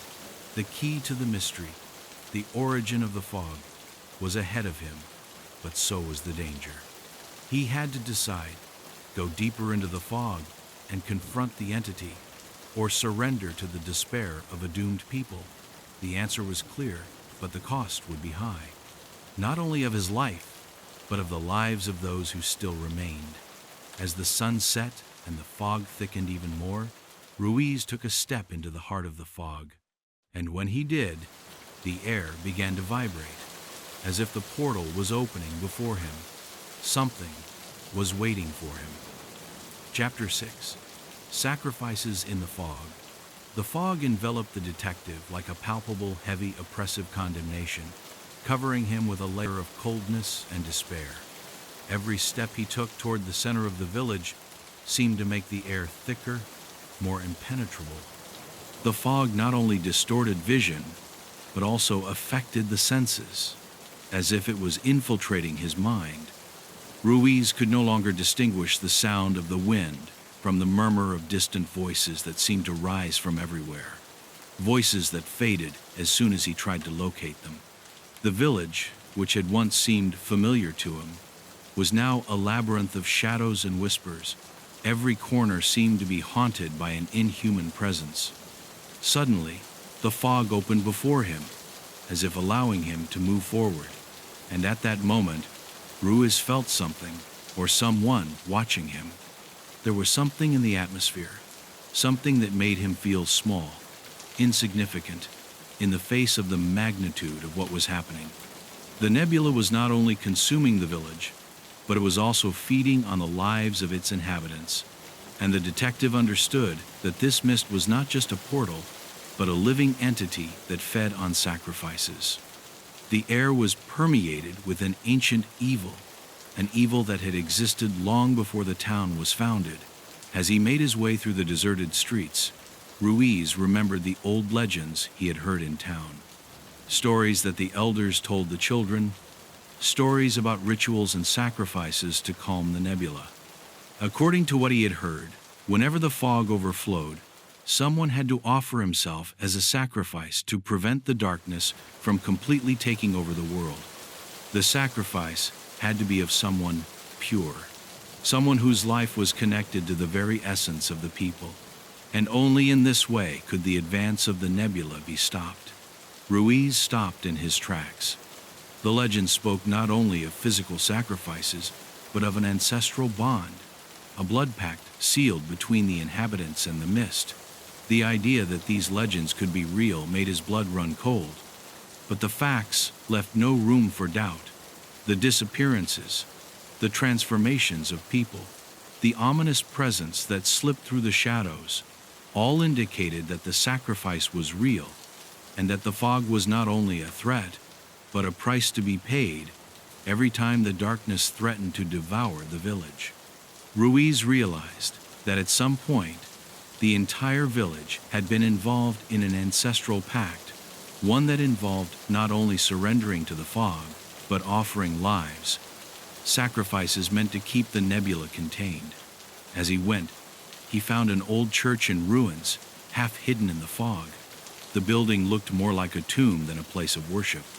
The walls, covered in moss and ivy, were worn by time and humidity, but something inside attracted him. When Ruiz entered, the feeling of desolation was overwhelming. An almost tangible heaviness hung in the air, as if the building itself had been designed to contain something far older and darker than the passage of time. On the altar, an old ritual book was open, its pages worn out by use. As he approached, Ruiz saw that the words, written in a language he did not recognize, seemed to move slowly, as if they were alive. The detective picked up the book, feeling a surge of cold run through his body as he did so. What he found on the pages was even more disturbing. Detailed descriptions of sacrificial rituals, how the victim was to be prepared, and how the nebula was to be summoned to appease his hunger. Apparently, the people had practiced these rituals for generations, whenever the mist threatened to swallow their souls. As he read, something strange happened. An image appeared in his mind, a vision of a man in a ritual mask, standing in a circle of fire, as a piercing scream rose in the air. The vision faded as quickly as it had come, but Ruiz understood that the connection between the town and the nebula was much deeper than he had ever imagined.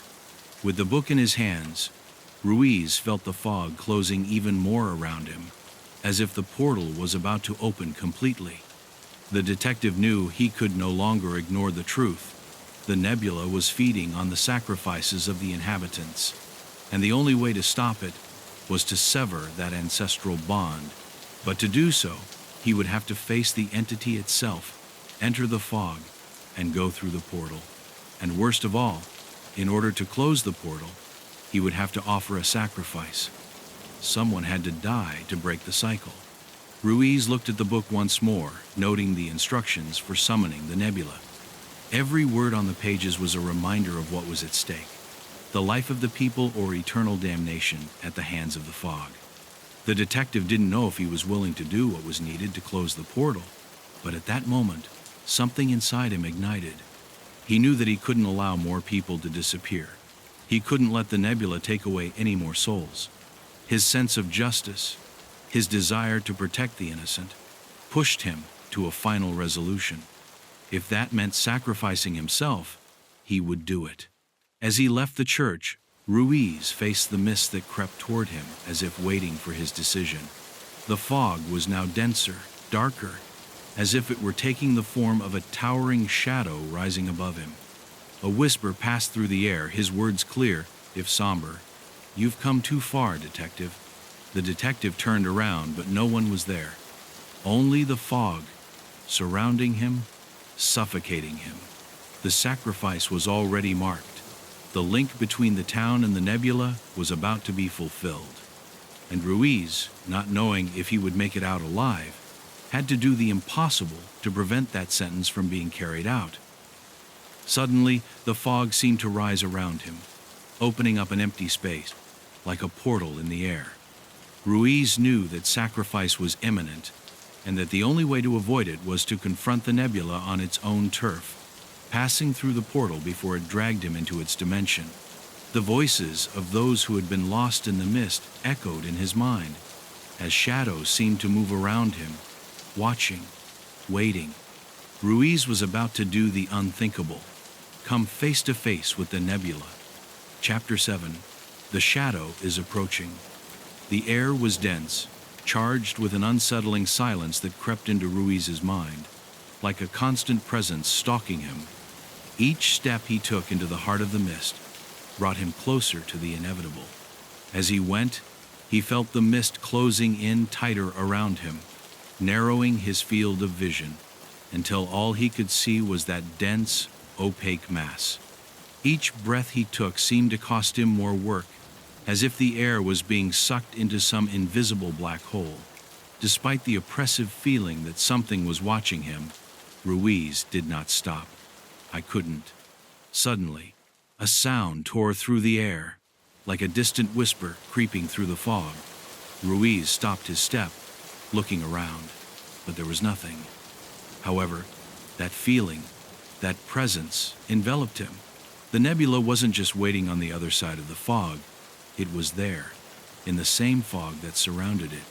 Something was moving through the mist, slipping, forming shadows that seemed to have a life of their own.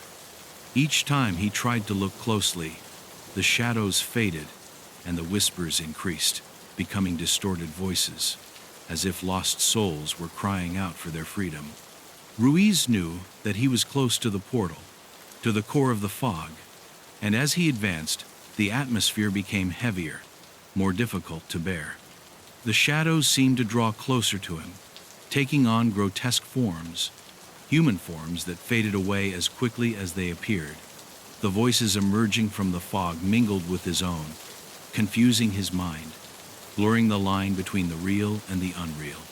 In the midst of this confusion, a figure appeared before him, an imposing shadow that watched him from the fog, so large and menacing that its presence made him tremble. It was as if the fog itself had materialized into a tangible form, a form that stalked him, biding its time to devour him. The figure did not move, but the pressure in the air increased. Ruiz felt a tightness in his chest, as if the air itself was trying to crush him. A shudder ran down his spine as the figure slowly advanced towards him, sliding over the mist. The sense of danger was palpable. Ruiz could not shake the feeling that this shadow was not a mere specter, but the very essence of the nebula, a reflection of its power. It was as if the shadow was recognizing him, evaluating him, choosing his next victim. With each step, time seemed to dilate, and the detective felt his body grow heavier, as if he were being swept away by the fog itself. In the blink of an eye, the shadow vanished, and Ruiz felt an icy gust of air pass through his body. Around him, the mist seemed to have come to life, snaking down his feet and enveloping him, as if trying to catch him. At that moment, a heart-rending scream rang in his ears, a cry of pain, of despair. Ruiz took a step back, his heart racing. The shadow was not only watching him, but was challenging him to cross the line that separated the two worlds. I knew the price would be high, but I couldn't turn back. He had already gone too far. With each step forward, the voices became clearer, more urgent. The shadows were moving quickly around him, as if they were organizing to attack him. A human figure emerged from the fog, its face distorted and filled with despair. Ruiz recognized her instantly. He was one of the missing villagers, but his body was completely altered, deformed by the presence of the nebula. The man's eyes shone with an unnatural intensity, as if the darkness had completely consumed him. "Help me," the figure shouted, but the voice sounded empty, like a distant echo of one who no longer existed. It was the same voice he had heard in the hospital, the same one that came from those who had gotten lost in the fog. Ruiz couldn't let that figure distract him, but fear took hold of him for an instant. The fog seemed to have an irresistible power, an ability to manipulate perceptions, to strip people of their humanity and transform them into shadows of what they had been. The detective looked up and, for a second, saw beyond the fog a faint glow in the distance. He knew that the portal was there, waiting, and that the shadow that was chasing him was also waiting for him. The human figure disappeared into the mist before it could do anything, leaving only an echo in the air, as if the mist itself had claimed its soul. With an effort, Ruiz moved forward, feeling the fog grow thicker, more suffocating, as if he were being sucked into an invisible force. The shadow materialized before him again, this time more clearly. It was huge, a dark mass towering over him, and his eyes, two bright dots of unnatural light, stared at him with an intensity that made his blood run cold. The nebula's presence was so close now that Ruiz could feel its chill in his bones, an excruciating pressure that forced him to breathe heavily. The detective knew that the shadow was only the manifestation of the entity, but its power was real, tangible. His very presence could cause reality itself to be distorted. A shudder ran through her body as the shadow advanced, as if the fog itself were feeding her, and suddenly, Ruiz understood the true nature of her enemy. The nebula was not simply an entity, but a force that fed on fear, chaos, despair. It was an ancient shadow that had been waiting for this moment, waiting for someone, like him, to come close enough to offer him what he needed. Pure fear, the sacrifice of a life willing to face the darkness. Ruiz knew he couldn't let that happen, that he couldn't succumb to the same despair that had consumed others. However, something strange began to happen. As the shadow approached, Ruiz felt something inside him awaken, something he couldn't control. The memories of the missing, of those who had been sacrificed before him, began to flood him, their voices echoing in his mind, imploring him not to give in, to fight. The fog began to recede slightly, as if the nebula's presence was wavering. Could it be that the sacrifice she demanded was not just a life, but a willingness to face the darkness? Ruiz didn't know it, but he felt like he was on the verge of something big, something that would change everything. The shadow paused before him, its eyes shining with blinding intensity, and for a moment, Ruiz believed the nebula had won him over, but something inside him gave him strength. He knew that this confrontation was not only a physical battle, but a clash of wills, and he wasn't going to let the darkness swallow the people without fighting to the end. Chapter 8. The Real Threat. The air around Ruiz thickened even more, as if he were trapped in the entrails of an invisible beast. The fog, once cold and neutral, now had a tangible weight, as if the world itself were suffocating it. Every breath was an effort. The shadow of the nebula was a few meters away from him, floating in the air with a terrifying calm, watching him like a predator, reveling in the distress of his prey. Ruiz could feel his mind slowly crumbling, as if the presence of the nebula was penetrating the depths of his thoughts, fraying his sanity with each passing second. Suddenly, the silence was broken not by a sound, but by a subtle vibration, as if something were piercing through the fog, moving with unearthly rapidity. The shadow seemed to expand, stretching toward the ground, as if the nebula itself was taking shape, creating a vortex of darkness. A palpable dark energy filled the air, and the fog began to twist around Ruiz, enveloping him like a deadly cocoon. The detective felt that his mind was about to collapse under the pressure. His hands trembled, and a cold sweat began to run down his forehead. He knew that he was facing something beyond his comprehension, something that was going to consume him if he didn't find a way to destroy it once and for all. A voice, whispering and cold as the wind, emerged from the fog. It was not a human voice, but a mixture of hundreds of voices speaking in unison, all distorted, incomprehensible. "You've come too far," the shadow said, the words echoing in Ruiz's mind like a deep echo. "This is the end. Sacrifice is imminent." The detective gritted his teeth, fighting the growing panic that was beginning to take hold of him. The nebula was speaking directly into his mind, his words like sharp knives tearing at his sanity. The feeling that he was losing control was undeniable, but he couldn't give up. If he did, the people would be condemned forever. The echoes of the voice slowly faded, and the shadow moved towards Ruiz with terrifying speed. The detective tried to back away, but something invisible grabbed him, as if the fog itself had caught him. He froze, feeling as if his body was crumbling under the weight of the nebula's presence. "I knew I couldn't run away. I couldn't escape." The shadow moved even closer, its eyes shining with blinding intensity. She seemed to absorb all the light around her, leaving only darkness, and every time she looked at her, Ruiz felt her will weaken a little more. "It's useless," the nebula murmured, and Ruiz felt the ground begin to fade beneath his feet. The feeling of falling into an endless abyss invaded him, as if his body was being dragged into an unknown void. The cycle must be completed. The fog must claim what belongs to it.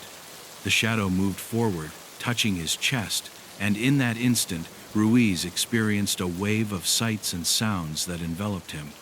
He remembered the stories he had heard about the people, about the sacrifices made in the fog, about the history of the old covenants. Suddenly, everything fell into place. The disappearances, the fog, the shadows, each of them was part of an ancient ritual, a sacrifice necessary for the portal to remain open. The shadow stared at him, his eyes like bottomless pits, and a wave of despair washed over him. He knew that in some way, he was also part of that sacrifice. How could he have been so blind? The nebula fed on fears, on souls trapped in the mist. But its true goal was much bigger. Everything that was occurring was part of a never-ending cycle, a cycle that would never be broken unless someone sacrificed to stop it. And Ruiz understood that no matter what he did, his fate was sealed. But that didn't mean he was going to give up. The shadow began to slowly fade, as if its power was waning, but Ruiz knew he couldn't trust that apparent weakness. It wasn't the end, just a pause, a tactic to lure him into his trap. The detective stepped forward, defying the shadow with his gaze. "I am not going to let you get it," he said firmly, though his voice trembled. "If I have to die to destroy you, I will." The words seemed to echo in the fog, as if the fog itself was listening, responding to his challenge. The shadow didn't respond immediately, but its presence intensified. It was as if the nebula was assessing its resistance, deciding whether it was worth removing it or letting it live so that it could witness the darkness that would be unleashed. A low, cold laugh filled the air, a laugh that didn't seem human, as if it came from a deep and distant place, a place out of this world. "You think you are stronger than the fog, detective?" the voice said, and Ruiz felt a chill run through his body. "But fog is all there is. It is the only reality. And you, like all who have come before you, cannot escape it." The words hit him with the force of a hammer, and Ruiz felt his mind fogging up, despair beginning to envelop him, but something inside him refused to budge. He couldn't let the nebula win. He could not allow the town to fall. Suddenly, the fog began to move, as if it was taking shape, creating an impenetrable wall of darkness around it. Ruiz felt that there was something more at play, something much darker than what his eyes could see, something supernatural. He didn't want to believe in the impossible, but the tests on the ground overwhelmed him. As the fog shrouded the village, it seemed that logic and common sense faded away, leaving them trapped in an enigma they could not comprehend. As he progressed in his research, a thought stuck in his mind with increasing force. The fog was not simply a weather phenomenon, and the disappearances were not a mere coincidence. Something was lurking in the darkness, waiting to devour those who fell under its influence. And Ruiz was about to find out what. Chapter 2. The Traces of Nowhere.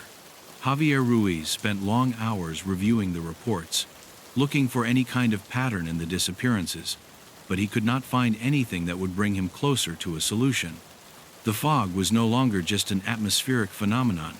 It had become something with a presence of its own, with a story that escaped human logic. Each time the fog enveloped the village, the same cycle repeated. A person disappeared, and the traces of his passage vanished into thin air, as if someone or something had erased all evidence of his existence. No one could understand how, let alone why. The next day, Ruiz went to the scene of another recent event.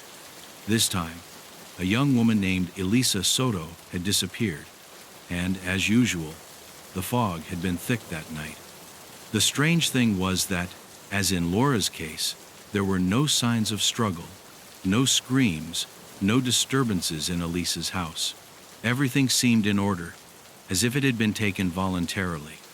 But the air was charged with something else, a palpable terror that spread throughout the village. When he arrived at the place where the villagers had found his belongings, the fog seemed thicker than ever, as if everything was permeated by the same suffering. Ruiz pored over the ground around the house, looking for something to guide him. It didn't take long for him to find what he was looking for. Between the damp earth and the undergrowth, a series of footprints appeared clearly marked in the mud. They were strange, more like distorted shapes, as if something heavy had passed by, but without leaving a definite impression. The footprints did not appear to belong to any known animal, much less a person. They were jagged, blurry, and faded abruptly as they moved into the fog. It was as if, when they reached a certain point, the traces dissolved in the air, as if someone had erased them on purpose. "This doesn't make sense," Ruiz muttered, looking at the footprints closely. The fog, even thicker at this hour, seemed to move around him as if responding to his thoughts. He felt a pressure in his chest, as if the air was denser than normal. How could it be explained that the traces vanished in such a way?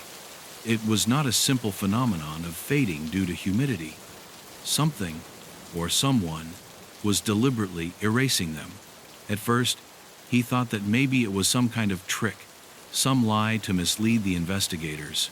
But the deeper he got into the mystery, the more convinced he was that what was happening there was beyond his comprehension.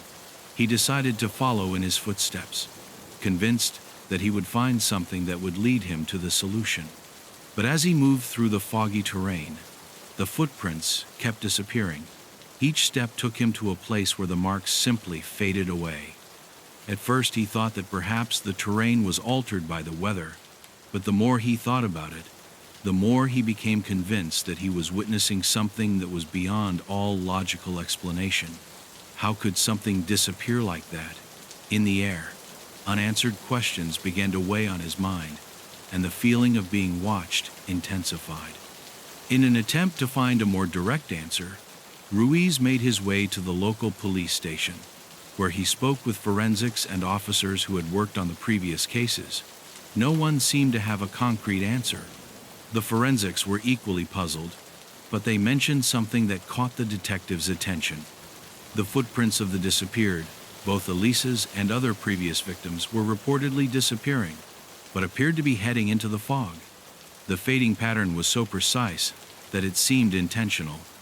At first, Ruiz thought it might be a coincidence, but as he listened to the stories, the logic began to crumble. As he investigated further, Ruiz came across an old local police file that mentioned something about a similar phenomenon in the past, decades ago. The town, at that time, had suffered a series of unexplained disappearances, all on nights of thick fog.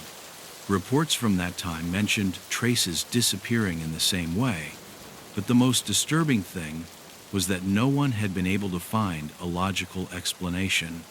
Villagers of that time spoke in whispers about the shadow, a presence that moved in the fog and carried people away without a trace. Ruiz felt that he was facing an insurmountable wall. Each step took him away from a tangible solution, and the fog, that thick fog, seemed to swallow up all attempts at understanding. He decided to consult with the old village librarian, a man who had lived there all his life. The man at first was reluctant to talk, but after a while, he began to tell her old stories. He spoke of an ancient shadow called the Nebula, a dark figure that was said to appear on foggy nights. This shadow, according to local legends, fed on the fears of people who got lost in the fog. The connection between the ancient accounts and the recent disappearances was undeniable. What we see in the fog is not just fog, the librarian said, staring at Ruiz. It's something else. Something that comes from somewhere else, beyond our comprehension. And if someone gets lost in it, he never returns.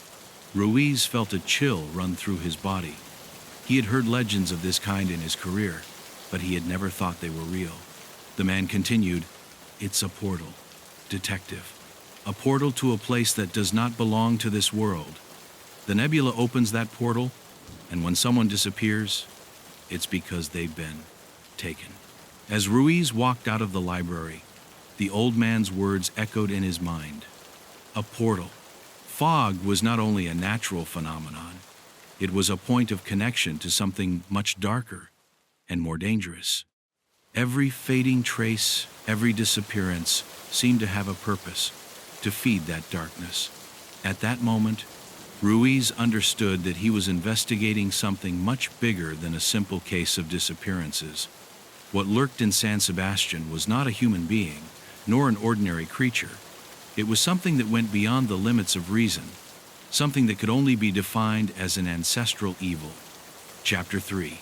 The myth of the nebula. Ruiz spent the whole night reflecting on the old man's words. The concept of a portal in the mist, a portal to a place that did not belong to this world, was difficult to assimilate, but inside he felt that the key to the disappearances was in that mystery. The legends of the village seemed to have a darker foundation than he had imagined, and the more he thought about it, the more evident it became that he could not ignore the myth of the nebula. The presence lurking in the fog was not a mere rumor, but a reality that the people had been avoiding facing for generations. He decided to delve deeper into the history of the town. At first, the testimonies about the nebula seemed vague, almost superstitious. The villagers, many of them descendants of those who had lived through the disappearances of decades ago, spoke of a shadow that manifested itself on foggy nights, an entity that devoured those who dared to get lost in its thick embrace. The shadow was never visible in its entirety, but they all agreed on one thing. It was felt, perceived, feared, and that fear was enough for the disappearances to be trapped in the collective memory of the people, passing from generation to generation. Legend had it that the nebula was not just a creature, but an entity that was part of the mist itself. Early accounts told of travelers who had wandered into the village only to disappear during the night, leaving no trace. Over time, the villagers began to weave stories about how fog was not just a natural phenomenon, but a veil between two worlds, a portal that connected the earth with a dark dimension, full of shadows and unspeakable horrors. The figure of the nebula, although weakened, has not been completely eradicated. In the darkest corners of the village, in the abandoned houses and deserted streets, the shadow still lurks. Every whisper of wind, every creak of wood, seems to carry with it an echo of its presence. The entity has been wounded, but it is still alive, still capable of dragging the souls of those left behind, dragging the people back into the darkness. Ruiz knows this, and although his sacrifice seemed to have closed the portal, a last force, a last vestige of evil, persists. Walking with determination, the detective follows the invisible trail of the shadow. his footsteps echoing in the silence of the village. The fog, though thinner, still has some power over the air. It is as if the very essence of the nebula had permeated the earth, the stone, the air. As you look up at the sky, the sun seems to fade away little by little, as if the light itself is being absorbed. The houses seem to sink under the pressure of something bigger, something waiting to be reborn from the shadows. It's not just the fog that has been feeding the nebula, it's the deep fear, the terror that remains in the heart of every human being, the fear that never completely disappears. Ruiz arrives at the central square, where it all began. The large statue of the town's founder, now covered in moss and dust, seems to stare at him, as if he had knowledge of what has happened. The wind suddenly stops. A deadly silence hangs over the place. The detective stops. A flash of blinding light pierces the air, and the shadow of the nebula appears, more diffuse than ever, hovering over the village.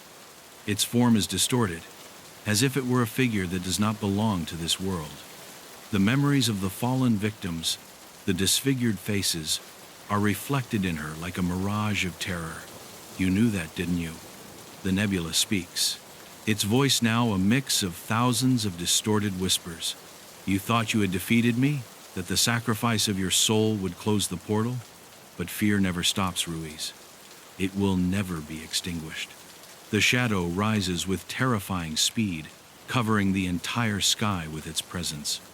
The fog follows her, becoming an extension of the same entity, dragging everything in its path. The townspeople, the few survivors, begin to look out of the windows, seeing the figure unfolding above them. The fog has returned, stronger than before, more alive than ever. Ruiz, now fully aware of what's at stake, feels fear trying to take hold of him once again. The nebula knows it well. He knows their doubts, their deepest fears. But this time, he's not going to give in. With his mind clearer than ever, the detective remembers the ancient history of the village, the sacrifices, the ritual. The sacrifice that has been made, although effective at the time, was not enough. To close the portal for good, to destroy the nebula forever, there is one last truth you must understand. Death cannot destroy what feeds on fear. Only facing it without fear can break its eternal cycle. You'll face your worst nightmare, the nebula whispers, drawing even closer. And then you will know what true darkness is. But Ruiz does not give in. Not now. Not after everything he has seen, after everything he has lived. His mind focuses, and instead of fearing, he lets the darkness envelop him completely. The shadow surrounds him, but this time it does not consume him. Fear dissolves, and with it, the nebula's strength begins to crumble. The fog begins to fade, to disappear as if it were being sucked into another place, into an abyss from which it can never escape. The sun shines brighter, dispelling the shadows that cover the village. The light seems to pass through the structures of the fog, as if it were burning them from within. The nebula for the first time seems to waver, as if its existence is being erased. But the detective knows that, even if the battle is won, the entity will never disappear completely. Fear is eternal. It will always return. However, this cycle has come to an end. The portal has closed, and the fog dissolves forever. With his last breath, Ruiz looks at the horizon, leaving the people behind in the shadows, knowing that the final sacrifice was the only way to end the nightmare.